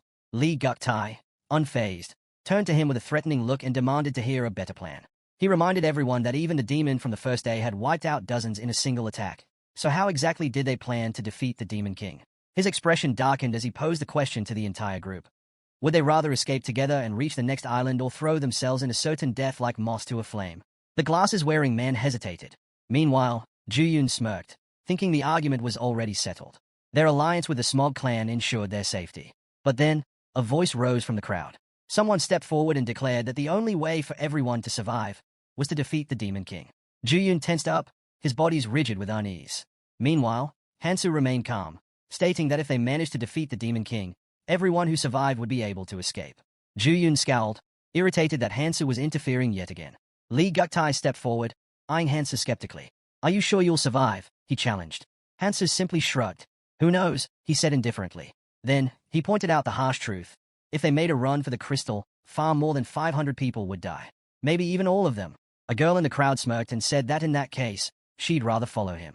She added that trusting the so-called clan leaders was out of the question, so siding with them made no sense. Turning to Hansu, she asked for his thoughts. People around them started raising their fists in support, eager for a way out that didn't rely on abandoning half their group. Seeing this, Juyun and his clan quickly decided to join in. Soon after, Shia announced that they would also fight alongside Hansu. Juyun's expression darkened. If things kept going this way, Hansu would have to be dealt with, by force if necessary. He glanced at the convoy, realizing that they needed to break their morale now. If a battle erupted, everyone would fight for their own survival, making it the perfect moment for an ambush. But before he could act, Hansu shot him a menacing glare. Save your plans to kill me for later, he warned. In a flash, Hansu attacked. His weapon crashed into the ground beside Juyun, the impact sending a tremor through the floor. Then, with a swift motion, he pulled it back, the blade gleaming. You sure you can handle the consequences? He asked. Juyun flinched, realizing he had just barely escaped death. Lee Guktai quickly intervened, suggesting they bide their time and wait for the right moment. There was still time. After all, he thought to himself that, for now, they would have to follow Hansu's lead. But the chance to escape would come later. The decision was made. But before moving forward, Hansu stepped toward the crystal. Let's make sure we're all committed, he said. With a powerful swing of his weapon, the chain wrapped around the crystal. He yanked hard, and cracks splintered across its surface. A moment later, the crystal shattered into countless shards. And Juyun and Lee Guktai froze, their faces pale with shock. A panicked cry erupted from the crowd, demanding to know what Hansu had done. He turned to them, his voice firm. We're heading to the fortress. We don't need the crystal anymore. The thought of escape will only make us weaker. The words sank in, and murmurs of agreement spread. The hesitation in people's eyes faded, replaced by a single, focused determination. Raising their hands high, they shouted in unison, Follow Hansu. Kill the Demon King. But Hansu held up a hand to stop them. Don't follow me, he said. Look ahead, for your own sake. As the timer hit 0, the massive doors to the fortress groaned open. A thin strip of light spilled into the hall, illuminating the path forward. One of the men muttered in disbelief. This fortress didn't feel like the same place they had seen before. The atmosphere had completely shifted. As they walked through the dimly lit hall, flickering candles with eerie purple flames cast long shadows on the walls. At the far end, the light faded into an unsettling darkness. The group hesitated, glancing around warily. Then, at last, he appeared. The Demon King's voice dripped with amusement as he lamented how long it had taken them to arrive. You've come all this way for some fun, she teased. I can't just let you leave now. Before anyone could react, the massive doors behind them slammed shut. A crushing force pressed down on them, forcing the men to their knees as a system message confirmed. The fortress was now sealed. Without warning, the ground beneath them began to crack. Rocks tumbled to the floor, and as it collapsed, the men screamed. A horrified voice shouted a warning. Something was crawling up from below. Then they saw them. Grotesque creatures with gaping mouths full of jagged fangs let out piercing screeches. One of the men echoed their screams, his voice laced with terror. A demon lunged at him, its claws slashing toward his throat. But a chain shot forward, intercepting the attack. Hansa tightened his grip on his weapon. Stop panicking, he commanded. These things aren't any different from the monsters we fought before. He turned toward the frightened man, his gaze sharp. Pull yourselves together. He knew the real battle wasn't with these creatures. It was with the demon himself. As if to reinforce that thought, the ground rumbled. Rocks lifted into the air, and towering pillars of fire erupted throughout the hall. From within the flames, armored demons emerged, their glowing eyes brimming with magic. Someone shouted for everyone to move as the purple flames spread. Hansa braced himself, deflecting the attack with his chains. We have 2 enemies here, he barked. Split up and deal with them. He quickly issued orders. Support units were to fall back, range fighters should step up, and those unable to hold the flanks needed to stay out of the way. Jungwook hesitated, warning that a reckless charge could put them at a disadvantage. But Hansu wasn't listening. Without waiting, he launched himself into battle. Left side, I'm going in first. His mind analyzed the enemy in front of him. This gatekeeper demon was modeled after the Abyss's guardian, meaning it was far stronger than most. But its movements were predictable. Hansa smirked. That was all he needed. His chains twisted and lashed out, striking with crushing force. He didn't stop. Blow after blow rained down on the demon as he thought about something far more important. This was his chance to unleash the full power of Judgment of Decratos. His chains extended, stretching for tens of meters. With a precise movement, they wrapped tightly around the demon's massive sword. As they glowed with an eerie light, a powerful force surged through them. Suppression. Magic pulsed through the chains, binding the demon completely. It struggled, but couldn't move. Hansa knew what was happening. The spell was siphoning magic from his opponent, draining its strength and lowering its stats with a powerful curse. He exhaled sharply. Using suppression consumed his own energy as well, but it was a price he could bear. A ring on his hand gleamed faintly as he turned to the others. Are you just going to stand there and watch? The warriors around him hesitated, shaken by the sheer force of his attack. Jungwook smirked, refusing to stand by any longer. He commanded his subordinates to prepare for an all-out attack, demanding they bring glory to their clan's name. Shia quickly turned to her own forces, instructing those with weaker resistance to support from the rear. Without hesitation, the warriors charged forward. Explosions erupted across the battlefield as both sides clashed. The demons didn't remain idle either. Hansa suddenly realized they were attempting to summon hellfire. Cracks split open in the ground, and blinding light burst forth. Hansa's chains rattled helplessly as the demon broke free from his shackles. Hansu immediately ordered the attack to continue. He knew they wouldn't last long if the demons landed a solid hit. But if he could predict their movements, he could manage. With renewed determination, he launched another strike, sending his chains hurtling toward the demon. Just then, a searing beam of demonic flame nearly knocked him off his feet. One of his allies shouted a warning. The hellfire would make his attacks useless. But Hansa refused to back down. He leaped toward the demon, knowing he had to eliminate it himself. His gaze locked onto the source of the hellfire, the ignition crystal. With immense effort, he reached into the flames, grabbed the crystal, and yanked it free. Grinning, he crushed it in his palm. As the fire surrounding the demon flickered out, the onlookers gasped, questioning what had just happened. Hansa simply reminded them of his earlier words, then ordered them to keep fighting. He assured them there was no need to worry. The demon wouldn't be able to use hellfire anymore. A sudden warning cry rang out.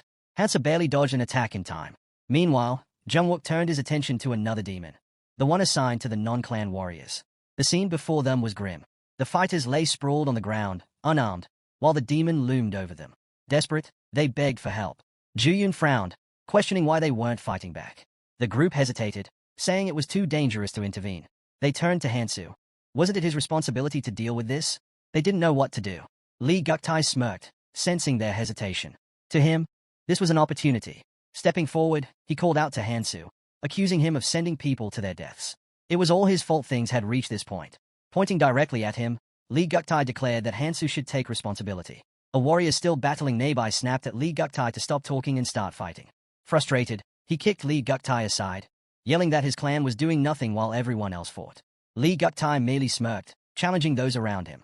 Did they really think he was holding back because he was weak? He scoffed, ready to prove he was different from the idle chatterers around him. Fine, he sneered. Let's see the true power of the special forces. His warriors raised their bows, arrows aimed at the demon. With precision, they attacked, striking repeatedly. Swords and arrows tore into the demon's flesh. The spectators murmured in disbelief. Then, at last, the demon collapsed to its knees. Hansa turned to Xia and Jungwook, telling them to head to the other side. He'd handle this. Without hesitation, he lunged forward, his daggers slicing through the air as his chains whistled. Wrapping the chains tightly around the demon, he swung his blades with precision, severing its tendons. And Juyun watched in shock. A monster that would have taken dozens of their warriors to bring down. Hansa had handled it alone. Frustrated, he turned to Guktai and demanded he finish things already.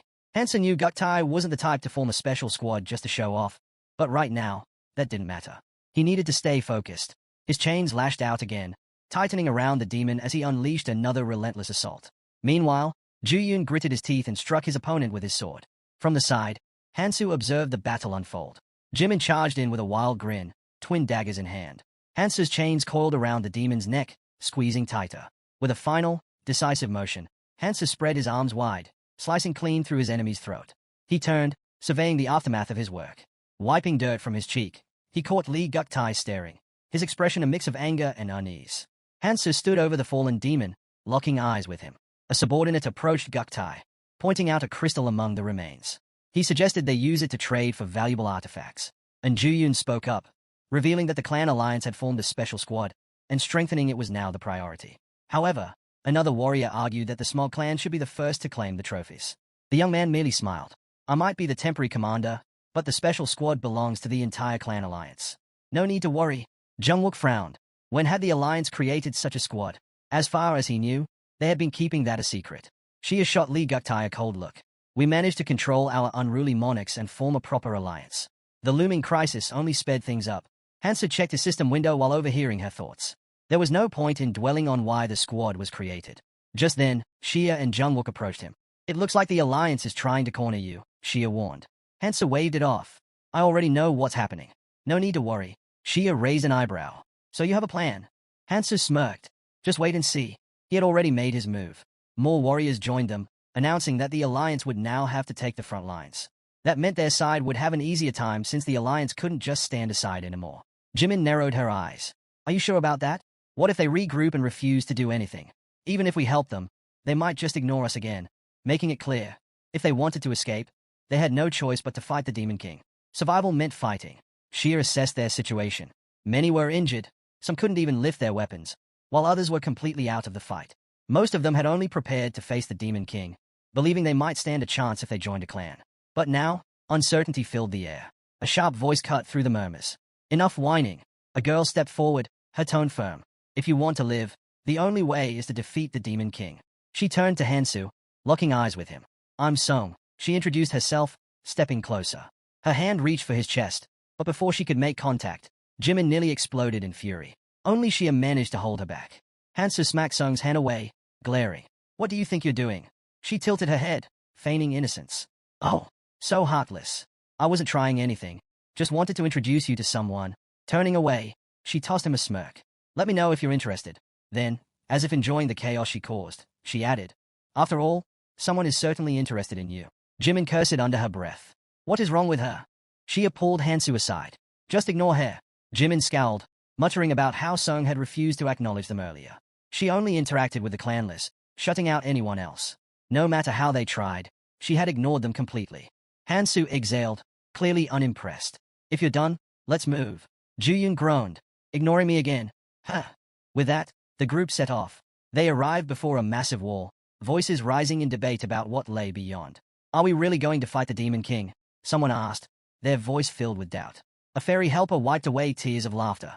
Travelers these days are amusing. But don't worry, I've got good news for you all. The crowd fell silent as the fairy continued. You don't actually need to defeat the Demonto, open the portal to the next island. Gasps echoed through the chamber. All you have to do is hold out for half an hour, the fairy explained. Once that time passes, the crystal on the throne will activate. Wait, so we just have to survive? Someone asked in disbelief. The fairy nodded. That's right. Once the crystal activates, the portal will open, allowing you to travel freely between islands. Then, with a sly smile, he added, of course, if you don't want to wait, you can always buy passage using crystal shards, but that's not the official way. Hansen narrowed his eyes. He wasn't surprised. The monster had clearly been waiting for the right moment to reveal this option. The fairy clapped his hands. Well then, good luck. I hope to see you all on the next island. With that, they stepped into the Demon King's chamber. The hall was filled with massive cocoons, looming in eerie silence. The demon raised her hand. Rise! At her command, eyes snapped open within the cocoons. Skulls burst from the walls as creatures began to emerge. A satisfied smile crossed the Demon King's face. Hansu's mind raced. This version of her was weakened, only a fraction of the true horror that lurked in the abyss. But that didn't mean the fight would be easy. He already knew how he would strike. The demon ordered, arise. The skeletons arises and moves upward. The demons let out piercing screams as a system notification popped up. Monocrystals had been used to purchase artifacts. Hansu's hand glowed as he summoned the chain size of judgment, Decrados, and launched an attack. The demon shrieked in agony. Tightening his grip, Hansu strategized, preparing to wield two unique skills of judgment Decrados, separation and return. Instantly, multiple copies of his size appeared before him, and he unleashed them at the Demon King. Though struck, the demon didn't falter. Instead, he smirked as the replicated weapons trembled in his grasp. Waving his hand, he cursed Hansu, filling the space with red light. The chains, seemingly alive, lunged toward his. But with a confident grin, he struck different parts of the weapons, asserting his dominance. Then, with a commanding voice, he summoned another demon and ordered it to tear the humans apart. More demons swarmed the battlefield. Hansu turned to the others. I'll handle the Demon King. Take care of the summoned creatures. Guktai, the leader of an alliance faction, ordered his men to stay out of the fight. Jimin, frustrated, scoffed, figures they'd sit back and do nothing. Hansu understood their hesitation but needed all the help he could get. At least hold the demon off for a bit. Jimin bristled. And how exactly are we supposed to do that without you? The demon let out a chilling laugh, raising her hands. Above her, a monstrous fist of exposed muscle hurtled toward Hansu. A sudden green glow illuminated his face. One of the warriors had cast a protective dome around him. We can't hold this for long. Hurry up. Meanwhile, another alliance warrior observed the chaotic battlefield. There are too many of them. I can't even tell what's happening. Should we be helping somehow? Another asked, coughing up blood mid-sentence. And Juyun turned in shock as one of their own collapsed. He stared at the attacker and demanded, "What are you doing?" Guktai, with a sinister smirk, replied, "The perfect time to strike is when everyone's distracted." His faction had no intention of fighting the demons. Instead, they were eliminating their own. And Juyun's face twisted in horror. "You think we'll just let this slide? Why aren't you fighting the real enemy?" The answer was chilling. No one could move as a special squad launched a surprise attack. And Juyun, defiant, yelled, "This battle isn't over. We'll wipe you out too." But Guktai only sneered. "You were just disposable pawns, willing to throw yourselves away for the monarch." And Juyun froze. "What monarch?" Before he could process it, Guktai roared, "Time for you to disappear, Juyun," and swung his blade. But before the strike could land, and Juyun collapsed, overwhelmed by fear. Hansu arrived just in time, his gaze locking onto Guktai. "So, you've finally shown your true colors," he muttered. It seemed the boy's underhanded tactics hadn't changed one bit. Guktai, startled by Hansu's presence, questioned why he wasn't still fighting the Demon King. But it didn't matter. He was convinced Hansu was too late. The special squad surged forward to attack, but Hansu quickly pieced everything together. The Monarch of Disguise had finally revealed himself. These were clear traces of the Black Monarch, a discarded pawn that needed to be erased. Meanwhile, Guktai calculated his odds. Even if they couldn't defeat Hansu outright, they just had to keep him busy long enough for the Demon to finish off the rest. He was willing to sacrifice himself if it meant taking Hansu down with him. But Hansu smirked. "You're mistaken," he said. "I'm not here to stop you. I have an offer to make." Guktai hesitated, his mind racing. Explosions shook the tower as tension hung thick in the air. The waiting fighters grew restless, wondering when Hansu would return. Cursing under his breath, Hansu realized he'd lost sight of them. With a powerful push, he launched himself off the floor and struck a demon mid-air. His chains wrapped around the creature's face, and in the next instant, the linked demons were torn apart. She had turned to him. "Where have you been?" she demanded. "Preparing," Hansu replied simply. Before she could question him further, a sudden explosion sent Jimin flying. The demon sighed. "This is getting boring," she said, clenching her skinless fist. Hansu dodged her incoming strike, crafting a scythe mid-movement. With precise control, he sent his weapons soaring toward her. Chains coiled around her, scythes swirling in the air. The demon thrashed, her screams filling the space as she struggled against her bindings. "How dare you!" she roared. But no matter how she fought, she couldn't break free. Shia watched in shock, but Hansu waved her off. "Stay back," he warned. Han Chiol frowned. "Why are you stopping us?" Before Hansu could answer, a purple flash illuminated the room. A powerful bolt struck Hansu, sending black smoke spiraling into the air. The onlookers gasped, unable to see through the thick haze. I can't see him. Is he dead? She is breath caught in her throat. There's no way he went down that easily. Then, Jimin's voice rang out. He's up there. Above them. Hansu had climbed higher, his focus sharpening. More copies of his size materialized, and without hesitation, they hurtled toward the enemy, slamming directly into the rings.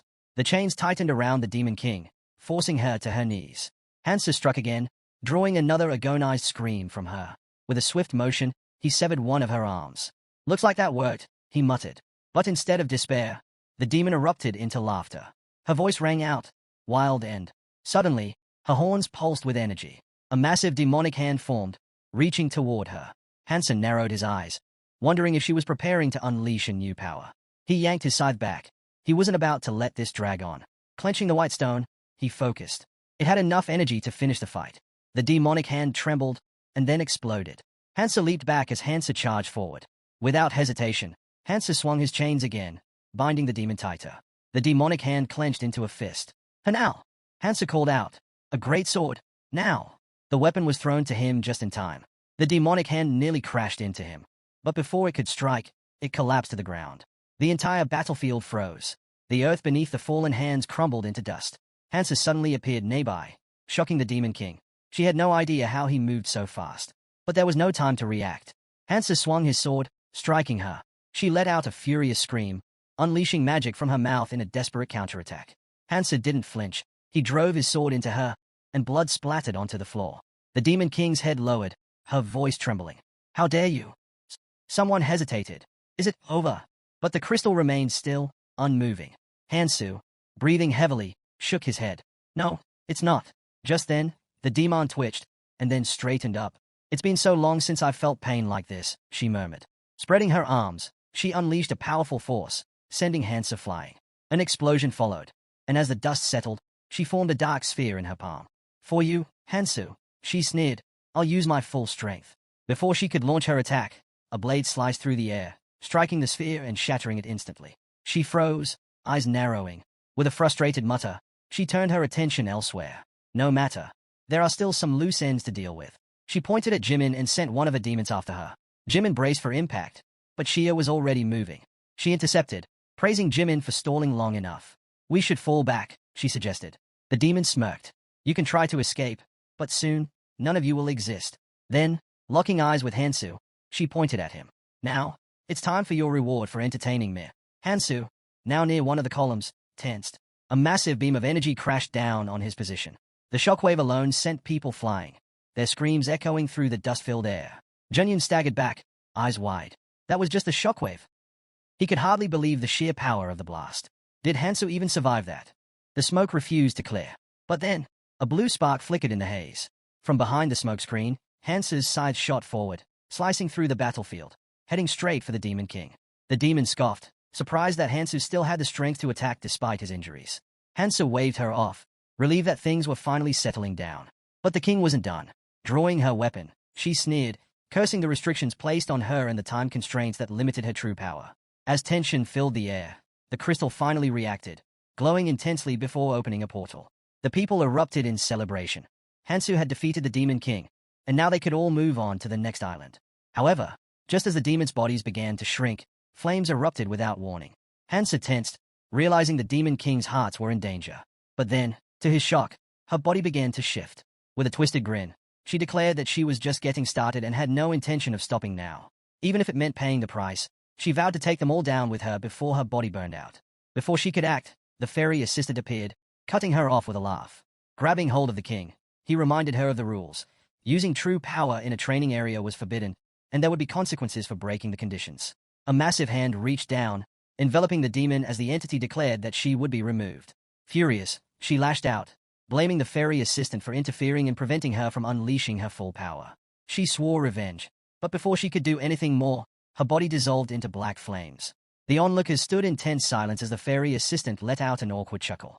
Brushing off the moment, he assured everyone that it was just a small misunderstanding and that he had already taken care of it. Now, it was time for their reward. With a wave of his paw, he congratulated them on their victory, emphasizing that few ever got the chance to participate in such an event. Finally, he turned to Hansu, announcing that there was only one reward for defeating the Demon King, and it would go to the one who contributed the most. Hansa reached out and took the purple runestone. A system window appeared, informing him that once activated, all his rune stats would be locked at 99.99% for 24 hours. However, there was a catch. Once the effect wore off, his boosted stats would drop straight to 100%. The fairy assistant assured them he'd handle the rest and explained how to use the crystal. Just by thinking of their desired destination, they could travel there. With that, he left, saying he'd be waiting for them on the next island. Hansa glanced at the runestone, feeling a sense of accomplishment. He had achieved everything he came to the central island for, but something still lingered in his mind. The energy he had sensed earlier was unmistakably from the abyss. Twirling the stone between his fingers, he reminded himself that his journey was far from over. Hanal let out an exasperated sigh, complaining that after all their effort, they only got one reward. Jungwook reassured Hansu that no one was foolish enough to try and take it from him, especially since everyone knew he was the reason they survived. Hanal agreed, adding that it wasn't like anyone here had the strength to challenge him anyway. Shia ran a hand through her hair, skeptical. The Smug clan had been suspiciously quiet throughout the battle, and she doubted they'd stay silent for long. She suggested checking in with their clan members who hadn't emerged during the fight with the Demon King. Jimin, clearly irritated, questioned why they didn't just deal with the problem now. Hansa shot him a glance over his shoulder and said flatly, "It's probably already over," sensing something was off. "What do you mean, over?" Shia echoed the question, equally curious. Meanwhile, in the back, the remaining warriors inspected their hands, realizing their tattoos had vanished. The monarchs were gone, either dead or captured. Shock spread among them as they pieced together the betrayal. The Smog clan had used a special squad to seize the monarchs. Hansa smirked. Elsewhere, a lone warrior stood amid a battlefield littered with corpses. The cleanup had already been completed. A few minutes earlier, a group led by Lee Guktai had emerged from a portal. He scanned his surroundings and fixated on a towering structure in the distance. He wasn't exactly sure where they had landed, but judging by that tower, they were in the right place. As the Monarch of Disguise, Lee Guktai's mission was clear: disrupt the monarchs of the central island and eliminate them. He knew he had failed to follow direct orders, but he figured his life, along with the heads of these monarchs, would be enough to make up for it. Exploiting their fear of Hansu had made it easy to set traps. Turning to his subordinates, he ordered them to tie up the captured monarchs. He smirked to himself, thinking about the power this move would grant his clan. He recalled Hansu handing him the crystals and hinting that he should use the situation to seize control. By turning the monarchs into members of the special forces, he could take charge of the entire clan. But Lee Guktai had already understood that long ago. After all, the special forces were already in motion. Hansu told Lee Guktai that as long as they didn't cause trouble here, he'd turn a blind eye to whatever happened next. Lee Guktai scoffed internally. Hansu was a fool. Their deal had only been made to avoid unnecessary conflict in the middle of a crisis. Now that things had settled, that agreement meant nothing. Still, he suggested his people stay in contact, given their current situation. Just then, one of his warriors shouted, "There was someone else here." Before Lee Guktai could react, he saw a blade slice into his comrade's side. Alarmed, he demanded to know who was there, but he couldn't sense anyone. A voice echoed in the darkness, making Lee Guktai whip around. Whoever it was, they had actually come. He had his doubts, but it seemed his precautions weren't in vain after all. Lee Guktai shouted for his men to stay sharp. Whoever was hiding couldn't have brought many people, which meant they still had the advantage. But just as he prepared to fight, his body froze. His legs wouldn't move. He was sinking into the ground. The unseen voice calmly explained that it was a temporary effect triggered by a buried trap artifact. A figure stepped out from the shadows, revealing that the trap had a delayed activation. It ensured they were exactly where they needed to be. Panic flickered in Lee Guktai's eyes. How are they known? He wanted to demand answers, but before he could speak, a crushing blow landed on his back. And Juyun, another of Lee Guktai's men, begged for mercy, swearing to do anything to survive. The voice didn't hesitate. It denied him outright before delivering another devastating strike. The unknown warrior slammed Juyun's head into the ground, muttering that he had nothing of value. Letting go of the broken body, the warrior whispered to himself about waiting for the Central Island's people to arrive, so he could kill them all. Then, the warrior removed his mask. He mused that when he first heard about the Central Island and the tower, he hadn't known what to make of it. But, as always, things had a way of working out. At that moment, Hansa spoke. Since this warrior had asked to use him, Hansa decided to share something important. If the warrior could endure what Hansa had to say, he would grow far stronger than others who started under the same conditions. With that, Hansa sent him to the place he had mentioned, leaving the choice up to him. Looking back, the boy realized that trusting Hansu had been the best decision of his life. Now, all he had to do was wait. The full moon shone brightly above as the transition crystal pulsed with energy. Elsewhere, deep in a forest, a man cursed under his breath. He was dead. The woman beside him asked if he was referring to Lee Guktai. It seemed the Central Island had made a critical mistake. The man frowned. The last time he had made contact, It had been from the Demon King's fortress, so that was likely where he had died. But the man had expected this outcome. Li Guktai's death wasn't important. What mattered was the irritation that still remained. Clenching his fist, he declared that they had come to Tower Island because it offered the best rewards among the remaining islands. However, there was only one way in, through the transition crystal. As soon as they activated it, warriors formed a tight ring around it, ensuring that no one passing through would escape unscathed. The Ascension Pass island map displayed hundreds of islands, divided into 3 stages. The first group marked the beginning of the journey, followed by the second group, which included the central island. The third group signified the final stage of training, where the most valuable rewards were hidden. Among them, Tower Island stood out as the most coveted. Naturally, anyone seeking strength would rush there without hesitation. Inside the throne room, a massive yellow crystal loomed over them. A voice broke the silence, questioning his statement. Without looking up, the protagonist casually took a bite of his snack, replying that if they were heading to Tower Island just for the rewards, they should think twice.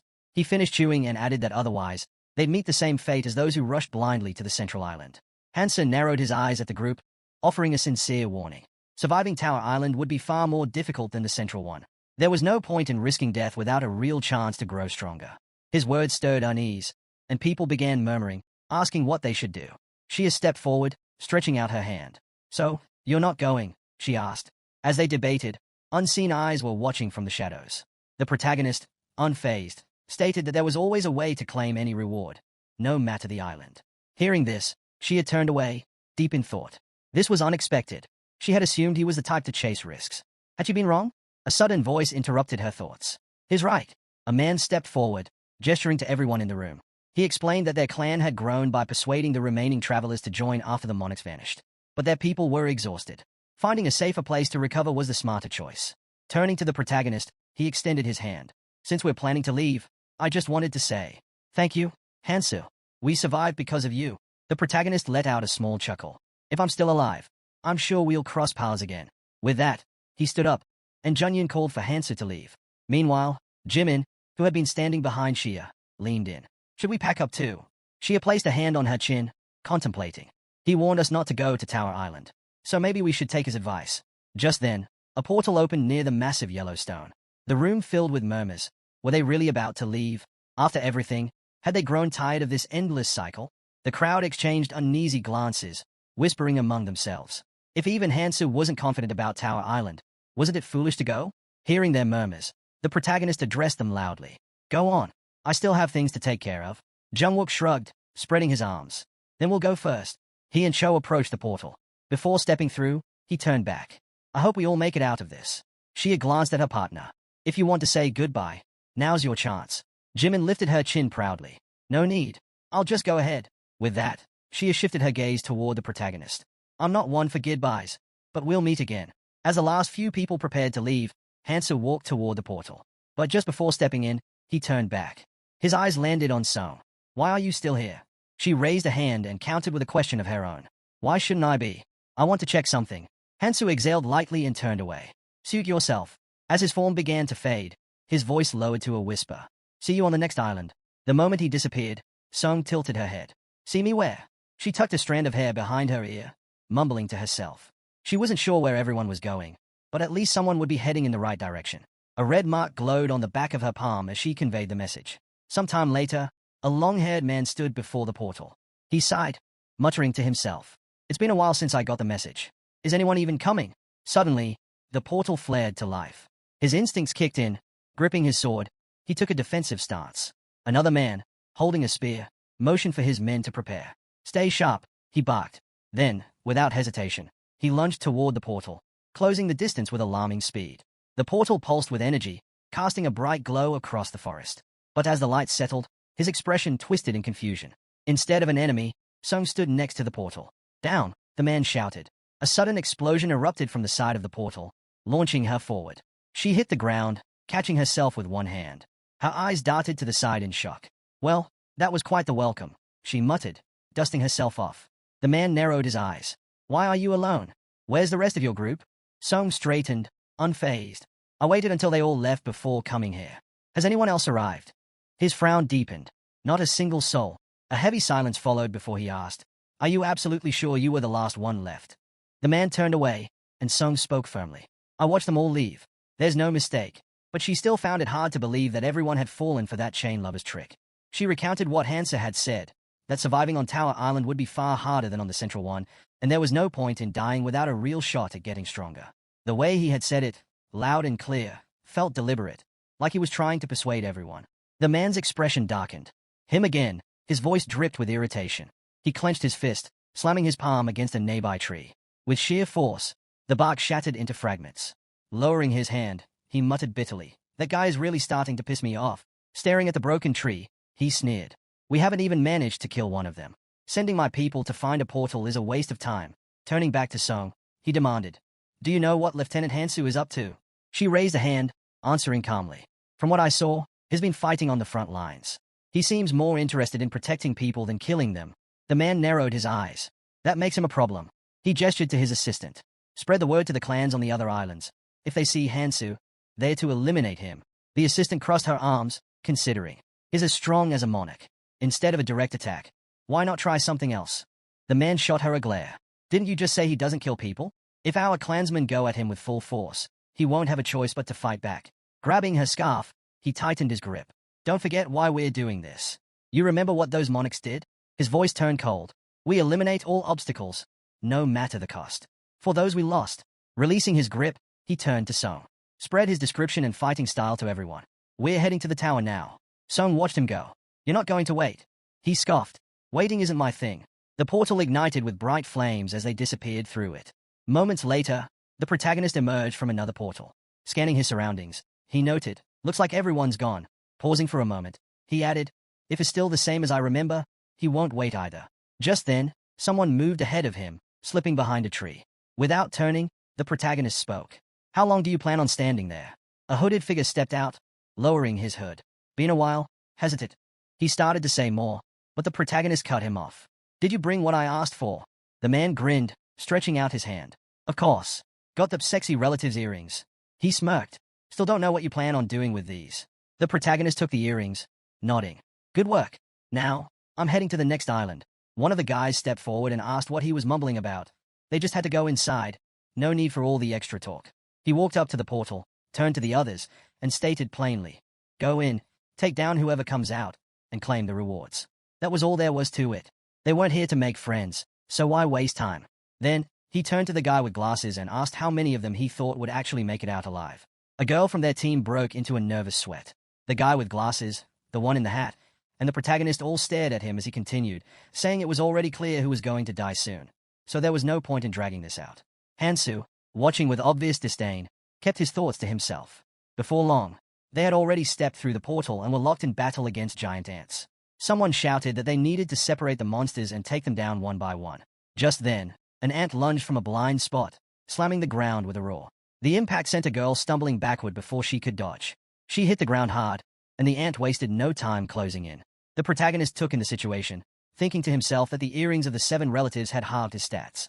In this condition, fighting head-on wasn't an option. Still, a weapon appeared in his hand. He had to test his limits. Hansa pushed off the guy in the hat's shoulder, telling him not to get in the way, then hurled his blade with all his strength.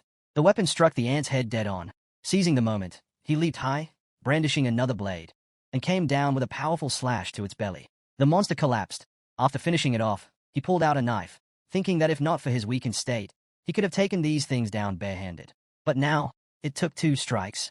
The girl, still catching her breath, looked at him in awe and thanked him for saving her. She was amazed that he had taken down such a massive creature with such a small weapon. Excitedly, she raised her hands and asked if he had fought on other islands before. Had he encountered many strong fighters? She went on, mentioning that she was searching for someone incredibly strong. Apparently, this person helped others and wielded a weapon with a chain. The protagonist listened but kept his back turned to her. With a smile, she added that she really wanted to meet this guy. Hansu stepped away from the monster and cut her off, saying there was no point in asking useless questions. They needed to keep moving. The guy in the hat chuckled, saying a little conversation wouldn't kill them, so why was he acting like that? The girl then smirked, pressing further. She'd heard that this guy had made a name for himself on the central island. Then, as if putting the pieces together, she asked if it was true that his name was Hansu. The others watched the protagonist walk ahead. The guy in the hat turned to her and repeated the name, scratching his head. He muttered that he kind of knew him. They had started out together. The girl's face lit up. "So he's a good friend of yours?" "That's adorable." The guy in the hat asked how she knew about Hansu. The girl explained that she had heard stories from travelers about how strong he was. Then, she asked if he knew where Hansu was now. He turned away, saying Hansu was always busy with something. So even if he didn't know his exact location, if people were talking about a powerful guy named Hansu, it was probably him. He glanced at the short-haired girl and noticed she looked a bit like the protagonist. At first, he had assumed Hansu was all talk, but then he recalled a time when Hansu had asked if someone had told him to fight. The guy in the hat looked ahead, his expression shifting. Then, he excitedly asked if Hansu was really planning to fight alone. If the protagonist weren't around, many people would have died, so he was probably already far ahead. Just then, someone from another clan spoke up, saying the ants didn't drop artifacts, only ruins at best. Given the low difficulty and the sheer number of people here, the artifact quality was bound to be poor. Another person pointed ahead, spotting a door similar to the one they had entered through. Excitement spread through the group as they approached the portal. Finally, they could move to the next floor. Maybe once they left this place, they'd start finding artifacts. Deciding to go in together, they stepped forward, but a voice from the crowd suddenly interrupted. A man shouted that he wouldn't allow it. Without hesitation, he slashed through one of the participants' arms. Blood sprayed in every direction. He grinned wildly and declared that fewer people meant better artifacts. If they all went to the next floor together, the rewards would be worthless again. Gripping his spear with both hands, he let out a crazed laugh. Why waste time looking for a room with fewer people when he could simply kill everyone and take all the artifacts for himself? Without warning, he swung his weapon wildly. Panic spread as people begged him to stop and negotiate, but he ignored their pleas. Blood splattered everywhere as he charged forward, laughing. His eyes locked onto Hansu. He rushed at him, yelling that they were dying because they only thought about winning instead of losing. They were weak, too weak to survive. Hansu watched him with an unreadable expression and calmly drew a sharp weapon. The man lunged forward, knocking the weapon from Hansu's grasp. It embedded itself into the ground as Hansu immediately dropped to one knee. The attacker sneered. "I thought you were the strongest, but you're even weaker than I expected." The guy in the hat quickly stepped in front of the girl, shielding her. "Get ready to run," he whispered. "On my signal, go as fast as you can." But the girl didn't move. Instead, she snapped, "Stay where you are." The guy's eyes widened in confusion. He had no idea what was happening. The girl aimed her crossbow at his back and warned him not to move. If he did, she might miss her shot. Raising the crossbow slightly, she fired past his head, hitting the man standing over Hansu. The guy in the hat turned to her with a grin. "That was amazing," he said. "You used my distraction perfectly." But the girl shook her head. "It was my first time using a weapon like this. I'm not that good." She then pointed the crossbow at him. He chuckled. "That was still a great shot." Without hesitation, she coldly replied, "I wanted to kill both of you with one." Gripping the crossbow with both hands, she suddenly fired, hitting him right in the head. As he collapsed, she leaned on the ground, watching the blood pool around her. "Now that I've cleaned up," she muttered to herself, "let's see if I got anything worthwhile out of it."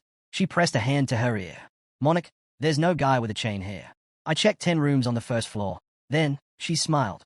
"But as a consolation, I took care of everyone else. If I do catch him, though, that would make a great gift. I'll let you know if I find him on the next floor." A voice interrupted her. "Are you looking for me?" Her entire body tensed. She spun around in horror. But before she could react, a chain shot toward her. The moment it wrapped around her, it tightened, locking her in place. The protagonist stood before her, smirking, a weapon pressed to her throat. "So, you were looking for me?" Bound in chains, the girl's face paled. "I." But before she could finish, Hansa bound her even tighter, ensuring there was no way to escape. A knife glinted against her throat. Trembling, she gasped, "I saw you. You definitely fell unconscious." Hansa looked at her with pure disdain. His voice was mocking. "Guess my acting skills weren't so bad after all." Her breath hitched. "And don't even think about calling your monarch," he added. He raised a finger to her lips. Her entire body froze in shock. In the blink of an eye, his appearance shifted back to normal. "Be quiet now," he whispered. Then, in one swift movement, he killed her. The chains unraveled and fell to the ground beside a growing pool of blood. Hansu exhaled, surveying the scene. "Looks like she was the only one sent here." He glanced to the side and spotted a snake devouring white stones. A thought crossed his mind. "They gave up too easily," he murmured. Looking away, he added, "But we'll meet again sooner or later. No need to rush." A memory surfaced. Back in the training zone of his past life, he remembered a man drinking beer, saying, "Hidden dungeons aren't separate places. The Tower Island has its own structure. To advance to the next floor, you need to clear dungeons. That means dungeons exist beyond the 3rd floor, too. That's the ultimate goal of the training zone." Hansu's mind returned to the present. The protagonist arrived at the 2nd floor's main hall through the portal. Standing near one of the pillars, Hansu, now in the form of a girl, mused to himself about what needed to be done. His gaze fell upon his spear as he noted that most of his current artifacts were outdated. Only the Nurmaha ring, a growing artifact, still held its value. The rest had lost their effectiveness. He glanced to the side, thinking about replacing the colorless artifacts. Recalling Kangtai's directions, he decided to follow them in his search for better equipment. Shifting his focus, he observed a small group of people gathered near the portal. Above it, the number 50 was displayed, signifying that only 50 people could move forward from the first floor. Upon entering the second floor, a fairy greeted the participants. With an eager tone, he announced that it was time to begin, acknowledging the long wait. Flashing a smile, he welcomed them to Treasure Island, explaining that their insight had brought them to the right place. This was the largest room on the second floor, and the challenge ahead was straightforward. They had to defeat the guardian protecting the treasure and then bring the treasure to the island center to exchange it for artifacts. Holding up a small golden ball, the fairy continued, stating that they had only 2 weeks to complete the task. Of course, if things were that simple, it wouldn't be much of a challenge. He then revealed the crucial rule. Only those who successfully exchanged the treasure for artifacts would be allowed to leave. The participants remained silent, listening carefully as he elaborated. Those without artifacts would not survive. There was only one treasure, which meant they had 2 choices. Either obtain 50 artifacts to ensure everyone's survival or take a lesser amount, potentially dooming some of their companions. He spread his arms wide and declared that the fewer artifacts obtained, the higher the individual ranking. It was up to them to make a wise decision.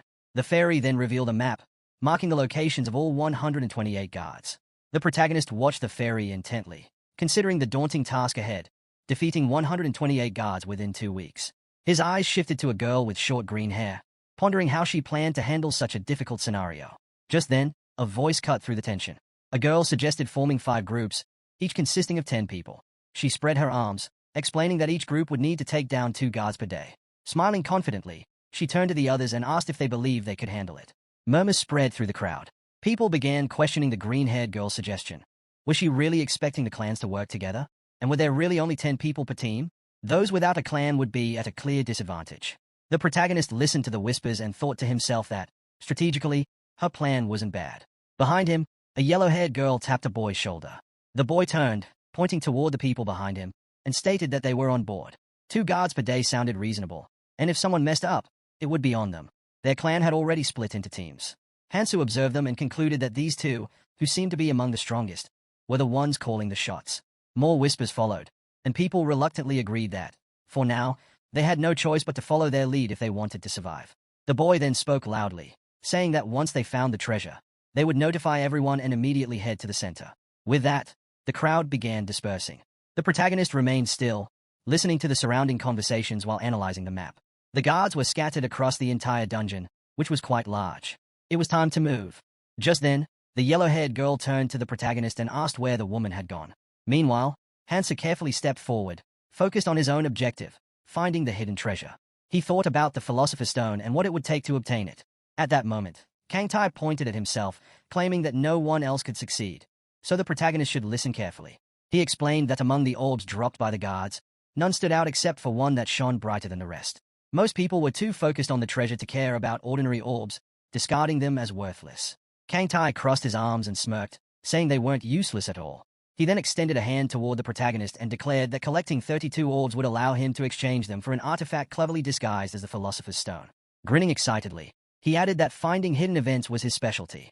Keldien, adjusting his glasses, sighed and remarked that Kangtai was far too talkative for someone who simply gathered discarded orbs out of pity. The protagonist, meanwhile, gripped a chain in his hands and continued moving forward, deep in thought. Though this artifact wasn't the same fake Philosopher's Stone that Ambi had consumed, it had a similar effect, making it worth obtaining. He reminded himself that the dungeon was challenging, and the number of chances to acquire something like this was limited. Suddenly, he tightened his grip on his weapon. Hansu reverted to his original form, deciding that he should handle things alone to move faster, and to ensure no one else got in his way. Just then, the ground trembled. Rocks shifted and fell as a massive creature emerged, its enormous hands pressing against the ground as it struggled to rise. A blue crystal embedded in its head glowed faintly. Nearby, the clans turned their heads toward the noise, hearing the rumbling sounds echo through the dungeon. At the same time, the fairy's assistant announced, "The second guard has been defeated. That's 2 down today. At this rate, things will move quickly." One of the participants shouted at the green-haired girl, warning her not to lose focus. Annoyed, she snapped back, saying she already knew that. She barely dodged as the monster's gaping mouth lunged toward her, then leaped into the air. With a powerful kick, she sent the creature flying backward. An arrow shot past her, piercing the monster's eye. The archer behind her, bow still raised, remarked that she had dodged the attack without even looking in his direction. So why was he even helping her? The girl glared at him and yelled that he should have just fought the thing alone. Frustrated, the boy muttered that they hadn't even found a single guard yet, while somewhere else, 2 had already been taken down, and all they had run into was a weakling. The girl gazed into the distance and firmly stated that those 2 guards weren't defeated by a group. Someone had taken them down alone. She could just feel it. The boy put a hand to his chin, deep in thought, before turning to Monarchy and saying, "So, it's true then?" The girl immediately turned away with a sharp exhale and shouted at him not to call her that. That title, and the abilities tied to it, irritated her. Instead of arguing, she ordered him to move. The presence ahead of them had vanished, meaning they needed to change direction. They would turn right. Just as they moved, she suddenly stretched out her arm, signaling the group to stop.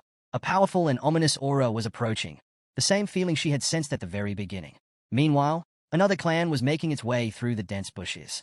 Their leader spoke up, saying they wouldn't bother hunting the guards.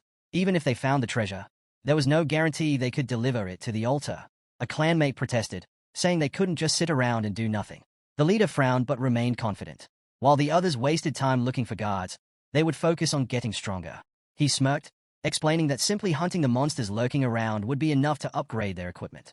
And once they were stronger, they'd ambush those returning with the treasure. After all, who would even notice if a few people suddenly disappeared? She folded her arms, listening to their conversation with clear displeasure. The clan leader continued, stating that if no one found the treasure within 2 weeks, they would all die anyway. Just then, a girl peeked out from behind a tree. She coldly pointed out that if others started thinking the same way, things would turn chaotic fast. But that uneasy feeling she had earlier, it wasn't because of them. She suddenly appeared behind her, agreeing with her assessment. He crossed his arms and added that in situations like this, maintaining order was everything. Before they could continue, a voice suddenly shouted from the other clan, "Who is she?" She turned to look and saw the girl properly for the first time. Her entire body was covered in bruises. For a moment, she wondered, why was this girl traveling alone?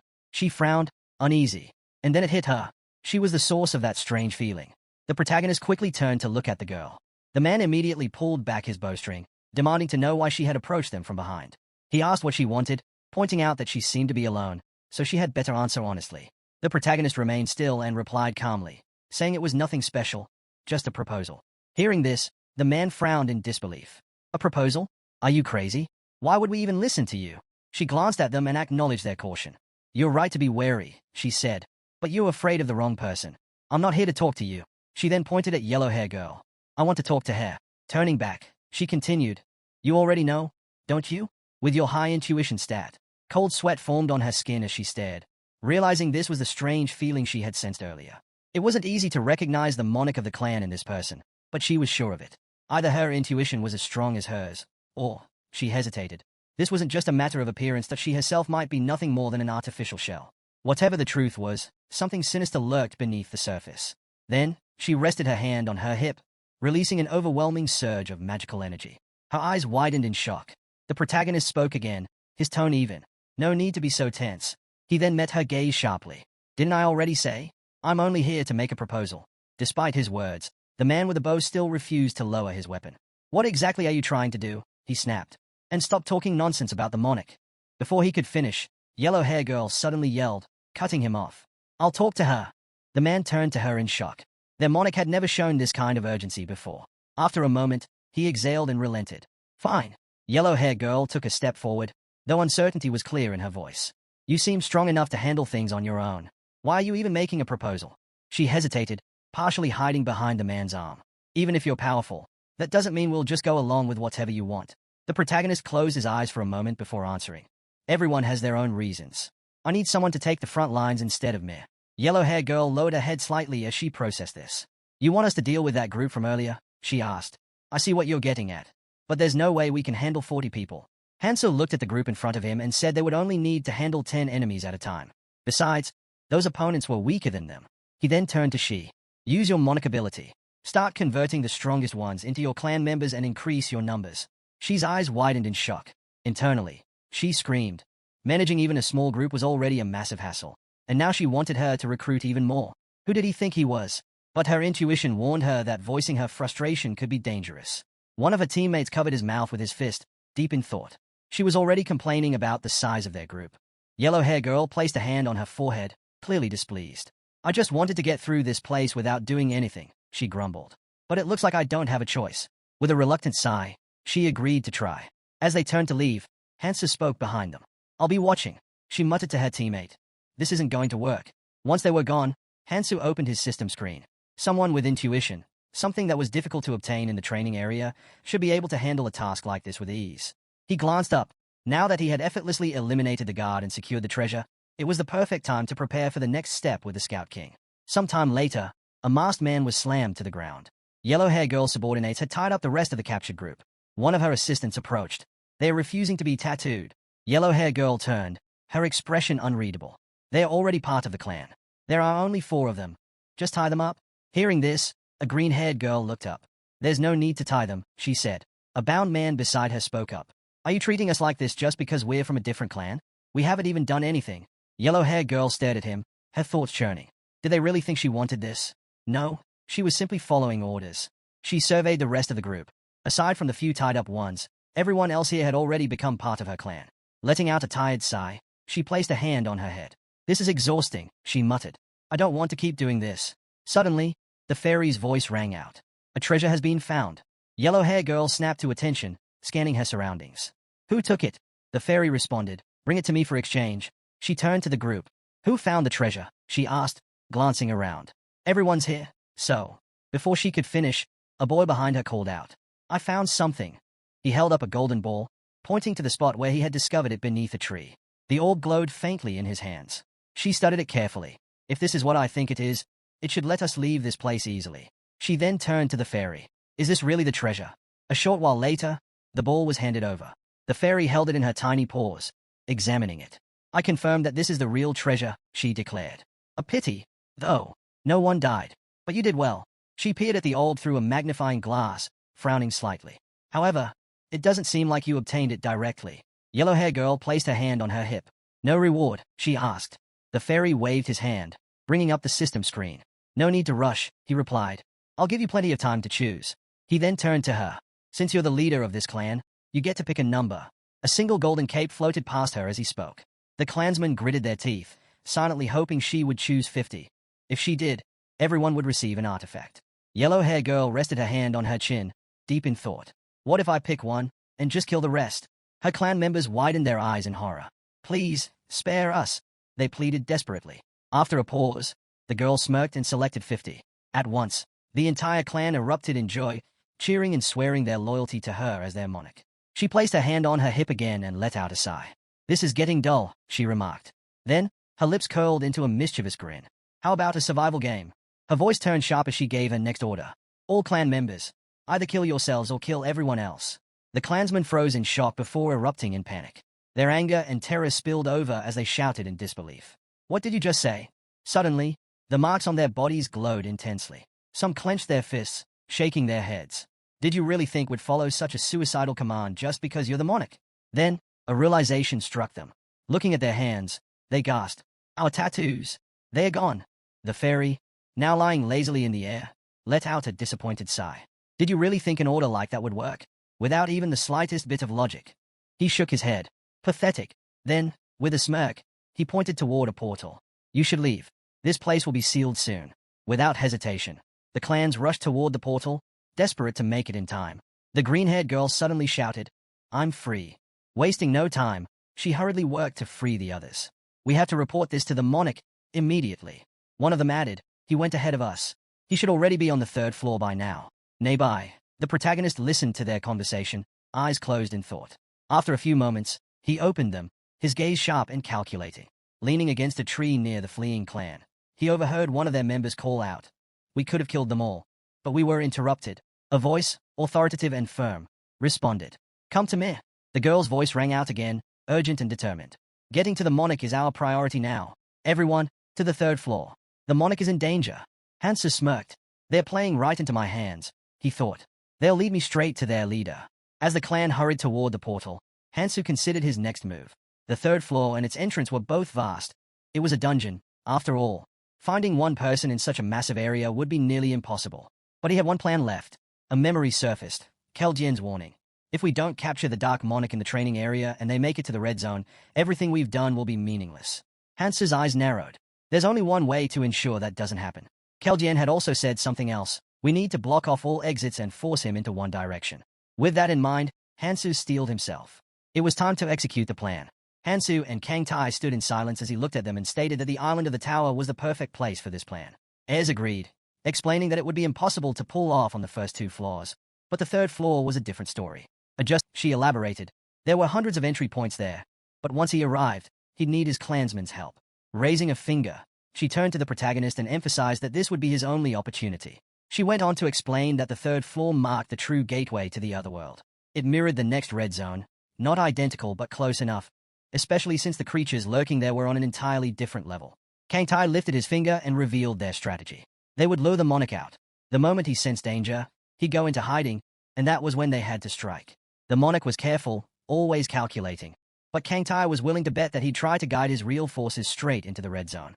Kang Tai admitted the monarch was strong, just not as strong as him. Still, he wouldn't be an easy opponent. Stepping closer to the protagonist, he pointed directly at him and asked if he wanted to know how to take him down.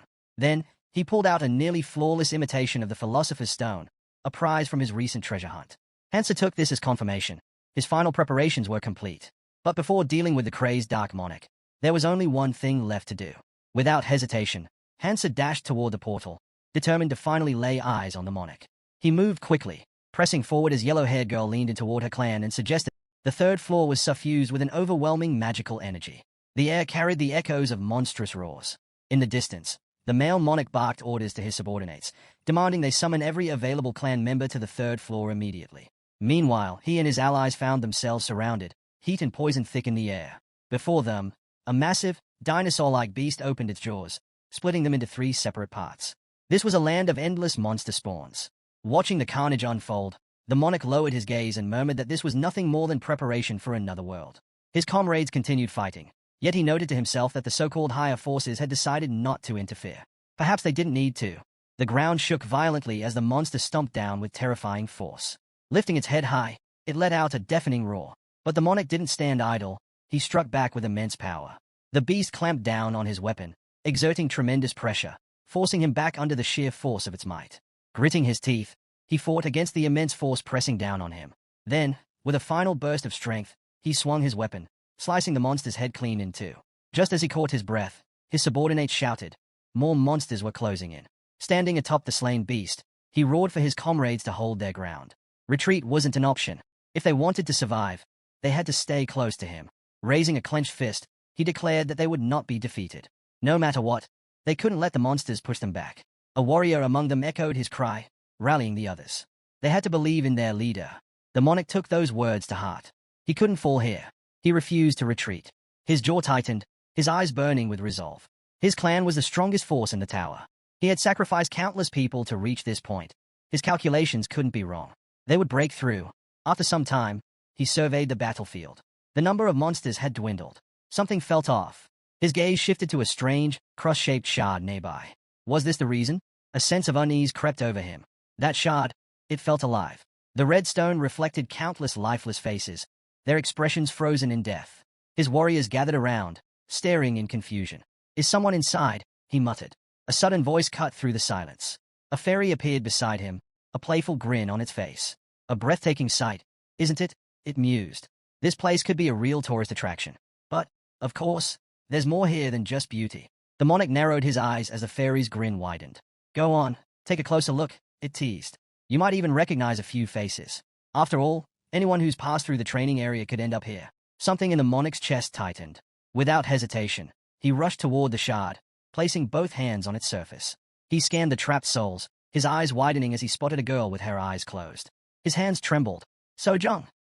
The realization hit him like a thunderbolt. His knees buckled, and he collapsed before the shard. His daughter, his precious daughter, was trapped inside. A choked sob escaped him. If only I had become the monarch sooner. Memories flooded his mind. He saw it again, the massive monster that had attacked their city. The chaos. The destruction. His partner had shouted at him to leave everyone behind and run. His daughter had crawled toward him, reaching out, her voice desperate. Please, save me. He had bolted toward her, shouting that he was coming. But before he could reach her, a man behind him raised a hand, issuing a cold command. Leave them. Protect me. The monarch had hesitated. What about my daughter? He had demanded, his voice shaking. The man's response was cruel, heartless. Your duty is to protect me, not those worthless wretches. The monarch had clenched his fists, fury surging through him. If he had known about the monsters in this place, he would have thrown those fools in as cannon fodder. Now, he cradled his daughter's lifeless body, his voice breaking as he begged her to wake up. The monarch standing behind him sneered. Consider it an honor to die for the monarch. Releasing his daughter, the man rose to his feet, his voice filled with anger. If he had known their monarch saw his daughter as disposable, he never would have joined the guild. The monarch scoffed, telling him to shut up before turning to flee. Time was running out. The bait had already been taken. He wanted to remind the man that disobedience was not an option, but before he could finish, the man charged at him. Gripping a knife, the man sneered. If someone as worthless as him could become a monarch, then so could he. Without hesitation, he plunged the blade into the monarch, ending his life. As he did, a crimson mark appeared on his hand, the sign of a new monarch. His fate was clear, to rid the world of parasites like the one he had just slain. Clenching his fist, he muttered to himself. His power would ensure his rule over all monarchs. He would not stop, not until he found his son. Bringing his trembling hand to his mouth, tears streamed down his face. Reaching toward the stone, his voice wavered. He never thought he would see her again. Desperate, he cried out, asking how he could bring her back. A fairy assistant chuckled, explaining that what he saw was merely a replica. The place they had come from had been copied, its information stored within this cross. The assistant smirked. It was just a copy, but it held the same memories, the same power. Perhaps that meant something to him. The rules were simple. To create something new, a sacrifice was required. The man was told to place a living person inside. His colleague looked on as the man whispered, shaken. His son could be inside, along with all the others trapped within the cross. But where would they find someone to sacrifice? His gaze darkened as he scanned his clan. If taking a life meant bringing his son back, was it worth it? The fairy assistant shook his head. That won't work, he said. The man frowned, confused. With a sly grin, the fairy leaned on his hand. Using a clan member would be too easy. We want something more entertaining. There was no going back. They had to choose wisely. Just then, 4 more figures entered the floor. The man's eyes narrowed. So few people were left alive in the tower. He should have realized sooner. In frustration, he slammed his fist against the cross, shouting. After everything he had been through, after coming this far, was there truly no way forward? His teeth clenched as he lowered his head, his voice dropping to a whisper. He had just been given a glimpse of his daughter. Covering his face with trembling hands, he was suddenly interrupted. Someone from the clan shouted. A group was approaching. The ones climbing toward them had already fallen. Slowly, the man lifted his head, madness gleaming in his eyes. His lips curled into a wild grin as he turned. Capture them alive, he ordered. The protagonist climbed to the 3rd floor, moving cautiously with each step. Rubbing his face, he sighed. If only he could have a smoke. As he turned abruptly, he saw that they had finally arrived. To his side, an approaching clan caught his attention. Among them was someone who should have been eliminated alongside the Berserker monarch from the very start, a man named Wonkyung, the Mad Dark Monarch. Wonkyung's crimes were too many to count, and while they belonged to his past, it was only a matter of time before they played out again. Having failed to resurrect his daughter, his obsession would shift to finding his son, dragging him further into darkness. The protagonist now stood before a clan consumed by madness, one that Wonkyung would soon stain with blood in his desperate quest. If left unchecked, he would become a killer far beyond his current level. Hansa gripped his weapon tightly. This had to end here, but if he could save the man's son, perhaps things would turn out differently. Suddenly, Song spotted him and shouted, recognizing him by the chains. Wonkyung let out a crazed laugh. What luck, he sneered. The one we wanted to kill walked right into our hands. A gift for Sojong. His expression twisted, then his voice boomed. Your meaningless life finally has a purpose. Hansu remained unfazed, fists clenched as he stepped forward. Wonkyung grabbed a spear and lunged at him without warning. Just then, the ground trembled violently. Stones shot into the air as a deafening explosion erupted nearby. A massive creature with a gaping maw burst from the earth, shattering the ground beneath it. Wonkyung's eyes widened. Damn it, if that thing goes berserk here, we'll have no choice but to run. Without missing a beat, he barked orders. Don't let the guy with the chains escape. He turned to Song. Go back and keep an eye on. Before he could finish, the protagonist cut him off. No need. Chains shot from his hands, wrapping around the enormous beast. With a single, powerful pull, he ripped it apart, the creature's remains crashing to the ground. The obstacle is gone, he muttered. Gripping his blades tightly, his gaze locked onto the monarch. If you won't come to me, he launched himself forward. Then I'll come to you. Wonkyung's breath hitched as fear flashed in his eyes. He's a damn monster. Kill him, he roared, signaling his clan to attack. Hansa charged forward, completely fearless. His chains lashed out, striking down one of the attackers with precision. He leapt into the air, his chains slicing through the battlefield, cutting down foes in all directions. Watching the carnage unfold, the monarch clenched his teeth. They said he doesn't kill. Looks like they lied. Behind him, a woman scoffed. Song's information was useless. Then, through the smoke and dust, a blade attached to a chain shot toward them, fast and deadly. Song quickly deflected the attack, shouting that she knew he was strong. But why wasn't he using any abilities? Wiping the sweat from her face, she smirked. He must not have any useful skills, she muttered. Wong Kyung, standing beside her, nodded. Fine. I'll trust you one more time. His eyes narrowed. If he lacks defensive skills, we can overwhelm him with sheer numbers. With that, he roared, commanding his subordinates to unleash their skills.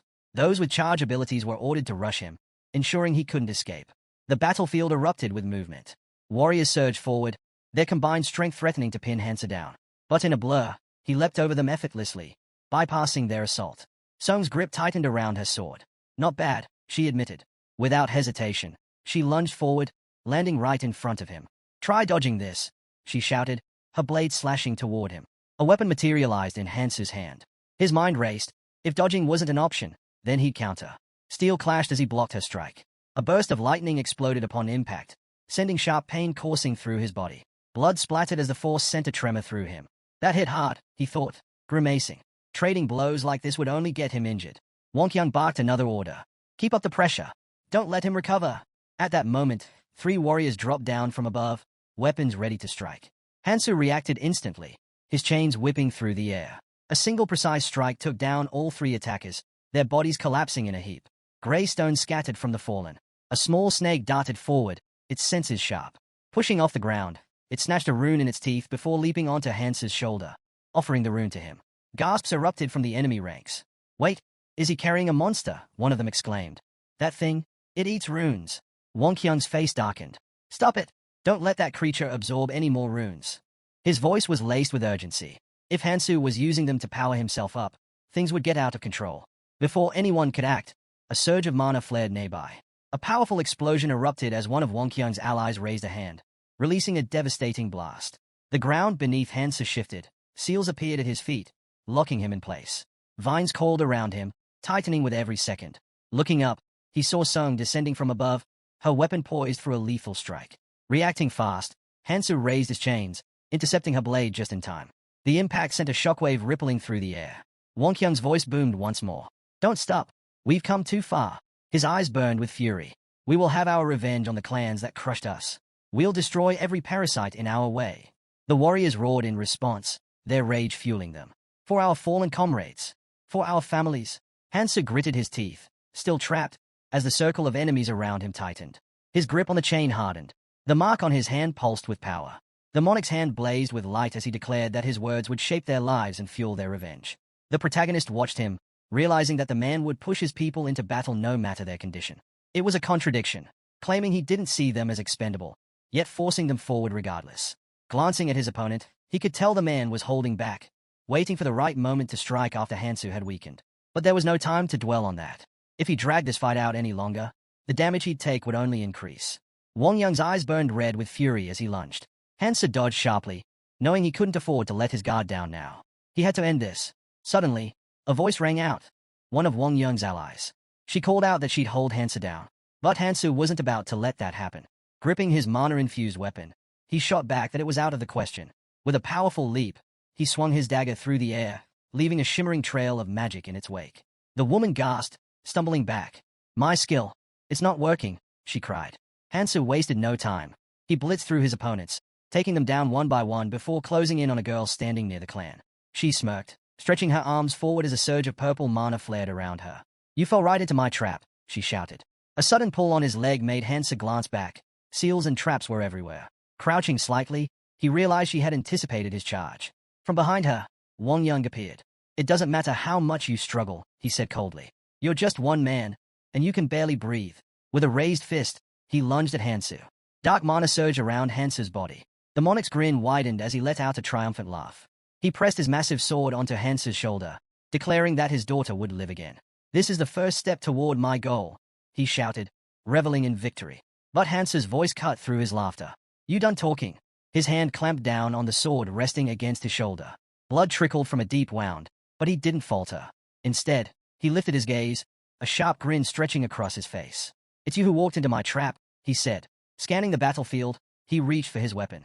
There was no one left to protect Wang Yang now. Hansu's eyes locked onto him, his smirk unwavering. Let's see if you can escape from this distance, he taunted. Wang Yang clenched his teeth in frustration, while Hansu's grin only grew wider.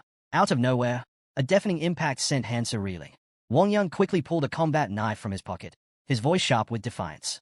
You really think I wouldn't have a backup weapon, he barked. I've seen through all your tricks. They won't work on me anymore. Hansu scoffed, amusement flickering in his eyes. Is that so? He mused. A blade materialized in his hand. I never said this chain was my only weapon, he added before launching the dagger straight at the monarch. What the hell? Wang Yang barely had time to react before the blade struck deep into his stomach. Blood gushed from his mouth as his body jerked in shock. His subordinate let out a terrified scream. Get away from the monarch, she shrieked. I won't forgive you. But Hansu remained calm, rising to his full height as he loomed over Wang Yang, who had collapsed to his knees. The monarch lifted his head weakly. So, you used yourself as bait, he muttered before shouting. Kill him now. Don't give him time to recover. His soldiers obeyed without hesitation, charging toward Hansu. Hansu exhaled slowly, his gaze cold. If you want to take a life, he said, you should be ready to lose your own. His eyes bore into the defeated monarch. Do you even have the resolve for that? He asked before turning his gaze toward the chaos. Go ahead. Watch your people die, just like you always do. Minutes later, Sung knelt before him, trembling. Hansu held her by the chest before letting go, then turned his attention to Wang Yang. Why? Wang Yang muttered under his breath. Then, his voice cracked, and he lifted his head, screaming at the top of his lungs. Why are you going this far to stop me? He roared. What have I done to deserve this? Is it because of those damned rules you made? Hansu stood over him in silence. Is it that stupid rule about not killing travelers? Wang Yang spat. Hearing this, Hansu lowered his head slightly. His mind drifted back to a familiar scream, back to Wang Yang's voice crying out, asking if it was all because they had broken the rules. For what reason? Wang Yang continued, his voice desperate. Why have you been chasing me for so long? To kill me? To take revenge? Hansu looked at him with nothing but contempt. Behind him, a furious Kangtai stepped forward. His voice thundered through the battlefield. Do you even know how many people you've killed? Hundreds? Even your own clan members? Wang Yang sucked in heavy breaths, his eyes dropping to the ground. Kangtai turned to Hansu. Step aside, he ordered. Let me crush this bastard's skull myself. Wang Yang let out a strained chuckle, his body pierced by both a spear and a sword. And what would that change? He asked bitterly. This world is what it is. Those people would have died regardless, with or without me. Despite his words, he couldn't lift his head. His voice cracked again. But why? Why did Sojong and Minatai have to die first? His grief turned into rage as he screamed. What did they do to deserve that? Kangtai's expression darkened. You say you save people, he snapped. What right do you have to say that? You couldn't even save your own son or daughter. Wang Yang's body tensed. His gaze lifted, and his bloodshot eyes locked onto them. All of this. His voice trembled, but his fury was undeniable. It's because of you, because of the hypocrites, because of those vile monarchs. His voice reached a fever pitch. It's because of this damned world. His body shook as he let out one final, furious cry. That's why. I'll destroy everything. The people, the monarchs, the world itself. Wang Yang collapsed to the ground, his voice raw with frustration. Why? Why do I have to follow these damn laws? His glare locked onto Hansu. Look around you. You're no different. You're just a crazed maniac. His voice dripped with venom. Or what? Are you not a hypocrite? Do your own rules not apply to you? Hansu remained still. Then, with a calm voice, he answered, I'm not killing you because you broke my rule. He closed his eyes for a moment before continuing. Do you really think I have that much free time to waste? His eyes snapped open as he sat down next to the fallen monarch. There's only so much strength you can gain just by hunting, he said. His mind drifted into memories. Keldian's voice echoed in his head. We're just stepping stones on your path, aren't we? Keldian had once asked. Hansu had been serious then, his focus unwavering. It wasn't just about unifying humanity. He shut a book with a firm snap. Beyond the 3 trials, we have to prepare for what's coming, he had said. By any means necessary. Lowering his head slightly, his voice had turned cold. If that means wiping out everyone in the training area, so be it. His gaze shifted toward S, who stood silently near the wall. You have objections, don't you? She glanced at him from the corner of her eye but said nothing. Suddenly, Kangtai stepped forward, scratching the back of his head. No need to stress over it, he said casually. I'll handle this personally. With a wide grin, he declared, I'll kill everyone in our way, take their treasures for myself, and become a legendary hero. And, of course, a hit with the ladies. Before he could say another word, a fist shot out in front of his face. Air struck him with incredible force, sending him stumbling back. Sacrificing the few for the many, she shouted. I won't agree to that. She flexed her fingers before adding, we do need to get stronger, but we don't even know what's waiting for us in the hidden dungeon. There has to be another way besides slaughtering everyone. Kang Tai rubbed his bruised face. Keldian, back me up here, he huffed. Kang Tai shut his eyes briefly before sighing. Honestly, there's no one better suited for this job than me. Just as he finished speaking, a beam of magic shot past him, making him flinch. Hansu's voice was steady. What do the calculations say? Kang Tai hit the ground, groaning. The hidden dungeon has to be cleared for a better future, he muttered. Keldian nodded. A normal hunt won't be enough. And let's be real. There are people we'll have to deal with before training ends. Might as well make it count. Kang Tai raised a finger. If we take out the bad guys and absorb their runes, we'll be strong enough to clear the dungeon, he reasoned. Not to mention, we'll strengthen our bodies and rise as heroes. Hansu considered their words before giving a simple answer. If we're all in agreement, then so be it. Keldian placed a firm hand on his shoulder. No need to overthink it, he said. Anyone who stands in our way, that's all there is to it. Hansu looked down at Wang Yang. You tried to kill me, he said flatly. He planted his gun into the ground, eyes locked on the defeated monarch. You climbed over others to get here. So why are you acting like you don't deserve this? His voice dropped lower. Isn't that the real question you should be asking yourself? Facing each other, the man pressed the knife to his own neck. With a smirk, Wang Yang scoffed, accusing the protagonist of trying to play the hero. Who are you really? He asked. Hansu, observing the situation, realized that trouble had come much sooner than he had anticipated. Wang Yang then lifted his gaze to Hansu and told him that if he ever found his son, he should keep an eye on him. He had the same red eyes as his father. Exhaling deeply, the man dismissed the idea, saying he didn't have time for that. If his plan worked, then everyone, including his son, would survive. Understanding his words, he gripped his weapon tightly and, without hesitation, slit his own throat. Hansu stood still for a moment before turning his gaze to the moon, lost in thought as he looked into the distance. Meanwhile, yellow-haired girl stood with her arms crossed, exhaling in frustration. Suddenly, she stomped the ground and shouted, irritated. How much longer do we have to guard this place? A boy from her clan turned to her and nonchalantly suggested that she could just leave. Annoyed, she pointed a finger at him and snapped back, saying she couldn't. Something still felt off, and her instincts told her there was more to this. The lady chimed in, saying she wanted to go after the woman, but they had gotten caught. If needed, they could set up an ambush. At that moment, Hansu appeared behind them, this time in a female form. He stated that he had left them there for a reason before asking how well they had protected the area. Yellow-hair girl jumped in shock before quickly confirming that they had done their job, even capturing those who had come after them. Hansu absent-mindedly scratched his arm, considering the situation. Since the girl hadn't seen anything, there was no need to silence her. Even if she went there now, it wouldn't matter anymore. Turning away, he commended them for their efforts, then told them they could leave. She hesitated, lowering her head in disappointment. That's it? We just leave? She asked. The boy insisted that it was best to go. If they didn't return, they could always find another way. Yellow-hair girl, however, was determined. I'll go ahead, she declared. She had to know what Hansu was up to. Meanwhile, the fairy assistant clapped her hands in excitement. Incredible, she murmured, looking at the cross. With a grin, she remarked that another traveler had arrived. Things were getting interesting. Smiling widely, she asked if they were ready to begin. She then turned to Yellow-hair girl and her clan, while preparing to say something about using the cross. The protagonist stepped forward, entering the portal. As he did, he shed his previous appearance, stating there was no need for it anymore. Participants began emerging from the portal, making their way to the gathering place where separated travelers regrouped. After passing through the first 3 floors and the preparation area on the 4th, the clan members assembled in one spot. Hansu looked up, his mind focused on the task ahead, reaching the island of the tower. The 4th floor served as a preparation zone, where travelers would get ready to enter the red zone. Here, boats could be built along the river to reach the islands needed for advancement. Materials for these boats could be gathered from the beasts and monsters lurking nearby. The fairy stepped forward and posed a question. Sounds simple, right? Without waiting for a response, he extended a finger and added, but it's not. The quality of the boat would depend on the materials used. To demonstrate, he folded a small paper boat and placed a human doll inside it. The bigger the boat, the more people it can carry. So, naturally, a large one is better, he explained. A list of required materials was provided. While basic resources were easy to obtain, key materials would be crucial for crafting high-quality boats. Fortunately, everything needed was documented, so there was no need to worry. With that, preparations to leave the training area and enter the new world began. Many turned their eyes toward the forest beyond the wall. One person pointed into the distance and noted the vast wilderness ahead. Turning to his companion, he shouted, "We need a boat big enough for the entire clan. Let's move." Another group of survivors, members of a different clan, stepped forward. "We'll help," one of them declared.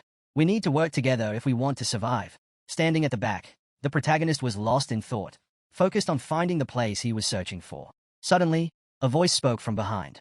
"You're later than I expected." Turning slightly, Hansu saw Sangjin approaching. Extending a hand, Sangjin explained that they had arrived early and had been gathering materials since then. "Did you take care of what you needed to?" he asked. Hansu glanced briefly at the black monarch before replying, "Yeah, it's done." Then, narrowing his eyes, he asked, "Do you remember what I told you?" Sangjin nodded. "I started preparing the moment we reached the first floor." But after a brief pause, his expression shifted. "Wait, are you going back to that form again?" he asked, confused. The protagonist looked away and answered, "I don't need to disguise myself anymore." Then, shifting gears, he asked, "What about you? Aren't you coming?" "A large ship requires a lot of resources, and time isn't on our side." Sangjin simply grinned. "He and the clan will handle it." "He?" Hansu echoed in surprise. Meanwhile, deep in the forest, glowing arrows shot through the air, piercing the neck of a monstrous creature. With a heavy thud, the beast collapsed. A figure emerged from the bushes. He? Bow in hand. Sangjin smirked. "I found her on the first floor of the tower. She's changed." He turned around, scanning the area before calling out, "I need backup." As the Dark Monarch spoke about how the girl would be happy to see Hansu again, he casually tossed him a white snake. Then, without hesitation, he turned and walked away. Before leaving, he remarked that he no longer needed her, but perhaps she could still be useful. However, he had other matters to attend to, so he was going. Pausing briefly, he added, "We won't get many more chances to gather like this. The red zone after training, it's far more dangerous." Hearing this, Sangjin lowered his head slightly before quietly admitting that he had grown stronger because of Hansu. Then, looking up, he smiled. "We'll see each other again," he said. Hansu glanced at him out of the corner of his eye but remained silent. After a short pause, he turned away, a faint smile appearing on his lips. Sangjin also began to leave, thinking to himself that he hadn't expected a reply anyway. Meanwhile, yellow-haired girl and her comrade turned toward the Dark Monk. "We're late," she said, frustrated. "We wasted too much time near that cross." The guy beside her frowned. "Shouldn't we have taken Wonkyung with us?" Immediately, the girl hushed him. "Be quiet. They might hear us." Sangjin overheard this, his eyes widening slightly in surprise. Before he could dwell on it, Yu spoke up. "It's time for us, and for him, to go."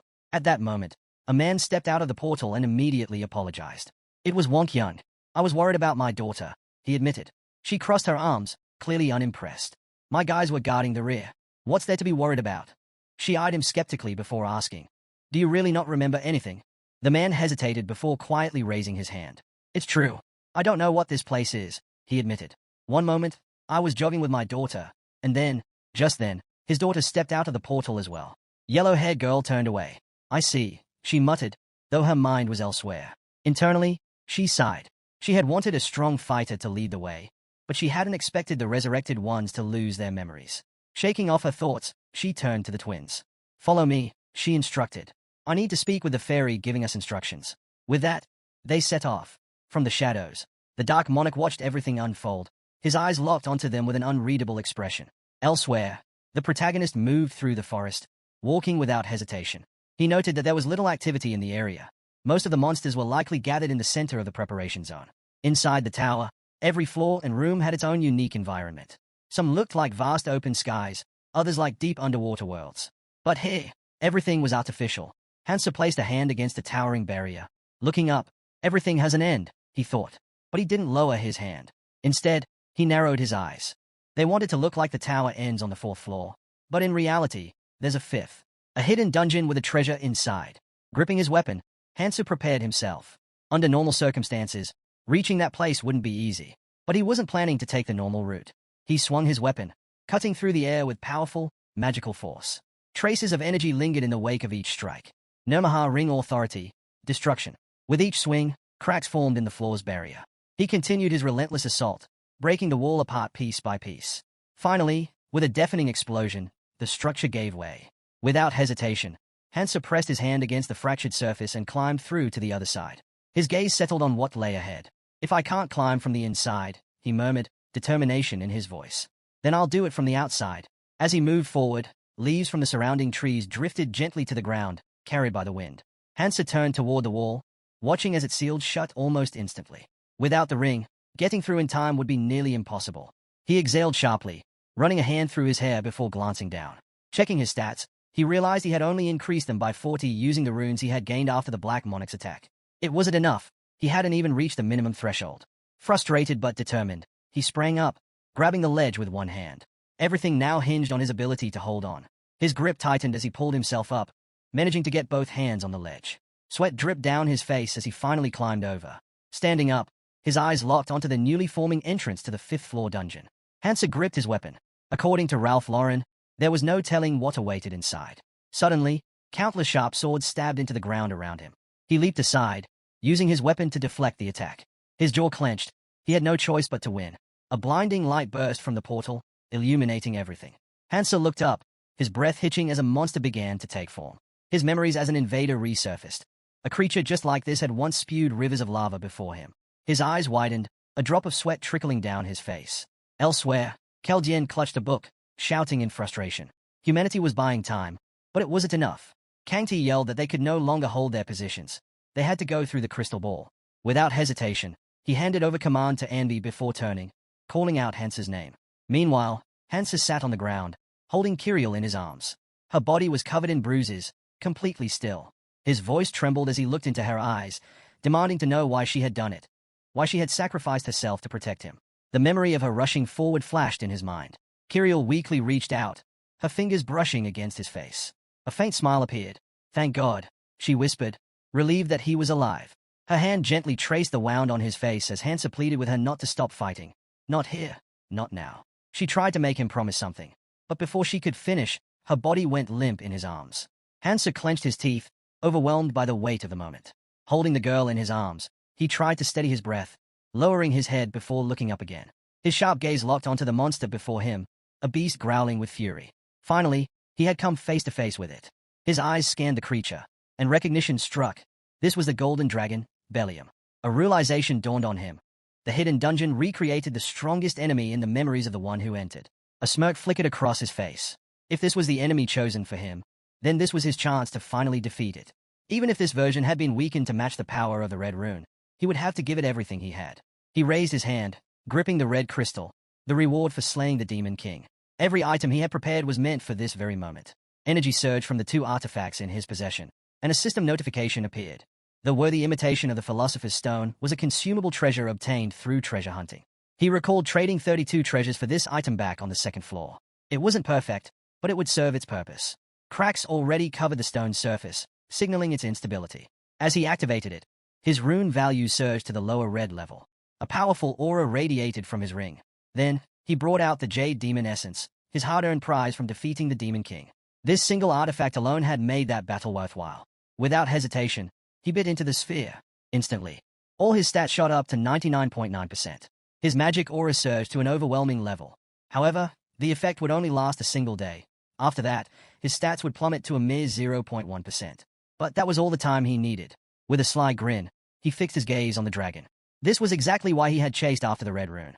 Bellium, sensing the immense power radiating from its opponent, let out a deafening roar. The force of its cry sent stones flying in all directions. Hansa leaped back, sliding across the floor before grabbing a nearby sword. Channeling the first ability of Nomaha's ring, he watched as a red aura engulfed his blade. The power of Destruction Red had reached a staggering 99%. Without wasting another second, Hansa launched his attack. He swung with everything he had, delivering a crushing blow to the massive dragon. But to his shock, his sword shattered upon impact. His attack had barely scratched the surface, breaking off only a single scale. Bellium, unfazed and unwilling to let this go, reared its head back, flames already gathering in its maw. Hansa knew exactly what was coming. His breath hitched as he mentally braced himself. A massive fireball formed in the dragon's mouth before it unleashed a devastating torrent of flames. A grin spread across Hansa's face. Meanwhile, deep in the forest, the lifeless body of a monster lay sprawled on the ground. Sangjin leaped onto the corpse just as a man burst out from the bushes, rushing toward him. "That was the last kelk in this area," the man announced. With a swift motion, he extracted the slime sack from the monster before jumping down beside a girl. "We've gathered enough," he said. "It's time to start building the ship." The girl's gaze drifted toward the distance, her voice laced with sorrow. "It would have been nice if Hansu were here with us." Sangjin stared at the ground, his voice quiet but firm. Even if Hansu hadn't disappeared, traveling with them would have been difficult. Hearing this, Minnie tilted her head slightly, confused. "What do you mean?" she asked. The Dark Monarch responded with certainty. "We're still in his shadow." Meanwhile, a torrent of dragon flames roared toward Hansu. He narrowed his eyes. This was different from before, yet somehow, he had ended up in the same situation. But this time, he wasn't just going to endure it, he was going to dodge. He dashed forward, narrowly evading the searing flames, and charged straight at the massive dragon. He knew a normal weapon wouldn't pierce its scales. A blade materialized in his grip, judgment. Justice. The legendary twin weapons, Decrados, revealed their true potential when used together. But what he held now was an improved version of Decrados. Powerful magical energy surged around his chains as he activated Nomaha's second ability, Hemorrhage. The moment he pulled, the chains constricted violently, cutting deep as blood sprayed in all directions. Hansa tightened his grip, yanking hard. His mind raced. The enhanced version of his weapon granted incredible power, but at the cost of durability. Against an enemy as formidable as the dragon, he wouldn't be able to hold it for long. He clenched his teeth, his fingers locking around the chains. Would they hold? No, they had to. His gaze darkened as he studied the struggling beast. He couldn't afford to weaken his assault, even if it meant destroying every weapon he had. If that was the price of victory, he would pay it without hesitation. The dragon thrashed, trying to break free. With a violent swing of its tail, it struck Hansu, sending him flying. The impact was brutal. As soon as it managed to shatter the chains, the beast unleashed a blast of magic, slamming into him once again. Bruised and battered, Hansu staggered to his feet, gripping his chain. Without missing a beat, he swung it hard, striking the ground where swords had been embedded. With each impact, the buried blades jolted free, launching into the air. Looking up, he saw the weapons suspended above, all aimed at the dragon. But the beast wasn't about to let itself be skewered so easily. It flapped its wings furiously, using both its tail and sheer force to smash through the incoming swords. A sharp jerk of its head sent blood splattering from its wounded neck as it let out an earth-shaking roar. Hansu surrounded himself with magic, his eyes locked onto the dragon's every movement. The creature lowered its massive body, its maw opening wide as it let out another deafening scream. Sangjin stood off to the side, watching as the protagonist charged forward, chains in hand, aiming straight for the monster's mouth. He noted that even now, Hansu's strength continued to grow. Adjusting his hood, he turned to the others and stated that they needed to be ready to follow. Turning to the girl, he mentioned there was something they had to take care of first. He explained that they would be bringing a few people onto the ship. The others questioned if they were his acquaintances. Glancing towards the Yong clan, he vaguely responded, something like that. His gaze settled on Wonk Youngback as he remarked that they might prove useful. The forest was eerily silent, the ground stained with a spreading red liquid. A boy's foot landed right in the middle of it, and almost instantly, he cried out in alarm. The poison had spread even here. Without hesitation, he sprinted towards the building, raising his hand and shouting for the clan boys to wait. He wasn't on board yet. As he closed the distance, spears suddenly embedded themselves into the ground near his feet. Looking up in shock, he demanded to know what they were doing. Han Chiol sneered, saying he had missed because the little dwarf was surprisingly good at dodging. The boy, seething with frustration, accused them of deceiving him. They had promised to take him on board if he gathered the necessary materials. Han Chiol merely waved him off, replying that there was no reason to bring along someone without a clan. Anger boiled inside the boy as he clenched his teeth. They were nothing but traitorous scum. The boys on board jeered at him, mockingly suggesting that he build his own boat, if he had the time. After all, the poison would soon claim his life. Determined, the boy sprinted forward, cursing himself for trusting those clan members. If only that creature had warned him about the time limit. He skidded to a stop, shouting that he needed to kill something, fast. Desperately scanning his surroundings, he muttered that there had to be a kelp slime sack somewhere. A sudden noise made him whirl around. His breath caught as he saw a hand emerging. A terrified scream ripped from his throat as Hansu crawled out of the portal in front of him. Losing his balance, the boy stumbled backward, collapsing onto the ground. Trembling, he stammered, demanding to know what it was. Meanwhile, the protagonist had made his way inside. The boy, still in shock, shouted again, demanding to know who he was. Ignoring him, the protagonist grabbed hold of the broken barrier and climbed back up to the third floor. He assessed the situation. So far, the ground hadn't been fully contaminated by poison, meaning there was still time. He brushed himself off and steadied himself. The boy beside him, unable to contain his fear, screamed once more, demanding answers. He stared at the barrier, watching as it sealed itself back up. Eyeing the crack, he asked how the protagonist had managed to break through. He had attacked it before and hadn't even left a scratch. Hansa turned to leave, muttering that he had no time to waste talking. He needed to hurry. The boy, still reeling from what he had just witnessed, scrambled after him, exclaiming that he could tell he was in a rush. The guy stared at the protagonist, baffled. Walking around naked. Is that your thing? Without hesitation, the main character ripped off the tattered remains of his shirt. I got a ship to build. No time to waste. A powerful gust of wind followed, forcing the guy to shield his face with his hands. Wait, you're just starting now? You can't do this alone. But the protagonist wasn't listening. Instead, he suddenly leaped high into the air, leaving the guy staring up in confusion. Meanwhile, chaos unfolded nearby. One of the survivors was struck with tremendous force, his body crashing into a tree. His teammates turned in horror as a monstrous, crocodile-like beast advanced on them. Get it together! You can't pass out now! One of them yelled desperately. The Galapagos crocodile loomed over them, and the boys began to retreat. We can't handle this thing, someone shouted. Just then, the protagonist shot past them. If you're not gonna fight, I'll take care of it myself. Before anyone could react, he charged the crocodile at full speed. The boys gawked in disbelief. Did he seriously just go at that thing barehanded? Then, with a brutal punch, Hansu's fist slammed into the beast, sending blood flying. The survivors could only watch, stunned. What the hell? Who is this guy? The guy who had met Hansu at the wall came running toward them. Seeing him, one of the survivors asked, "Are you with him?" He wiped the sweat off his forehead. "No, I just met him." After a pause, he added, something like that. Meanwhile, Hansu relentlessly pounded the enormous crocodile, tearing into its flesh with his bare hands. When he was done, he stood up and examined the materials he had ripped from the monster's body. Catching this thing was just a coincidence, he thought. I don't even need the Galapagos. Just then, one of the Earth survivors called out, "Hey, why don't we pool our resources and build a ship together?" The guy who had been chasing after Hansu clutched his chest.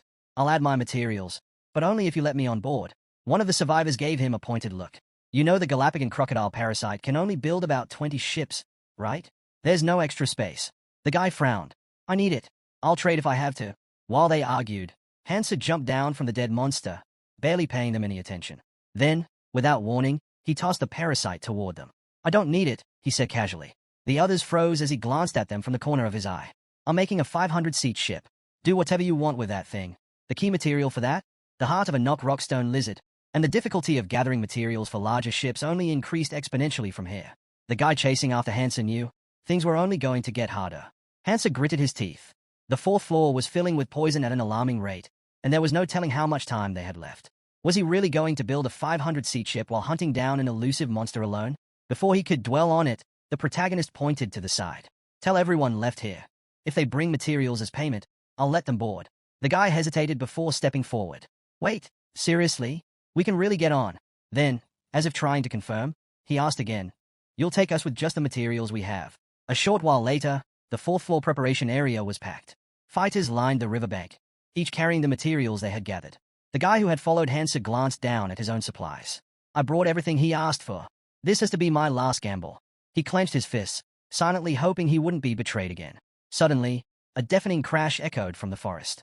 Everyone turned toward the sound, eyes wide with alarm. "What was that?" someone shouted. Before they could react, a massive shadow loomed above them. The guy's blood ran cold as he stared up in horror. "No way! It's coming down on us! Scatter!" Hansu's voice rang out. With a thunderous impact, the enormous rockstone lizard crashed to the ground in front of the panicked survivors. Screams filled the air as people ran in terror. But standing on top of the fallen beast, completely unfazed, was Hansu. "Well, looks like everyone's here," he remarked. Then, without hesitation, he leapt off the lizard and gave a simple command. "Get ready to leave." The guy who had been following him stared, still in shock. Did he take that thing down by himself?